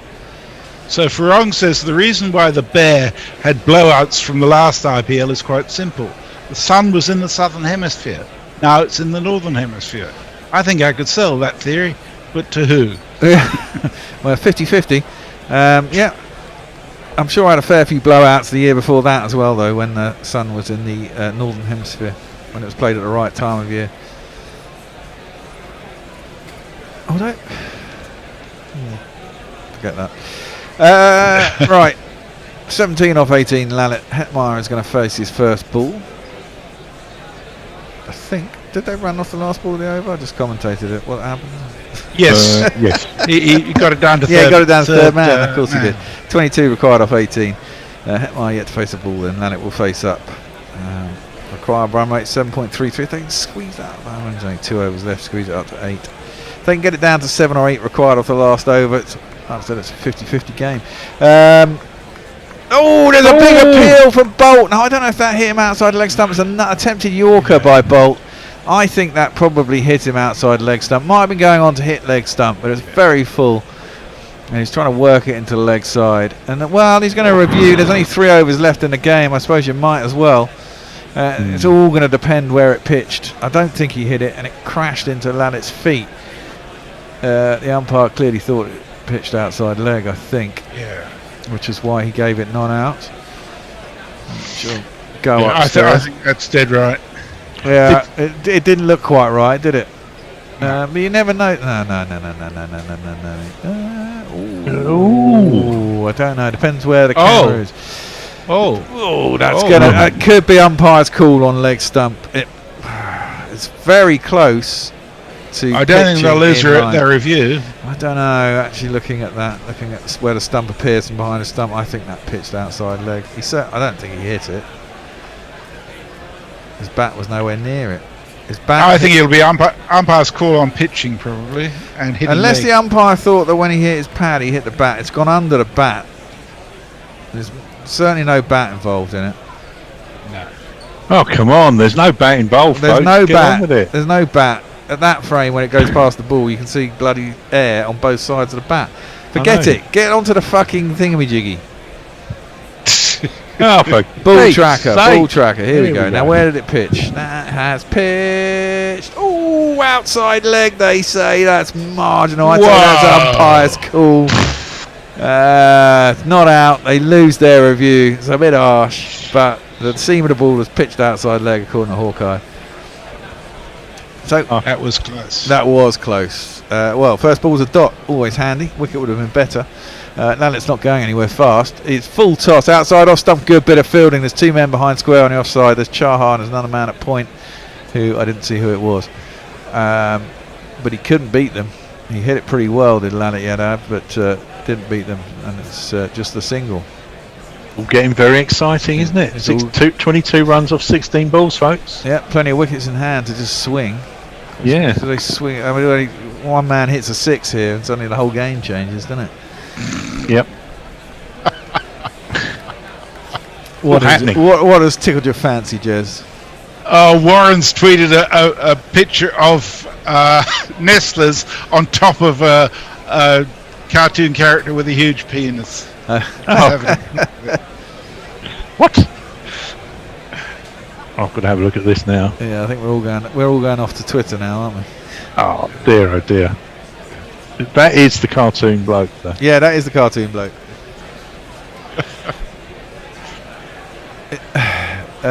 Full driven in the air over the top of cover. That's a great shot by Hetmeyer. There's no one out there. There's two men at cover, reasonably straight and quite close, but he's hit it over the top of them, and it's raced away to the extra cover boundary for 4 runs. 1, 2, 3, 4. It was in the slot. It was full, it was wide. It gave him the width to be able to pick the spot that he wanted to hit it to. Not great bowling by Bolty. I presume Bumrah finishes off in the 19th then.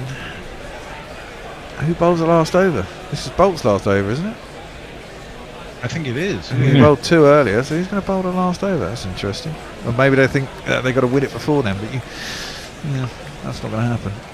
Required 17 off 15. They might try Pollard again. He's you never know with Pollard. No, you don't, and he bowls a lot of dobblers.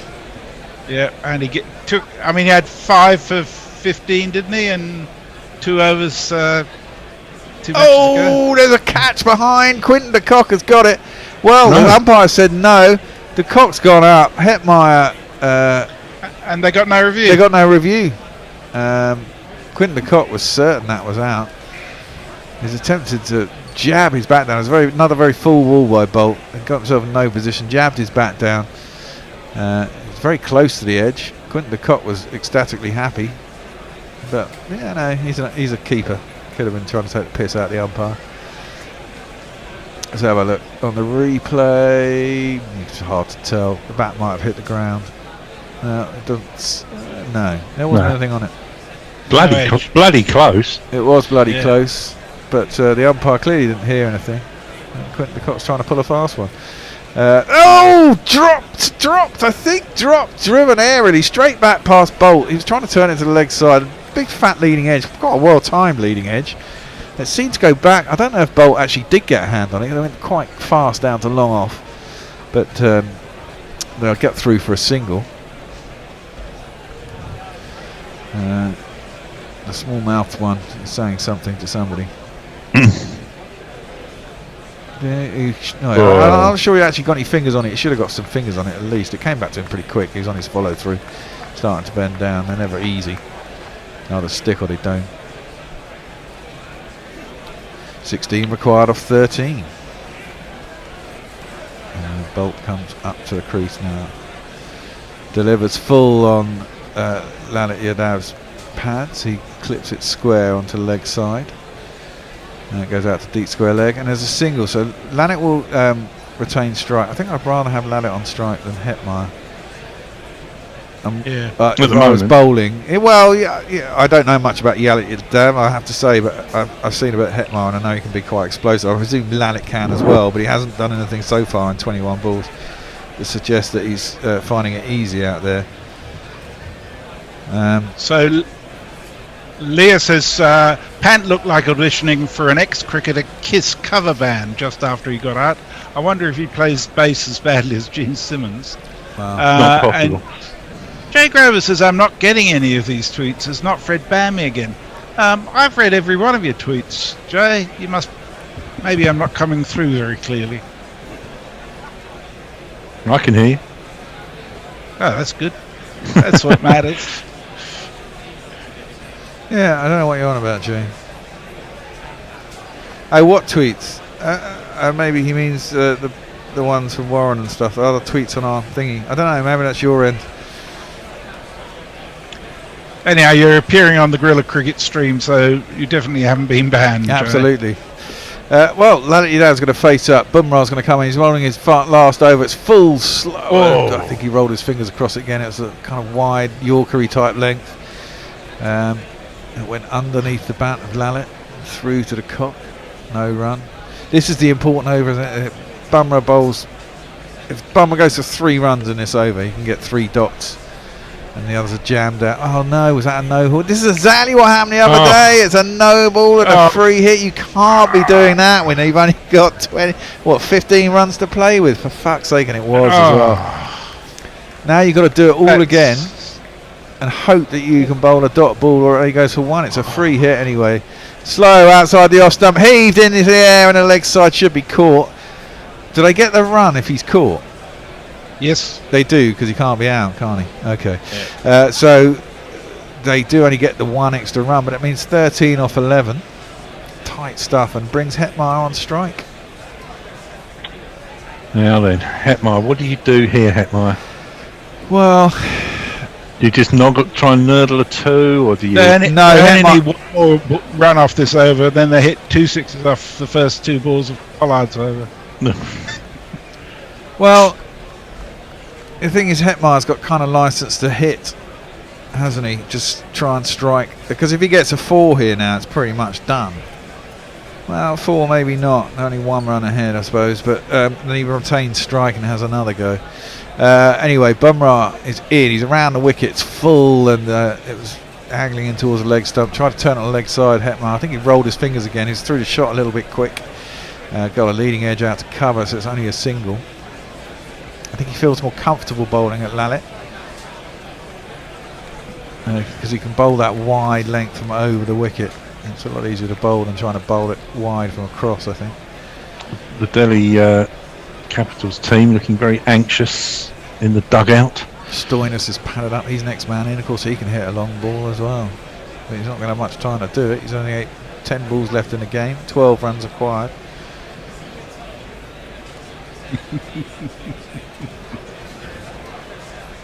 Bumrah is up to the crease now, bowls full wide outside off stump, drilled quite hard but straight at long off. It'll be 1. Bumrah wants to get a dot in here at least. 1 missed, 1 through to the keeper, ideally 2. Jay's frustration is actually about not seeing pictures in the tweets. He says he wishes to see Nestlers riding a large cock Danish stop motion character. Damn it! You need to look. You can see the whole series on the internet. Is it on YouTube? I think so, yeah. I watched the whole about 8 episodes. Transfixed by it. Bumrah around the cricket, bowls it short. It's hit up in the air. It's going to be caught. Hetmeyer has gone. Caught down at long off. The switch up from Bumrah. He's bowled a lot of full cutters. This time he banged it into the pitch. Hetmeyer tried to slap it back over his head and was caught down at long off. Or was that another no ball? It was a free hit. Oh, was it a free hit? Was it another no ball? Yep. Oh, fucking hell. For God's sake. Okay, Come on, Bumrah. that's just giving it away. That is just giving it away. I didn't even see the signal for the no ball in the last one. No. Yeah. Maybe Heath Streak's in the crowd. Oh dear, Bumrah. Up to the crease now. Bowls full, heaved across the line down to long on. So run a ball. Bumrah is rather fucking giving it away this over. Yeah. 8 off 8 now required. Pollard wants a word. Some tense faces in the dugouts. Well, I was just going to go and punch him. Well, yeah. Pollard skipper, he's going to bowl himself the last over, isn't he? If it gets there, he's going to take the responsibility. Hetmeyer is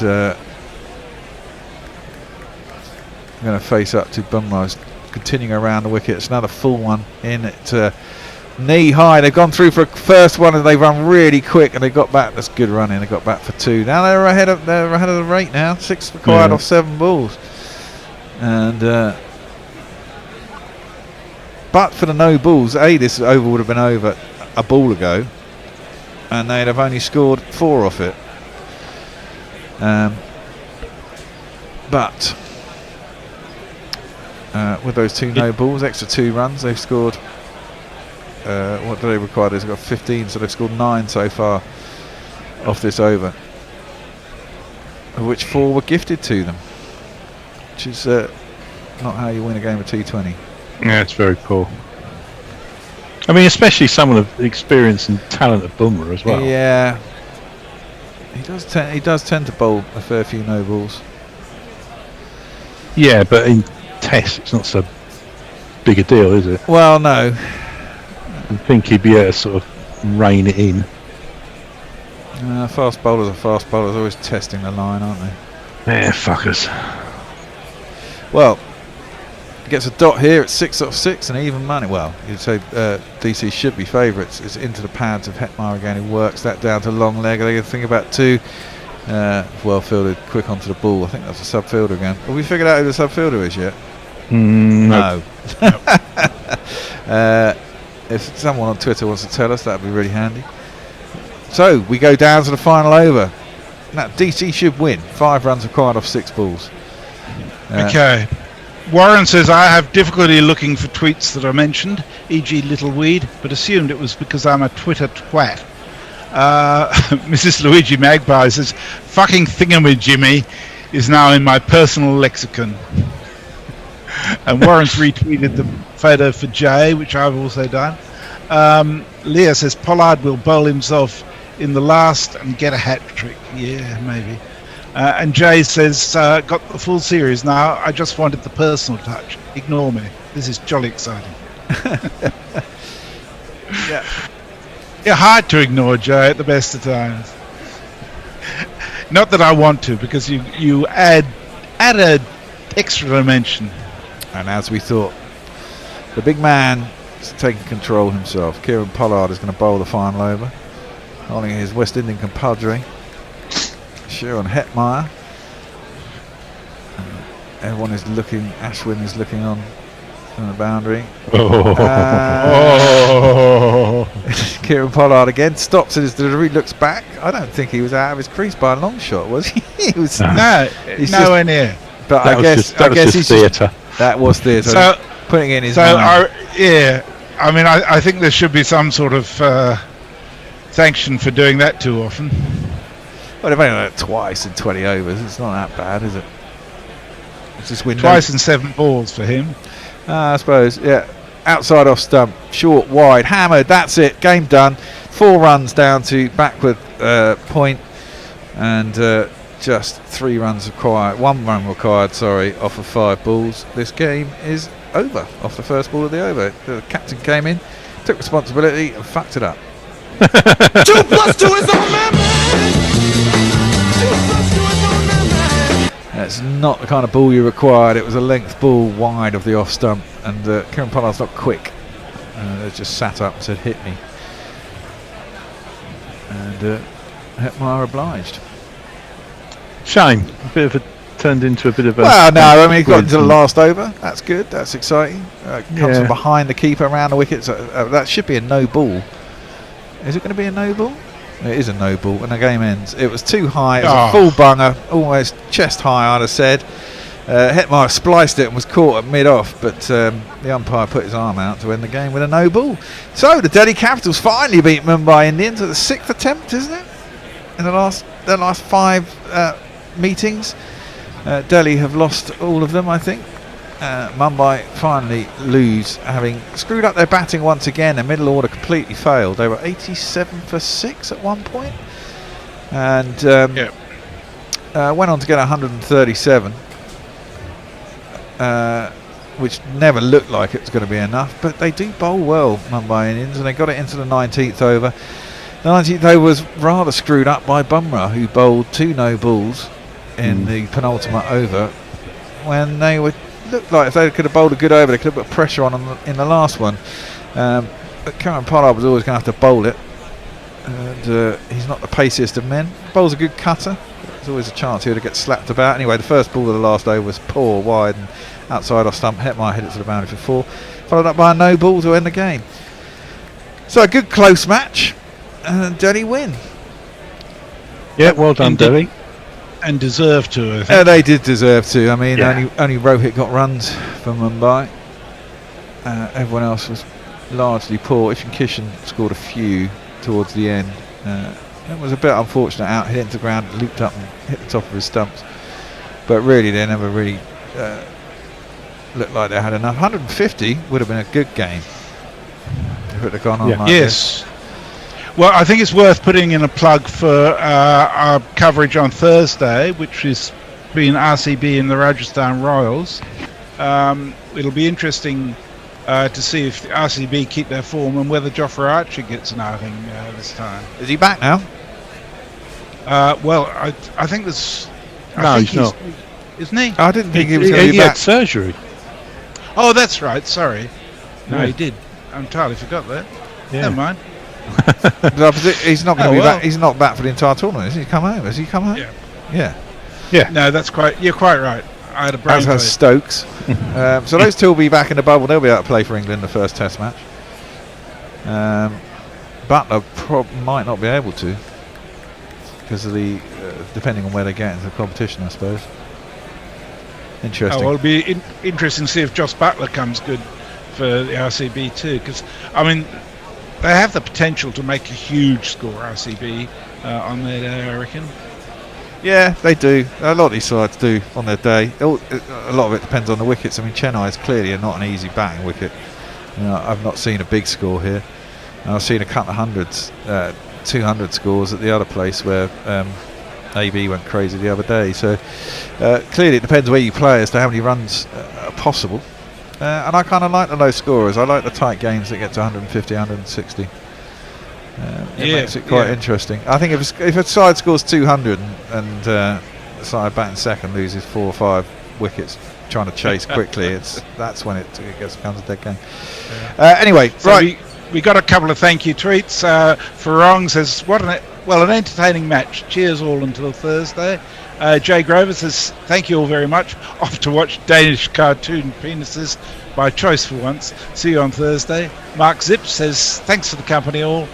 Got some records moved and discovered the lawnmower won't start. Leah says, thanks for the excellent company. See you on Thursday. I will now head off to watch Danish stop motion penises, as will 90% of the other listeners. And Warren says, should Butler be playing in the Test regardless of the IPL? Well, that's a whole different question. That's it, I guess. We'll see you on Thursday. We all done? Thank you all. Thank you all for listening, watching, whatever. Indeed. Fun. It's always it good has fun. Been fun. And we'll see you in a couple of days. Bye. See ya. See ya. Guerrilla cricket.